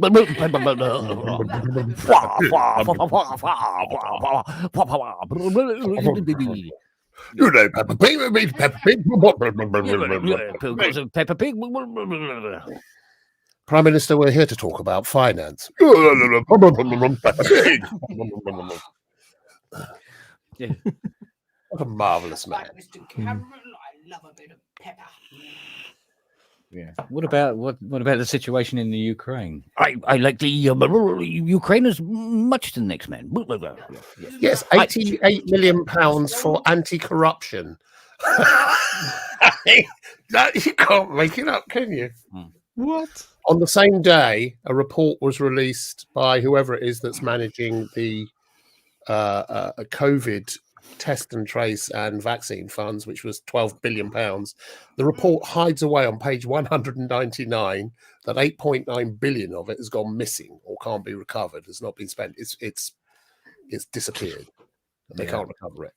It's in someone's back pocket. Well, they got the special trousers on. They're probably coming to you to buy a CS80, Ken. Yeah. Yeah, it costs you, mate. You know what I mean? Got one out the back. Might be interested. Yeah. God, dear God. I don't know. I really don't. Well, so there was that thingy today, wasn't it? That was he a cop? He was a policeman or something in the States. He'd been on Fox News and he was classed a hero because he said, he gave up his job rather than take the vaccine. And apparently he's just died of COVID. So very heroic. Yeah. Okay. Took one for the team. But it doesn't work like that, unfortunately. But there you go. No. So, I don't know. Morons are us. Cheers. Nobody said Woody yet. Cheers. Cheers. Woody. Charles. No, we've decided our Woody is Blade Runner. Blade Runner? Shouldn't it be Hebden Bridge? Hebden Bridge. And then everybody takes a drink. But you've got to say it in that. Hebden Bridge. Hebden Bridge. Hebden Bridge. Oh, Hebden Bridge. Oh. I tell you what, the first person that calls tomorrow, I'm going to do that to him. Hebden Bridge. Bridge. So they'll be like, what the fuck is going on? Do you get those calls from people that say, I've been looking at your website, and I think it's marvelous what you've been doing. We'd like to offer you some marketing and some SEO. Oh, you've looked at my web. Oh, yes, it's marvelous. What did you like about it most of all? What particular thing? Give me an example of what you like. Did you particularly like that picture we had there of the elephant with his dick out? That yes, it's brilliant. Oh, it's brilliant. The colour. Oh, well, I tell you what, we've been getting all week now. Is you answer the phone, it's quiet for a long time because the connection hasn't been made because it's connecting somewhere out in India. And he goes, hello, how many computers you have in your house? Well, many computers. We are computer literate here. Because this is Microsoft. And yeah, of course you are. Well, sorry, which part of the Welsh Valleys are you from? Was it really that bad? Yeah. Well, you see, if nobody can tell what the accent is, it isn't racist. Yes. They go, everybody going, am I offended or not? I don't know. So, yes, there you go. But, yeah, how many times? 5, 6 times? Apparently, we're streaming with accent. Yeah. Actually, it might be the same guy. No, one was a woman. Oh, I love that. I love those calls. I keep them on the phone as long as possible. Yeah. And then they start swearing at you because you've been dicking them around. How dare you dick me around? Oh, really? Oh, really? Oh, lovely. I've looked at your website. And I love the elephant. Yeah, the elephant. Wonderful colour. And I see you're in Hebden Bridge. Hebden Bridge. Hebden Bridge Computing.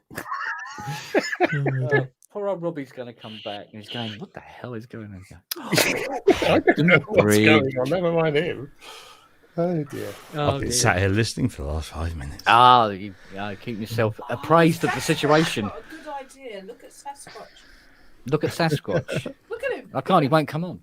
What? No. Rob is back again. Rob! Raspberry Pi. Is that it? The Raspberry Pi one. Oh, that would be good. Yeah, have a Raspberry Pi for them to try and remote into. It's worth buying one just for that.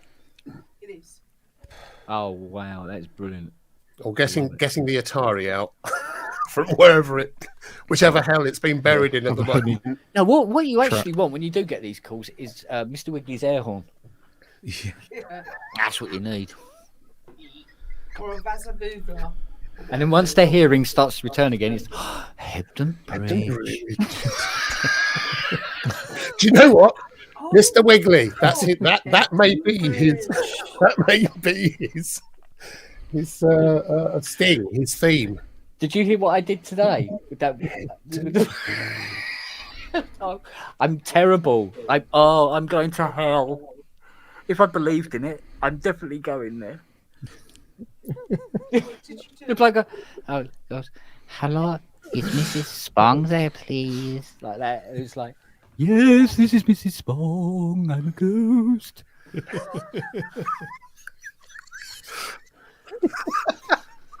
But, Jesus, talk about Mr. Bus. Fucking hell.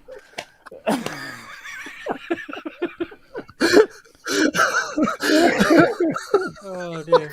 Oh, dear. I just wish I could have remembered the words to Rent a Ghost. That would have been. So, Rob, I was going to ask you. Thank you very much for that link through to the KX88 fascia. I'll probably get that bought and in, but I might get it down to. I'll try and get the KX88 down to Kent to sort out. Yeah. Would you prefer, Kent, if I will at some point? Would you prefer if I sent? It's got a dink in it so that the button's permanently held down and the keyboard. Oh right, yeah. Keyboard's been left on its side for a period of time, which I didn't know. Hammer, so it's all of it. So it just needs a proper service. Would you prefer to order the fascia yourself, or for me to order it in and include it when I get it down to you? Order it yourself, because. Oh. Yeah, because if the wrong one is ordered, it's not my fault. It's that one. It is that one. Yeah. Actually, so you just order it off of Rob. There you go. Just throw your credit card at him. Oh. You know, Yeah. I was good really quality, surprised. aren't they? 67 quid. Yeah. And I was utterly gobsmacked. I thought it was going to be Can you see the Mazillion. quality? Mazillion Look at the pounds, quality. yeah. The quality is just. I mean, he's got the so you've got the see-through bits are all there. I'm sure there's probably a technical word for that, but the see-through bits, you know what I mean. The see-through bits. Yeah, transparent or the translucent things. But yeah, I mean, done a brilliant job. It's just spot on, and They see on the Matrix 12, those Just turn that transparent into a bits belt. are actually clear and they're sprayed green. Yeah, with lacquer. Really? Yeah, found that out the hard way. Oh. Bit of acetone to clean this up. Oh, fuck. Oh, and is that the 5 or the 7? 7. That's the 7. Yeah, that. Sorry, Yeah, wrong way. Got it the wrong way around. There's it. Yeah, that, of 7. course that's the 7. Yeah. Yeah, and Yeah, then that's a 7. remember Like that. QBC. Oh my lordy lorks, that's a JX8P, isn't it? It is, And yes. all are done in and this high one, quality he does- he- vinyl. Yeah, he does 2 versions. So he does this one, which has actually got not just I can't see it because of the bloody light. Yeah, there you go. It's got the Yeah, patch names that's on it. rather than just the numbers. No. Or you can have the original one with just the numbers. He does both. But yeah, he was doing some stunning work. Absolutely Doesn't have the stunning. Neville is gay patch, though, does it? Does not have the. I have that. I keep it in the back. I do keep it in the drawer there. Gay patch. Yeah, on this Oh, yeah. DX1, on the DX1 downstairs, one of the patches is Neville is slightly gay. No, it was Neville is. Oh, it was a bit Was it? more. Hang on, I sent you the pic, I can't remember. you did. Technology. Here we go. Neville is definitely very gay. Oh, he went the full. Definitely very. Yeah. I mean, there was a few patches on there that the names Post- really gave definitely away made which it. band it came from. Yeah. That There's a load 3 on letter there. one Well, there was one which took was- me a what was it? moment. Dog fart woof woof. Yes. That was one. I'm sorry. That's right. Okay. Dick bum, which is very Yes. nice kind of clavichord. Not quite sure what the connection is. I love patch names. I love people's inventive patch names. Well, the Ultravox mini mode. Hebden Bridge, yeah. Oh, I should so make a patch called Hebden Bridge. Yeah, you got it now. What would? Okay, here's a question. What would a Hebden Bridge patch sound like? Well, it's got to be octaves for a start. Yeah. Okay. For bridging, Hebden Bridge. Yes. Hebden Bridge. Watery. It's got to have some Hard. tinkly water in there. Yeah. Sweeping Tinkly water, up, yeah. slightly sweeping up in the bandpass filter Yeah. on the envelope. Yeah. Because of the Maybe a hills. troll. Yeah. It's Troll. quite hilly. Was in bridge. Yeah. Little okay. hillock. So definitely triangular modulation. Sorry. Someone Yeah. shouting Iraq. Someone's hanging around. Yeah. Yeah. Yeah. Isn't like Hebden Bridge like one of the gay capitals of the north or something? I've no idea. No, What do you mean? I have a lot of gay friends that go to Hebden Bridge a lot. Yeah. Hebden Bridge and Whitby. It Oh, was Whitby's a doggy site. I did not do it. There's No, I think loads it's of a- dogs, loads of I've- dogs in Whitby. I've got friends that are both Bridge. lesbian and goth, and I think they go to Whitby for there's a big goth festival there or something, and they all get dressed up in all the clobber. It's impressive stuff, but I couldn't do it. It's all that black. Yeah, you used to do that sort of like she's got she's photographs of her in this leather one-piece cat suit thing. Oh, hello. Yeah. Back in the Do you wanna- day, Do you want to share? And it was half the size. half the size. I'm not going any further than that. No. I was going to. Believe me, Ken, it's not going to be smoking that kills you, mate. It's not. No, I know. Because I almost went. Oh, there you go. The Synth Addict says apparently is known as the lesbian capital of the UK. Wow. Hebden Bridge. I'm going. Hebden Bridge. This train is now arriving What at possessed me to Hebden go out with a Bridge. lesbian? Please change. Do you know what? I sold all those Viagra on eBay. Good. Yeah. I heard the price is going Two up. other lesbians. Don't know what they want it for. But there you go. Yeah. Oh no, that's a whole different road, wasn't it? That conversation. Oh no. No, it's just one of these weird conversations where a friend of mine, who's a lesbian, and I said to her, I said, look, from a heterosexual point of view, we see lesbians and they use dildos that look like knobs. What the hell? How's that work? You know? And she gave me this very, very brilliant answer, basically, which is fuck off. Oh, okay. All cleared up. Thank you. So, nothing like it's the best bit without the rest of the man attached. God. No. I don't know. No. Being half Welsh, I can attest that the whole thing that everyone says about Welshmen, where you wear wellies so you can put the back feet of the sheep in your welly, it's not true. It's not true. And I'll tell you why it's not true. Because for any connoisseur, you know you miss out on the kissing at the front. Yeah. Oh dear. So I'm quarter Welsh, so I just use the one boot. Yeah.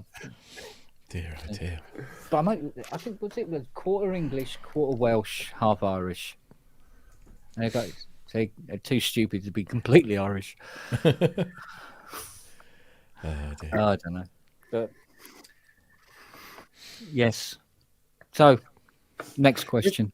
It's the synth talk that can always. Let's talk about synthesizers. Yeah. Well, yes, let's talk about it's being immersed in synths. That's why I'm here. That's what, I always enjoy this. It's yes. Let's put the Oasis in boots. Oh. And you can put really long patch names in the Oasis, like Hempton Bridge. We should have. I'm getting an idea now. We should have a patch design contest. Hebden Bridge patch design contest. Design a patch for a synthesizer of your choice. Yeah. So it has to be a synthesizer that everyone, or a plug-in, whatever, that everyone has access to, do you think? Okay. So it's the same level playing field. Of course, I'll use 13 versions over 13 stacked bits. Yeah. 27. So what's a good free plugin that everyone can get on Mac, PC, and Linux? Oh, Christ. What about that Surge XT? That's a multi-platform. Let's have a look. Yeah, Surge, and it's free. Surge XT. Microkorg. Piss off, what? I'm just writing out. I'm just reading. She's just blurting out comments. Yeah, that's not confusing. Or let's make it really difficult. Give them Dexed. Design an FM patch called Hebden Bridge.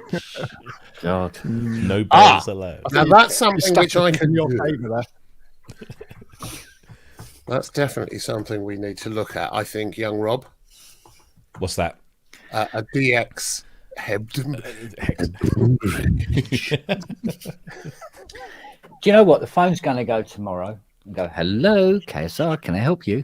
Yes, this is Hebden Bridge County Council. Would like a word. Oh, there we go. Hello. What else is free? I can't remember what plugins I've got. Yeah. There we go. So it's on GitHub, or it's on GitHub. Yeah. I tell you what, somebody we got 20 VCV people watching this. We got 20 die-hards. Who the hell's watching this shit still? Yeah. I think most of them must be on the other side of the world now. My God. Gone to bed and left their PCs. Yeah. Right. Here we go. So I'm just going to pop this on the chat so that everyone's got access to it. There we go.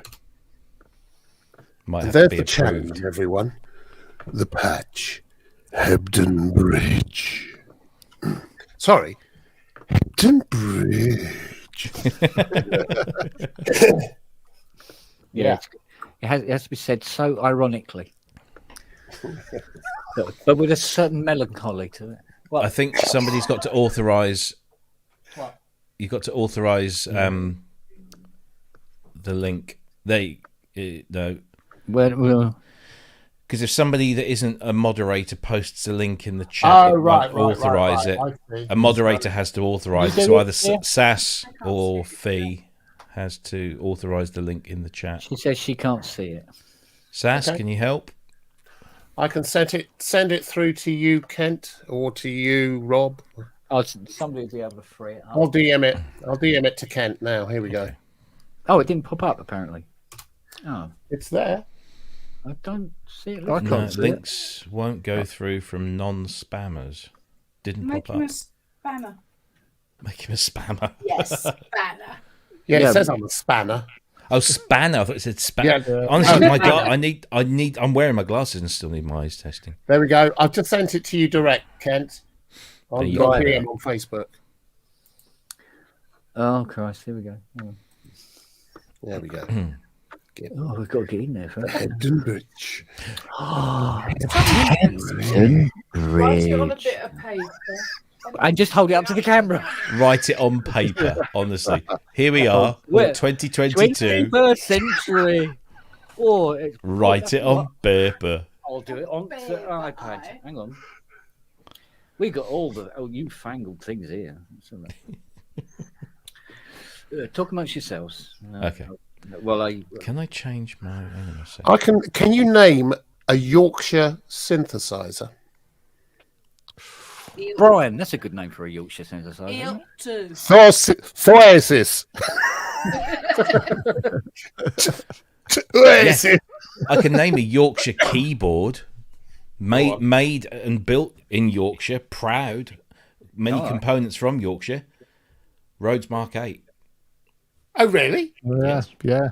Built in Leeds. Of course, yes. Yeah, it's all completely British.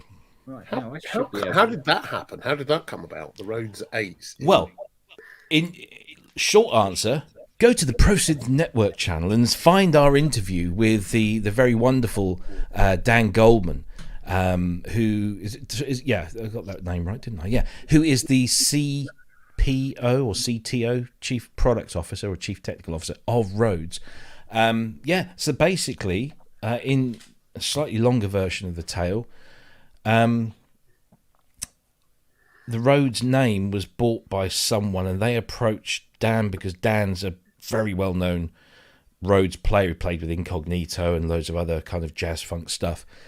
And he made a living repairing and servicing Rhodes, from Mark 1s through to Mark 7s, and said, would you like to be involved? And long story short, the new Rhodes Music Company was born, and the Rhodes Mark 8, which is available to order at rhodesmusic.com. Starting price of £7,495 with customizable options that could take you into the £10,000 region. But so you can have different color tops, you can have different color, the main unit, you can have the panel in different color, you can have the additional effects section built in or not. But it is literally all of it is hand built, designed by Axel Hartman, the great Axel Hartman. And it looks the business and it sounds amazing. And we've actually got an open invite to go up and have a nosy around the factory. But somebody beats to it, Dr. Mix, Dr. Mix. Are you familiar? Yeah, he went up. Claudio went up and had a look around the factory. Of course, Claudio has got the chops as well, so he was sat there playing this thing, and it's everything is hand built, hence the price. But it is amazing. And it's that thing. It's the I kind of sniggered a bit at the price, $7,400. But actually, if it's hand built, the time it takes, the materials, and the craft and love that goes into it, it's a proper instrument. It's when you hear Dan talking about it and the story, the whole passage, and the fact that he's managed to source, like the tines are made in Arrogate, and the keys, the keys are actually Steinway keys. It was as thick as my arm. Are they? Well, they're made by the company that make keys for Steinway. Right. And it's a German company, and they only do keys for Steinway, but they managed to persuade them to do the ones for the Rhodes. It's just a stunning. It is for the very definition of an instrument. it's that perfect match of mechanical engineering and human interaction. It's just beautiful. And the one I want, you can go on the website and you can mock up your roads, and you can pick your color schemes and pick your bits and bobs. I think the one I wanted, which was the dark walnut casing with the orange lid, came to about $9,500. Even with mates rates, that's still going to be very expensive. It's going to be expensive, but then you're paying for someone crafting it. You're paying for a real person to really build it from scratch, not on a production line. Exactly. Yeah. And you won't have to pay. The Anecdotes going to be much more. Oh, the if you want to talk about expensive. I tell you what, I don't remember eating that. Oh. Stop it. Oh. Yeah, so it's a. I just said that when I was sick on the dog, didn't I? No, I don't remember eating that. I don't remember eating that. Someone just posted the knobs are made in Hebden Bridge. Yeah, they probably were. Hebden Bridge. Yeah. Hebden Bridge. Yeah. It's a thing. It's a thing. I'm sorry, it's a thing. Yeah. So when are Behringer bringing out the Behringer anaglyph? The Behringer. Did someone say Behringer? Yes. I thought that was a banned word around here. No, we just, Behringer. You say it on your show, but this is. Behringer's. No, do you know what's annoying about Behringer? Behringer produce very good stuff. Very good stuff at a affordable price, and but they tread over the. Yeah. But do you know what? You can look over that. You can look over that sometimes.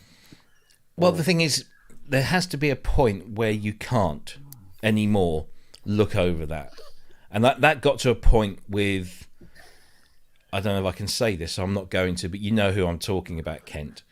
When they screwed over, or tried to, shall I say, screw over someone.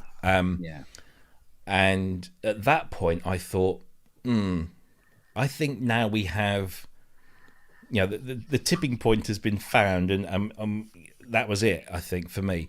Now, I have to admit, I've got a Behringer little desktop mixer thing there, and I've got a TD3, and I've got an MS1 that they gave me.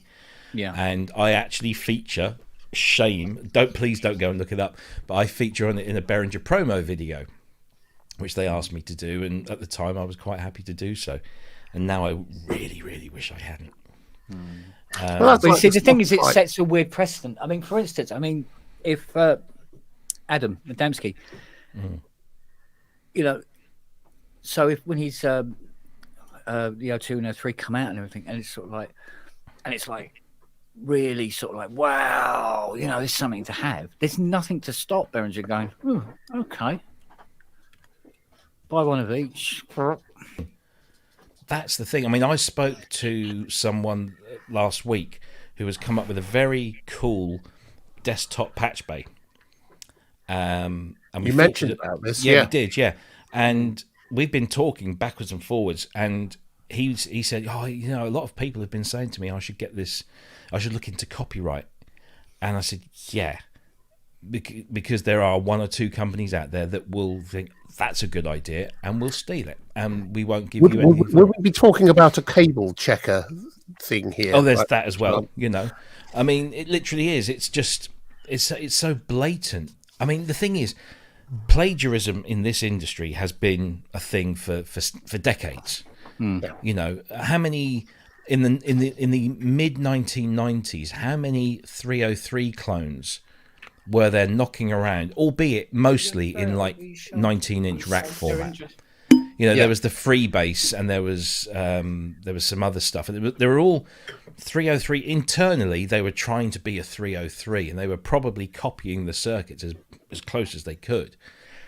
But because it was like independent companies, small companies, they're only charging small amounts of money, and they were delivering what people wanted, nobody really made a fuss about it. But as soon as Behringer come along, and say, look, we're going to do it, and we're going to do it in a box that looks like a 303, and it's going to, sound like a 303. We're even going to give it a name that's very close to the 303, and we don't give a monkey's left nipple or the hair upon it about whether, who we piss off about this.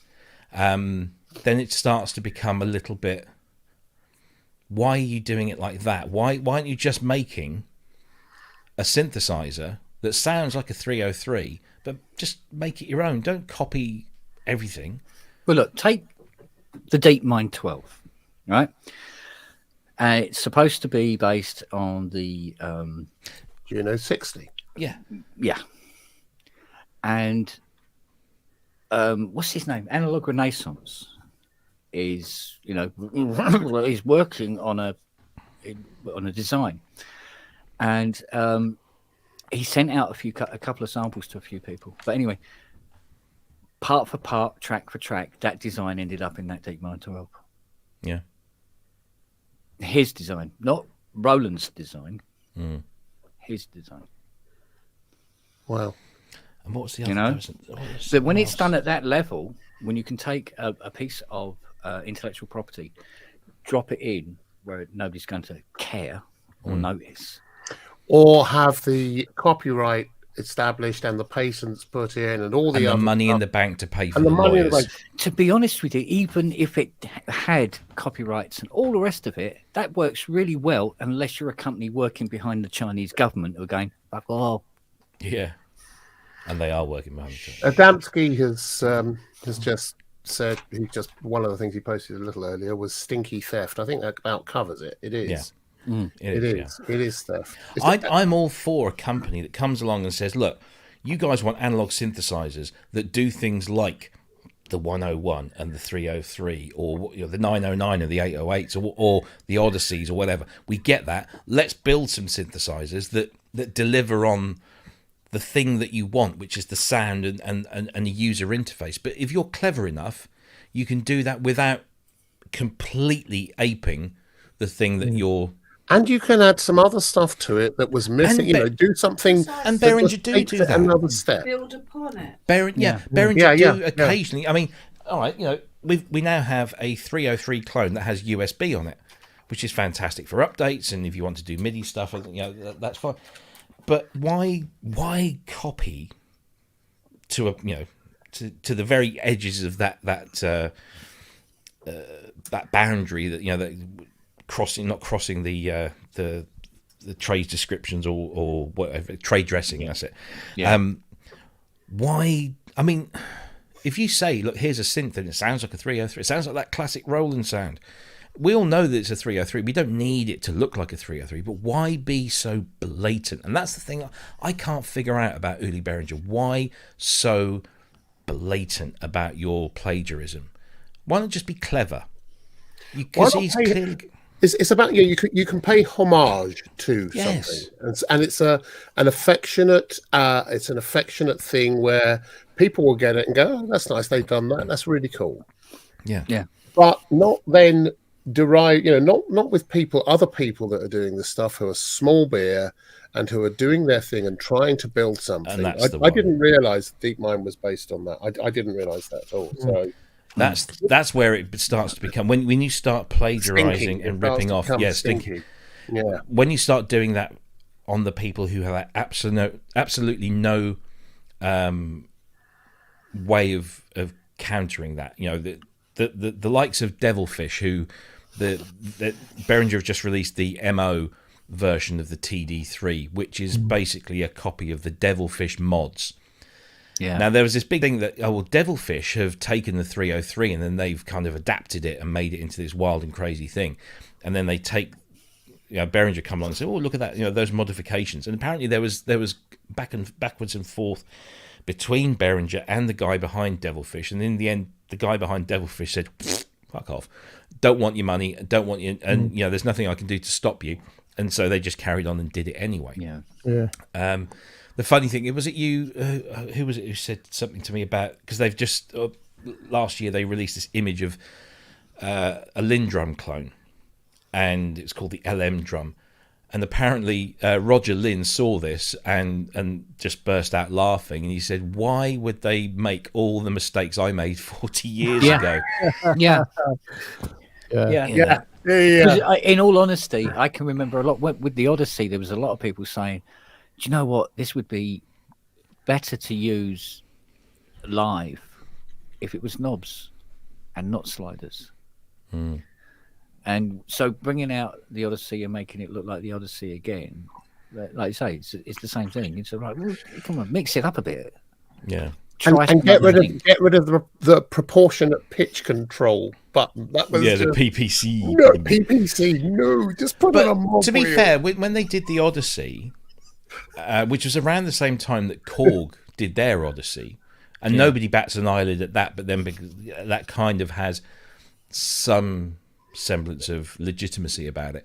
But at least Behringer put in the Clark Technic effects unit in there, which the original, of course, didn't have any effects in there. So they have, to a point, elaborated on the original design and put something in there that wasn't in the original. But it's so blatant, Yeah, but even then, I mean, putting an effects processor on the end of the chain. Woo! That's exactly. It's hardly groundbreaking. Yeah, but it's hardly something you're not going to come up with. But you're giving somebody an option. You're giving somebody that option. Enough. Yeah, true. And and I still am really undecided what side of the fence I'm on. But I'm slowly moving towards this.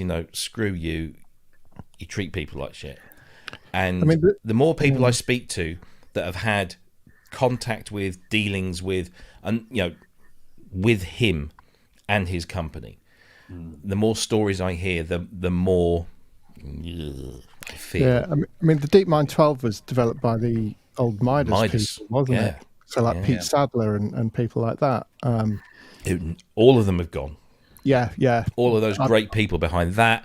Even the MS-101 was designed by the Midas guy. A few people from who are now they've gone off into banking and all sorts, who used to work for Music Tribe up in Manchester. Yeah. Well, Joel Perry was a guy that I used to deal with, and he's now started a new company called Entourage, and he's still in the industry. John, I don't know where John's gone. I haven't heard from John in ages, and there's loads of people up there because they were when I put my sort of like my feelers out because I wanted to get an MS-101 to review. Because I've had this obsession with the SH-101 for so many years, and here was a chance for me to get hold of something.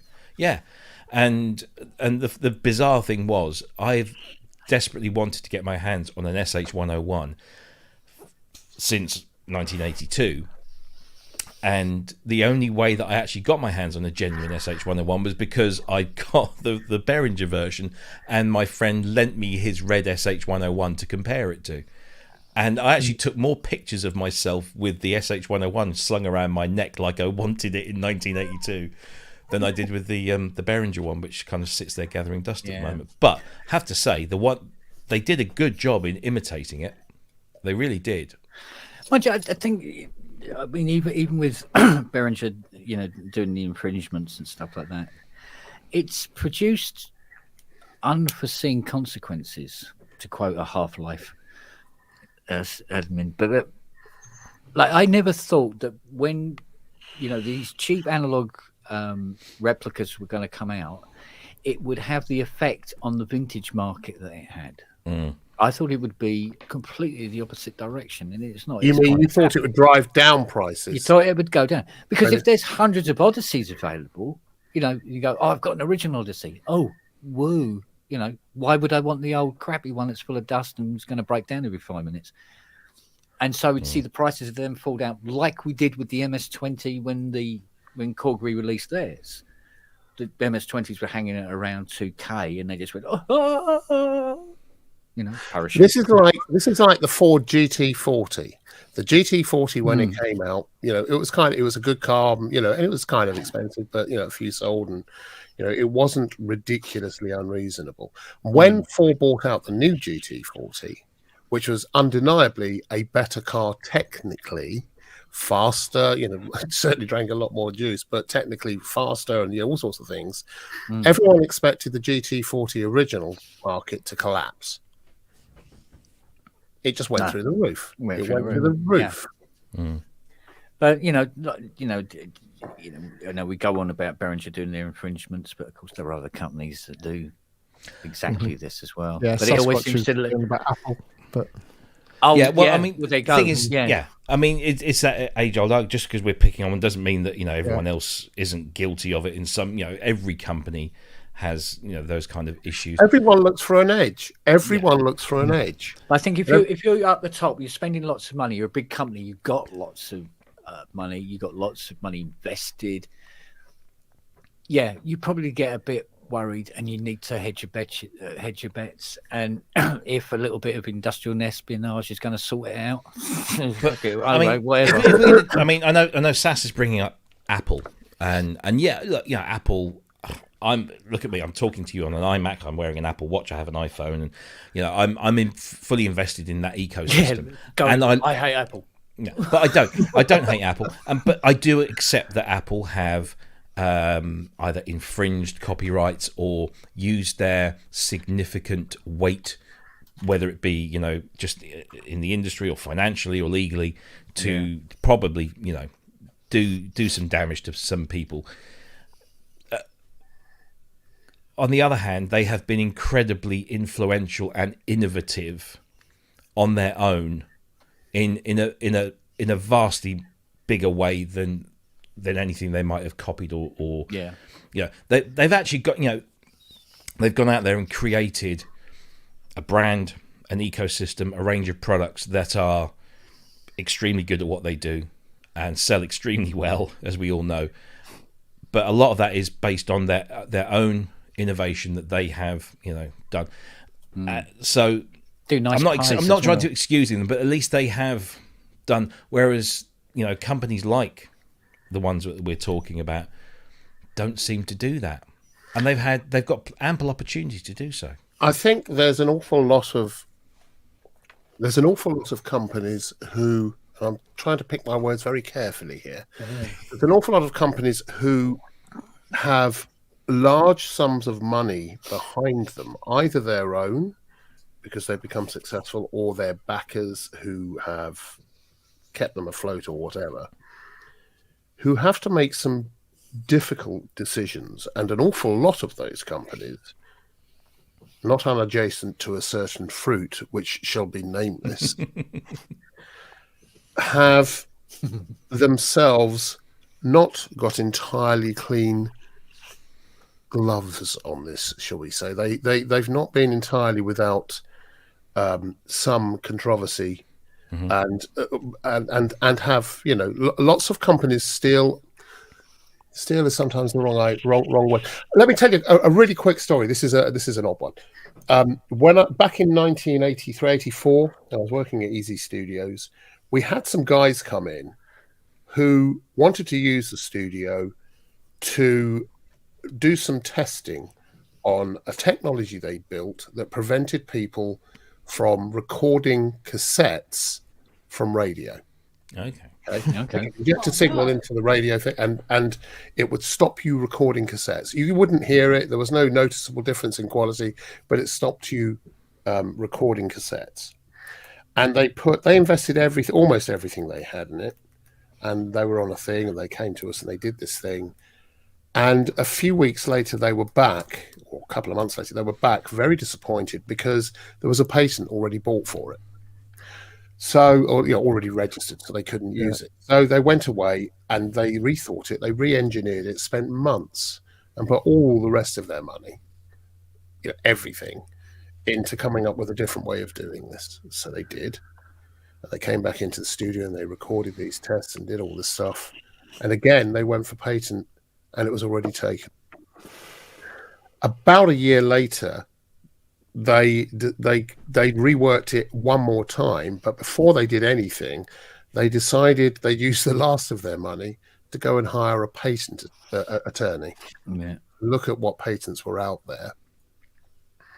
They found 163 patents, pretty much evenly divided between Sony and Philips, who made the cassettes, who had found ways to stop this happening and then registered those so that it couldn't be used because they were making so much money from blank cassette sales. Now, that's smart on behalf of Philips, and so that's really smart business. It's stinky as well. Yeah. But it's smart. It's smart. And I think often, we're looking at these things, what people do with technology, and their reasons and the methodology behind it and how they do it and where the money's coming from. And I'm sure Behringer is in that position now. I think they've gone from, a pretty successful company doing okay. It looks from the outside as though they have major interest or majority interest from certain state organs for whom such things don't really matter anymore as long as they're getting the money and the work.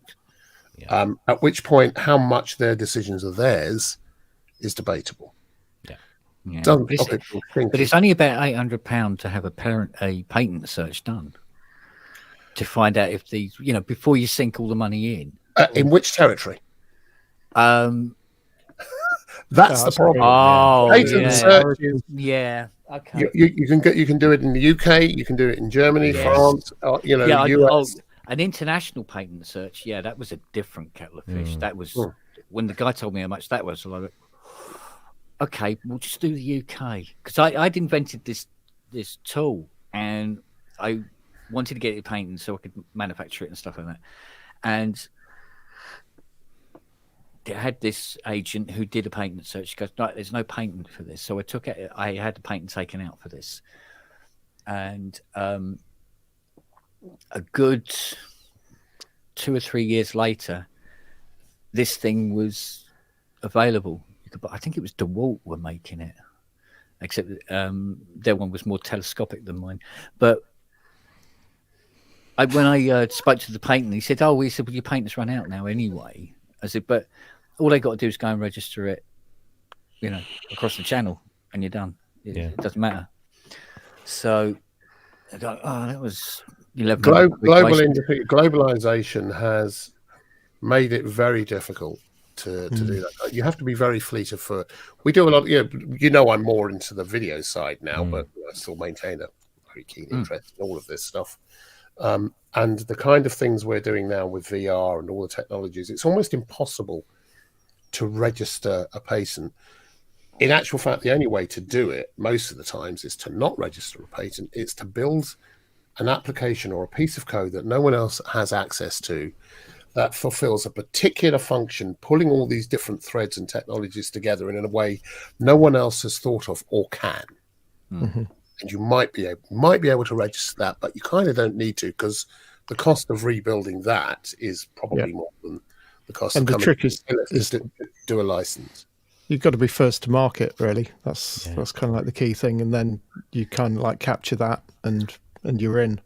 Being the first to market isn't a guarantee. Not anymore. No, not anymore. Yeah. No. It's finding the gap in the market because traditional commerce and traditional ways of doing IP, as we know with music, as well, with music, with film, with all these things, being the originator doesn't necessarily guarantee you the rights. It's owning the IP and being able to prove that and the date at which it happened, and then to make it so clear that no one else can step on that. You change the plot line in the story and then change the character names. At which point does it diverge enough that it becomes a completely new storyline and therefore a new film? Or the classic music example is da da da. We all know that's White Christmas, 3 notes. It used to be, it was 5 notes or 8 notes or whatever it was. Yeah. Those 3 notes determine what it is. So it's being clever about that stuff, and it's trying to do enough to make yourself, the demand for what you're doing so get such an impetus that no matter what anyone else does, they're not going to be doing what you're doing. And that's kind of where you are, Ken. No one really wants to go to anyone else to get really good analog restorations done because you do it so freaking well. I mean, you're ugly as sin. Yeah, but I mean, the thing is, they don't have to look at me when I'm doing it. That's that's that's why I'm doing this. But the thing, like, instance, I've had people say, I've had people say to me before, right? They go, oh, do you know what?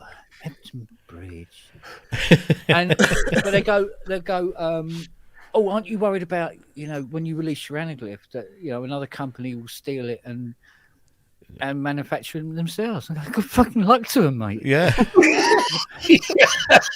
Yeah. That'll put them out of business. Yeah, good bloody luck. Please do. Please do. Was it Sasquatch who said that in the chat? So I just Sasquatch said if samplers were invented today, they, in brackets, probably wouldn't be allowed. And it makes you wonder, though, doesn't it? Nowadays, if somebody came, if sampling didn't exist, but everything else, did, and somebody said, "Hey, look, I've come up with a keyboard where if you plug the audio outputs of something into it, you can just literally copy the audio into memory and play it back like it's a musical instrument or something." And well, that's like, but that, I mean, it's an interesting and a very clever analogy or a clever point. But actually, that's like saying if cameras, cameras record visuals and and record. Taking the snapshot. Recording isn't the issue. It's how you use the IP. Yes. Whether or not the IP you are either you're using is either recognized or not. Yeah. So I think I was telling Kent earlier today, somebody at work sent me a link to this company whose name escapes me at the moment, who produce, or they have a software as a service in the cloud where you can create your own avatar that looks exactly like you, because there's a short capturing process. They better have a wide angle. Well, quite. And what they can do is you create your own avatar based on or you can pick from a pool of created copyright-free ones. Yeah. And then you can create a video, a promotional video, a training video, or whatever it is. And this is probably kind of in your sphere of influence. And you can just type in your script, and then it generates the avatar using AI and creates the voice and the mouth movements that pretty much match the audio. And then you can put whatever background in you like, whether it's stock footage or PowerPoints or whatever, and you can create your own little training video in 10 minutes or so. I shouldn't no cameras, no lights. I shouldn't be working. I shouldn't have any work at all. Why is it that I do? And it's because the truth is, you can do that in the same way as you can get a Bontempi chord organ. Yeah. Or any synth with a demo and play it, and it sounds good. It doesn't quite work. And the thing about AI and about human features, there's a lot of work being done on this, and we have been very, very engaged in this, by the way. The problems are that we are programmed from birth to recognize people and how they look and sound, and to recognize when they're being false, right? Yes. So exactly. Yeah. So if I'm saying to you, I really love you. Do you? I love you. You're face, yeah, you know. Yeah. Yes. Yeah. I wasn't all at you, Kent, by the way. Only some of it. Only some of it. Mostly it was just that bit. Yeah. Yeah. Well, it was the smoking thing from earlier. Exactly. Yeah. So those technologies are there, but they're actually not very good yet because they're not believable. They're not believable. Exactly. And that's exactly what I said to my colleague that sent that through. I said, yeah, that's all well and good. But I said, if you were given the choice between watching an avatar talking that you knew was false because it's not perfect, or me or one of my colleagues in front of a green screen doing what we do, which one would you prefer to watch? And she said, well, as ugly as you are, you, of course. But it's that authenticity. And we actually experimented using, so one of our authoring tools developed an AI voiceover thing. So basically you type in your script and you pick your language and you pick your gender and you pick your, in some cases, regional accents, and you type in your words and it will speak them in this pretty convincing AI voice. Hi, my name is Lordy Lord. No, it's even better. No, it's yeah. I mean, I've heard some, but this is really quite good. No, I know the software you're talking about. Yeah, I know it and really well. we did a piece, and I said, let's just try for this. Let's put in that AI voice, and because we're an American company, we use an American accent with, we chose a female, and we put it in, and it sounded fine. It sounded good. But as soon as we put that thing out, people were like, no, we don't like this. We just don't like it, because we know we can tell, even though it's really convincing, we can tell it's a robot, it's an AI. So here's a test for you, right? For all of you. Please. Repeat the following words. I didn't say he stole the money. I didn't say he stole the money. Come on, Jim. I did. I didn't say he stole the money. Kent. I didn't say he stole the money. So what does that mean? I'm not here. No, I didn't steal the money. No, I didn't. No, I didn't say he stole the money. either. Yeah, none of us. Here's the stole the thing. Type that into AI, right? So here's the meanings. I didn't say he stole the money. Yeah. I didn't say he stole the money. I didn't say he stole. I didn't say he stole the money. Each way of iterating it and emphasizing it changes the meaning. And AI can do some of that, but it really doesn't understand context in the way that a real human. And that's one of the things I struggled with when I wrote the script for this. I would play it back and I thought, no, that doesn't sound right. What I need to do is, and what you actually need to do is fool it. And you have to learn how the AI does the things that it does. And so you then have to put in punctuation that you would normally put in written punctuation. But to get the AI, to fool the AI to emphasize a certain word, like I didn't, or I didn't say, you have to use some sort of punctuation. But then you're reliant on someone typing that in and going, okay, so that's the emphasis. And when you see people that haven't been trained to do that, work out where the emphasis really belongs. They have emphasis everywhere. My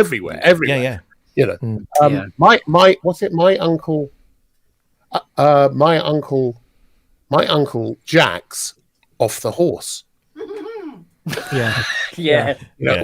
Or let's eat grandma. Yeah. So with all these things, emphasis is everything. And by the way, we've talked about this already, Rob. I've done a lot of learning, and maintaining interest and engagement is about maintaining believability. Yes. Making the speaker or the whatever it is that's doing it credible, so you want to listen and engage, and then making it right. Yes, William Shatner, Steve Elbows is an early prototype with emphasis errors. Yeah, all that. What I learned from that AI stuff.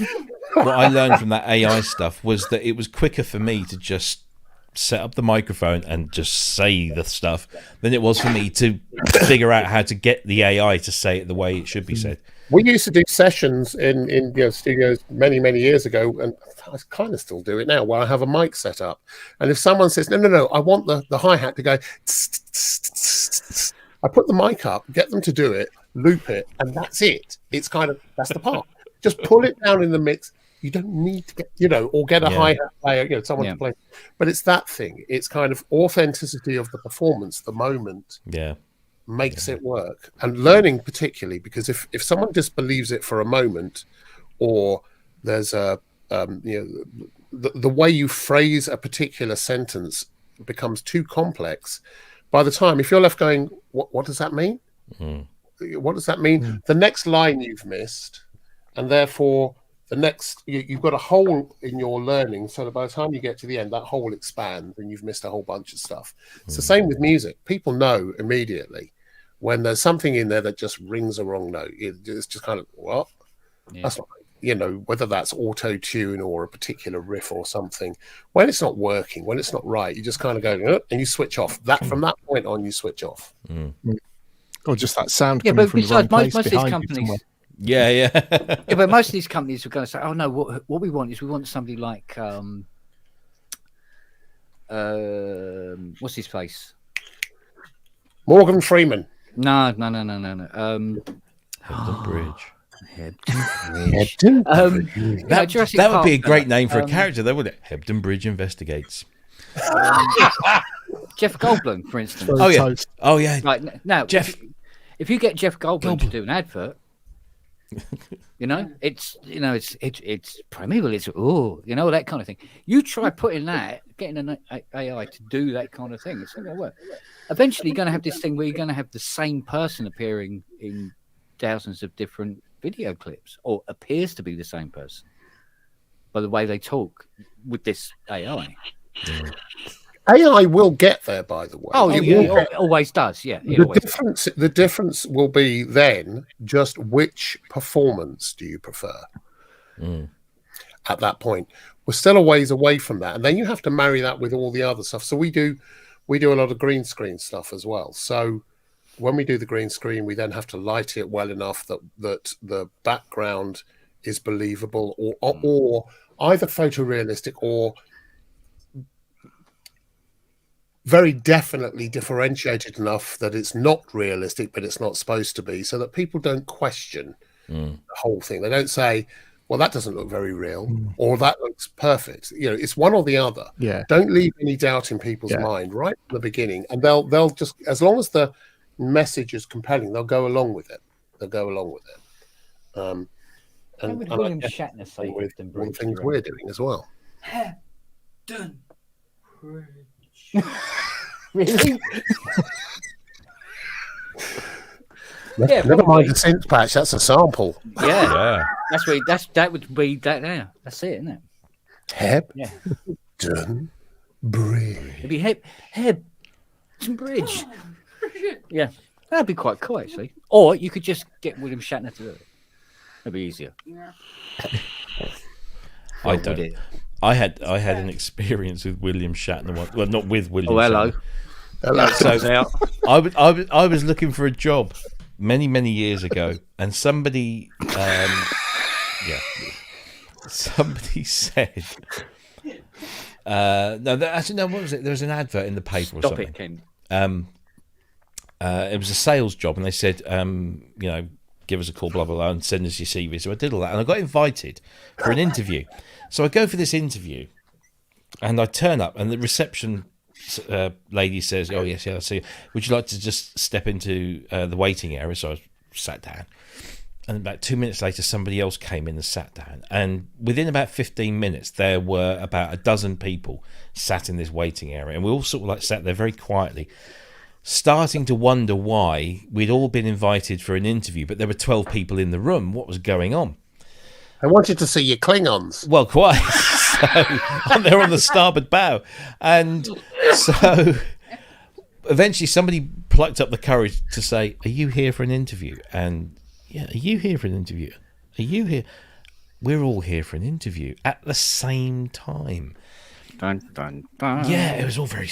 So then this bloke comes in. He says, "Would you all follow me?" And we all go into this larger room where they've got a semicircle of chairs. And in the middle of this room is a big thing that's covered with a large rug. So there's clearly something under there, but we don't know what it is. And we're sat around it. Are you sure you weren't in Men in Black? No. It gets worse. It gets stranger. So we're all sat there, Or an and AA meeting. Well, it felt like it, and we get this little conversation about, thank you for coming and blah blah, and we're going to take you through this thing, and in a short while we're going to tell you what it is we want you to sell. But before we do that, would you please just watch this short film? And the lights go down. It's all very professional. The lights go down, and this projection screen comes down. This thing starts, and there's a man riding a horse in the distance, and he's getting closer and closer and closer. And as he gets into focus, it's William fucking Shatner on the back of this horse, and he pulls up the horse like this, and he starts this speech about, "Do you ever find yourself at a crossroads in life, where you might go one direction?" And then, blah, blah, blah, and you might go the other direction, blah, blah, blah. And then this whole film it was like a brainwashing piece for 20 minutes, but it said nothing about who the company was, what the products were that they sold. It was all this kind of brainwashing stuff. And so this thing finishes, and we're all like, "What the fuck is going on here?" And these men in suits come in, and they say, right, so now we've reached the point where we're going to tell you what it is that we would like you to sell. And they whip this rug off, and it's the Kirby vacuum cleaner system. Oh, for God's sake. Which is like, you know, styled like a 1950s machine and is like huge. And we want you to sell... And first, and you've got to generate your own leads, so we recommend that you start with your family. What? Yeah. I was surprised. They're $2,000. I know, and it was just, oh my God, I've sat here for all this time, and they want me to sell a fucking vacuum cleaner. Thank you, William Shatner, you Well, I tell arsehole. you what, it must work, because I remember coming in one day, and my mum was sitting on the settee, almost tearful. She had her head in her hands and everything. And I go, what the hell is the matter? And she goes, go in the kitchen. And I went in the kitchen. It was a fucking Kirby. Oh, no. And I go, but you've got a Hoover. I know. I didn't want it. Really good sales technique. Oh, it's the worst, but yeah, absolutely. Can I tell you a horrible story? Go on. But it's a good one.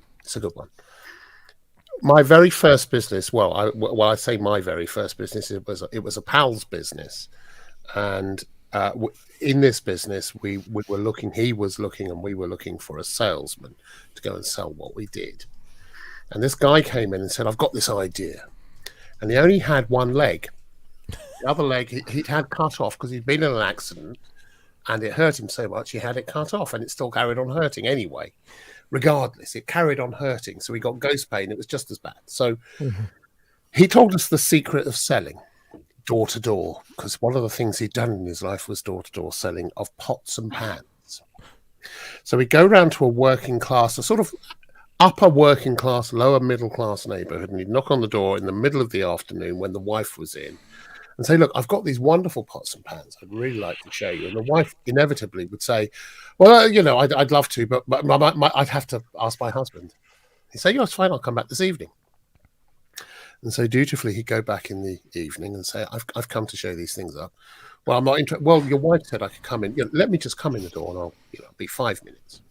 And his whole patter was, so these wonderful pots and pans didn't matter. These wonderful pots and pans, this is going back to the 70s. These wonderful, they're £250. What? Yeah. 250. But before you ask, can I just ask you, sir, do you and your wife go out to eat ever? Well, will you? Yeah. And when you go out, you go to a nice restaurant, Italian. Yeah. And you have a lovely meal. Oh yeah, wonderful meal. Good. And at the end of the meal, when the bill comes, what sort of percentage of tip do you leave? Oh, 10% at least. So a good meal, that's going to be what, 50? So you leave £5 tip? Yeah.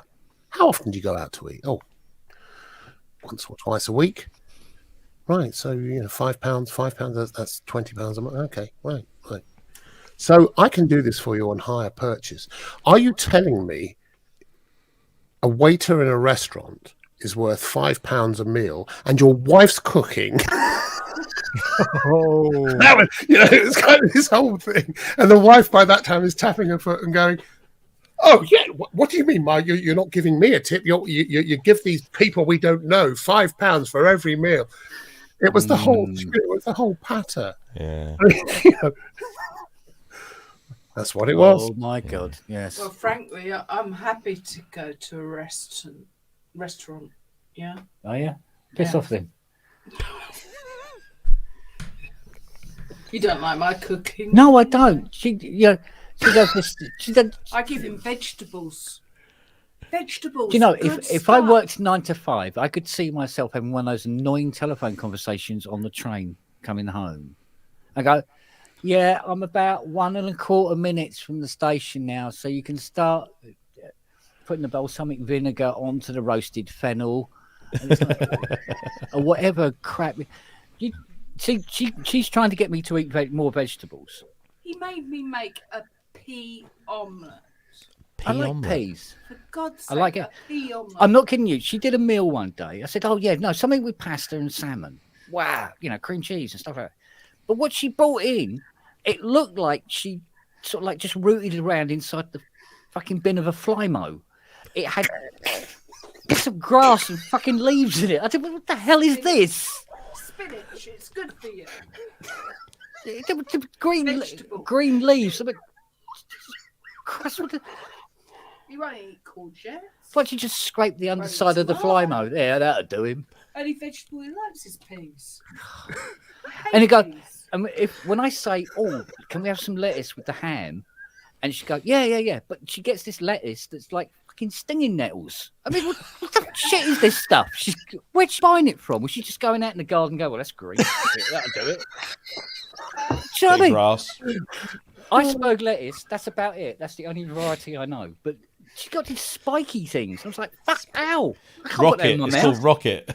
Yeah. Oh, you won't eat that either.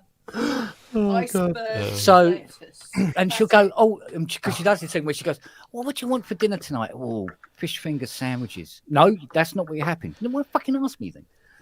Always ask me what I want, and then I go, "Oh, I'd like this or I'd like that." She goes, "No, that's not what you're having." Don't you? Bloody woman. Dear God. I love her. I love her to death. She's still not dead though. Yeah. But yes. Yeah. No, I don't know. I feel it's time for a rendering of the Spam song. Yeah. Yes. Spam. Do you know what he Shut made up, me bloody vikings. tin of spam. What?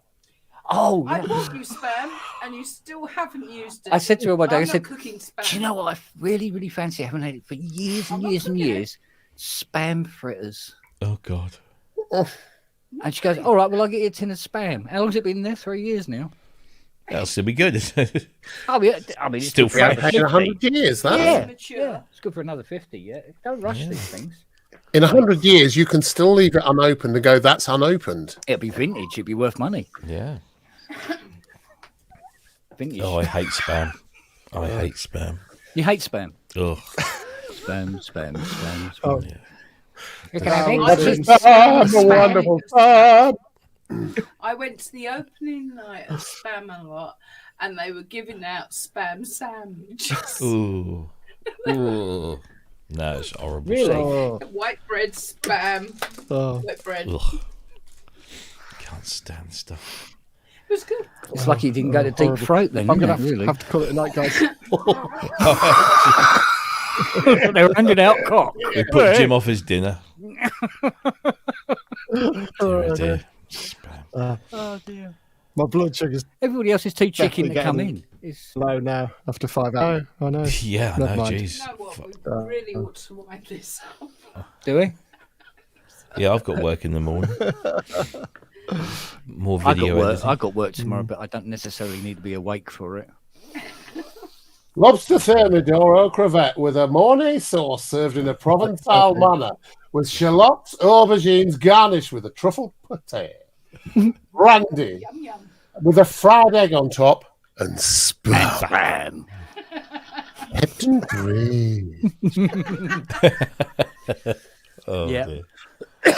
Right, so we want to hear everybody's Hebden Bridge patches Yeah. next week. Yeah. On the Surge XT. Aye. Yeah, Have you decided? that means I've got to download the bugger. Jim. Yeah, definitely. Take care, buddy. Yeah. Cheers, guys. It's been fun. Right. I know, it's mad, isn't it? Bonkers. Oh, I don't know. There you go. Cheerio, Jim. Right, it's time to go to bed. Ish. It's one of the few podcasts where you can go to the chat and go, "Come on, haven't you got homes to go to?" Yeah. what was it Jonathan Kessler says in 101? Haven't you got cells to go to?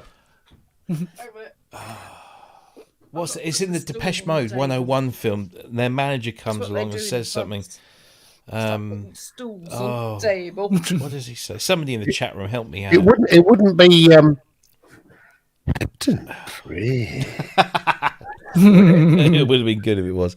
Hepton Bridge. Oh, I can't. I remember think his name. Ken, you do it better than all of us because you do have that whimsy. Yeah, you got to do the whims, haven't you? You got Hebden Bridge. Hepton Bridge. Hebden Bridge. It was you that said that, Robbie, wasn't it? Said it like that. Was it? Yeah. Probably. Is he awake? Prod him. There's a man looking for an excuse to go to bed. I'm just trying to Google that Jonathan Kessler line from the film about people going home because I thought it would be really clever, and I can't remember it, and I'm Googling it now and I can't find it. Yeah. Opportunities missed. I was hoping somebody in the chat room might help me out here, but not happening. Righty ho. Oh dear. I'm calling it. Listen, good. Thank you, chaps. Thank for you. putting up with my nonsense, as ever. Surge XT is going to get downloaded. That means I have to do. Oh no. What's that emu behind you in the corner by the door? That's an emu. That's an emu. Is it eSynth? Yeah, it's an eSynth. Dance. Yeah. It's the E4 keyboard. Oh, right. Yeah. I have. So here's the wonderful thing. So the last few things that were made by emu whilst they were still a hardware manufacturer, I had a number of bits of kit that I was involved in designing, and I don't think it would be unfair to say that an awful lot of the development was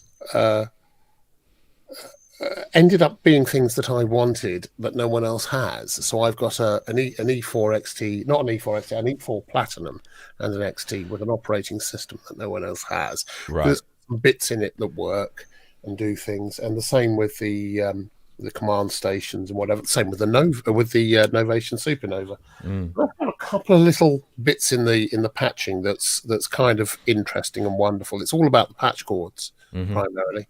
So at some point I'll show that off. When we do whatever we do. Yes, Rob, please do. Whatever this is. I'll have a bunch of stuff set up, and we'll do that. That's do you know Roger Bolton by any chance? Yeah. Well, yes, I do.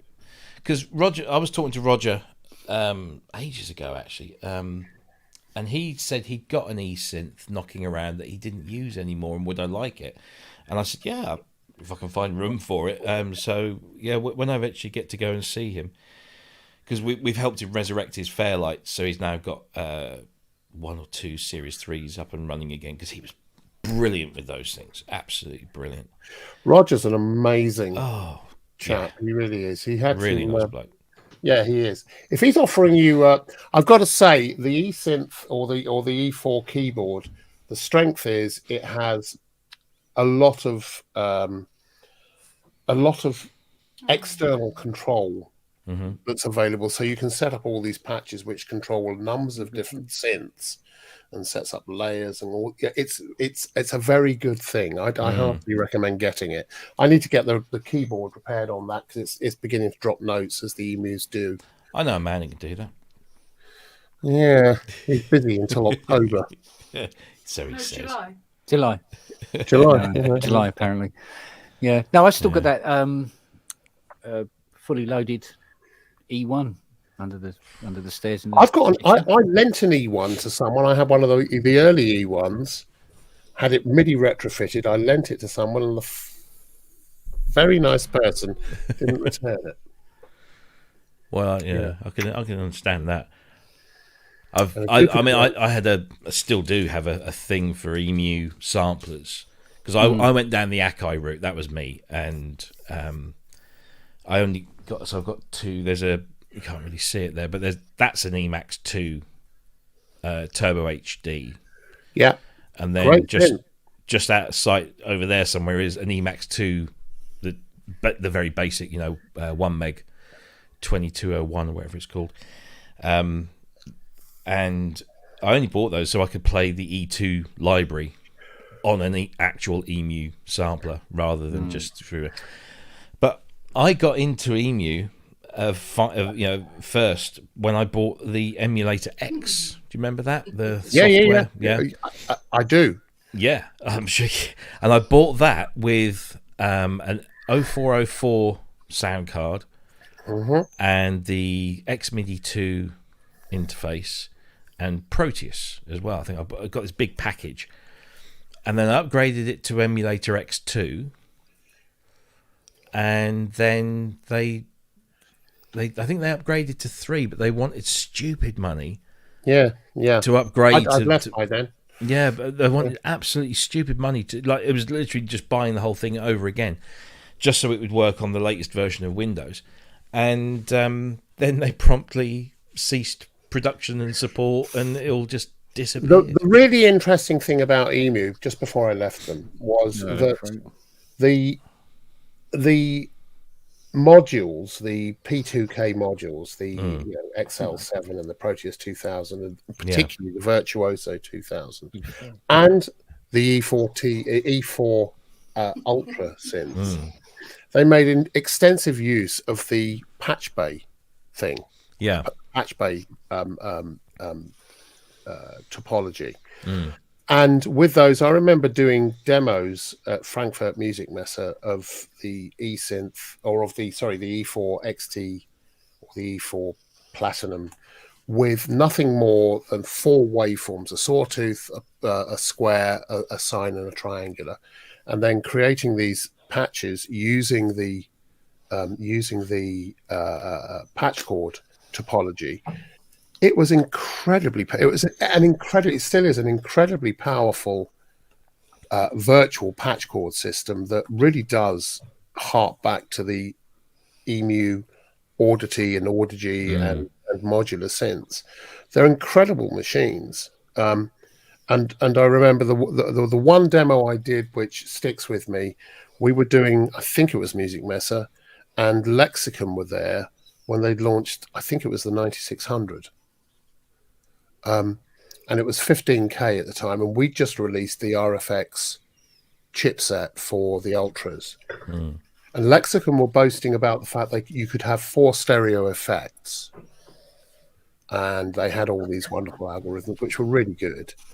But we had 16 effects on 14 different sends, and you could have 8 high quality effects, and you could assign them in all sorts of weird ways, and you could run with them live. And we did a demo where we had Lexicon, I think it was Lexicon, and Panasonic, who had a DJ deck thing, which was using sample technology, which was very early. And we ran this demo, and I remember doing this thing with Lexicon where they showed off the quality of their reverb, which just went on and on. Yeah. So we did a thing where we did a piano note. It was a C3 and C1 on a piano, a bass drum, a hi-hat, and a snare. And you hit this one key, and it just went poof, and it went through the effects processor. And after 30 seconds, you could hear the Lexicon was still there, but it was beginning to break up. And after a minute, it was beginning to get quite degraded. And we switched back to the Emu, and the RFX thing was still just perfect. Perfect. Just getting slightly slower. It was carrying on. And it's a great shame. We talked earlier about Behringer and about how people sometimes create technologies which do or don't survive when exposed to the real world. RFX was the most serious technology that Emu came up with, and it's never been exploited. It should have been put into an effects unit by itself. It's a real shame. It's a real shame. Yes. If you want it, I've got an E4 XT with an RFX chip, and I've also got a command station and various other bits. If you want to have a play, let me know. I'll let you loose on them. Awesome. Now, so I'm a big, historical Emu. I still want an E2 at some point. That's always has been long top of my list. I'd happily, I mean, the thing is, like with the Emaxes, I wasn't really familiar with the Emu paradigm, shall we say, and just the simplicity of sampling into that and getting something usable just so quickly with no graphical gubbins or anything. I mean, I'm an S6000 an Akai S6000. That was the thing that I did most of my stuff on, and I know my way around that without muscle memory and all that kind of stuff. But the Emax was just like so you've got one slider and a few buttons, and with that, that's all you need because the process is so simple. And it sounds great. I don't care what anybody says. The Emax 2, I know it's got the digital filters, but they're really, really good digital filters. Oh, You know, and it just sounds. It has an yeah. EU That's sound. that's like the Mini Moog. Yeah, I have a real fondness for the Model D because I can look at the Model D, I can look at where the knobs are, glance, and I know what the sound is. I know what the sound is. I can just take a quick glance and go, okay, I know. And if I need to, get a particular sound, I can just reach across, make the changes, and it's going to be pretty close. And I might just fine tune it because the knobs tell me what the sound is going to be. There's a certain loveliness about that simplicity that's rather wonderful for live performance. You know, and certain people understood that.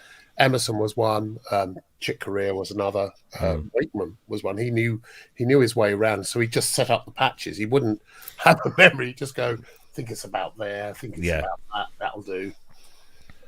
And it worked. Yeah, it worked. So yeah. Yes, indeed. Anyway, Kent looks like he needs to go to bed. I'm going to bed. He doesn't do bed. I really don't sleep very much at all, do I? No. No, I don't know what He's it a is. vampire. I can't get to sleep. Do you know why that is? It's where you're living. What you need to do is move. Hepton Bridge. Hepton Bridge. Hepton Bridge. Yeah.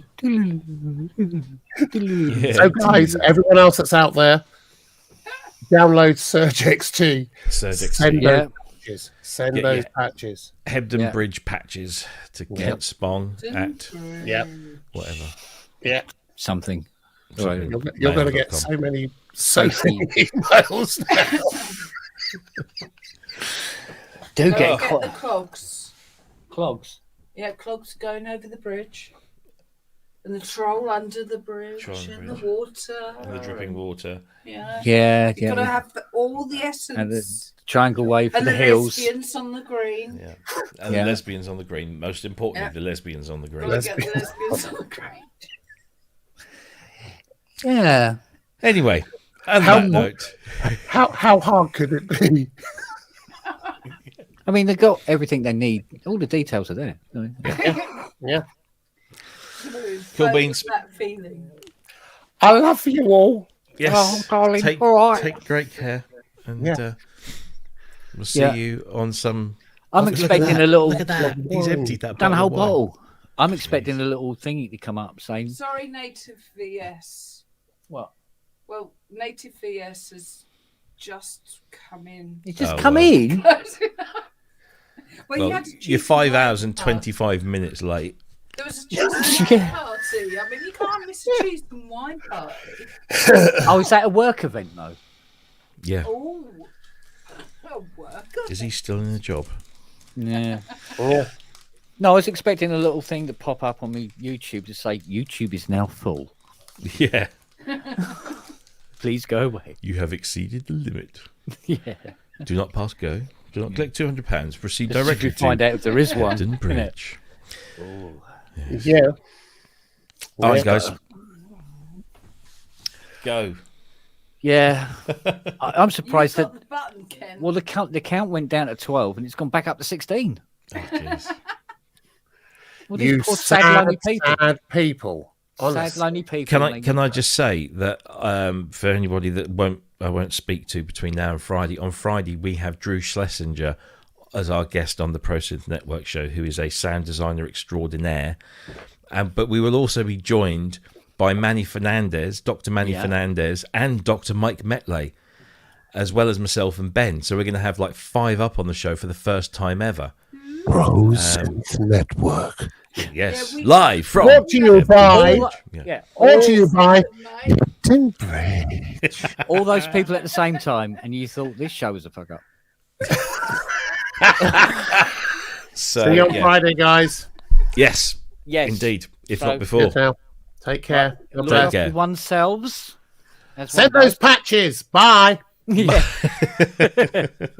All right, And one here we more go. time. Hepton Bridge. I'm not used to being the host. I was waiting for somebody else to finish it. Yeah. Go.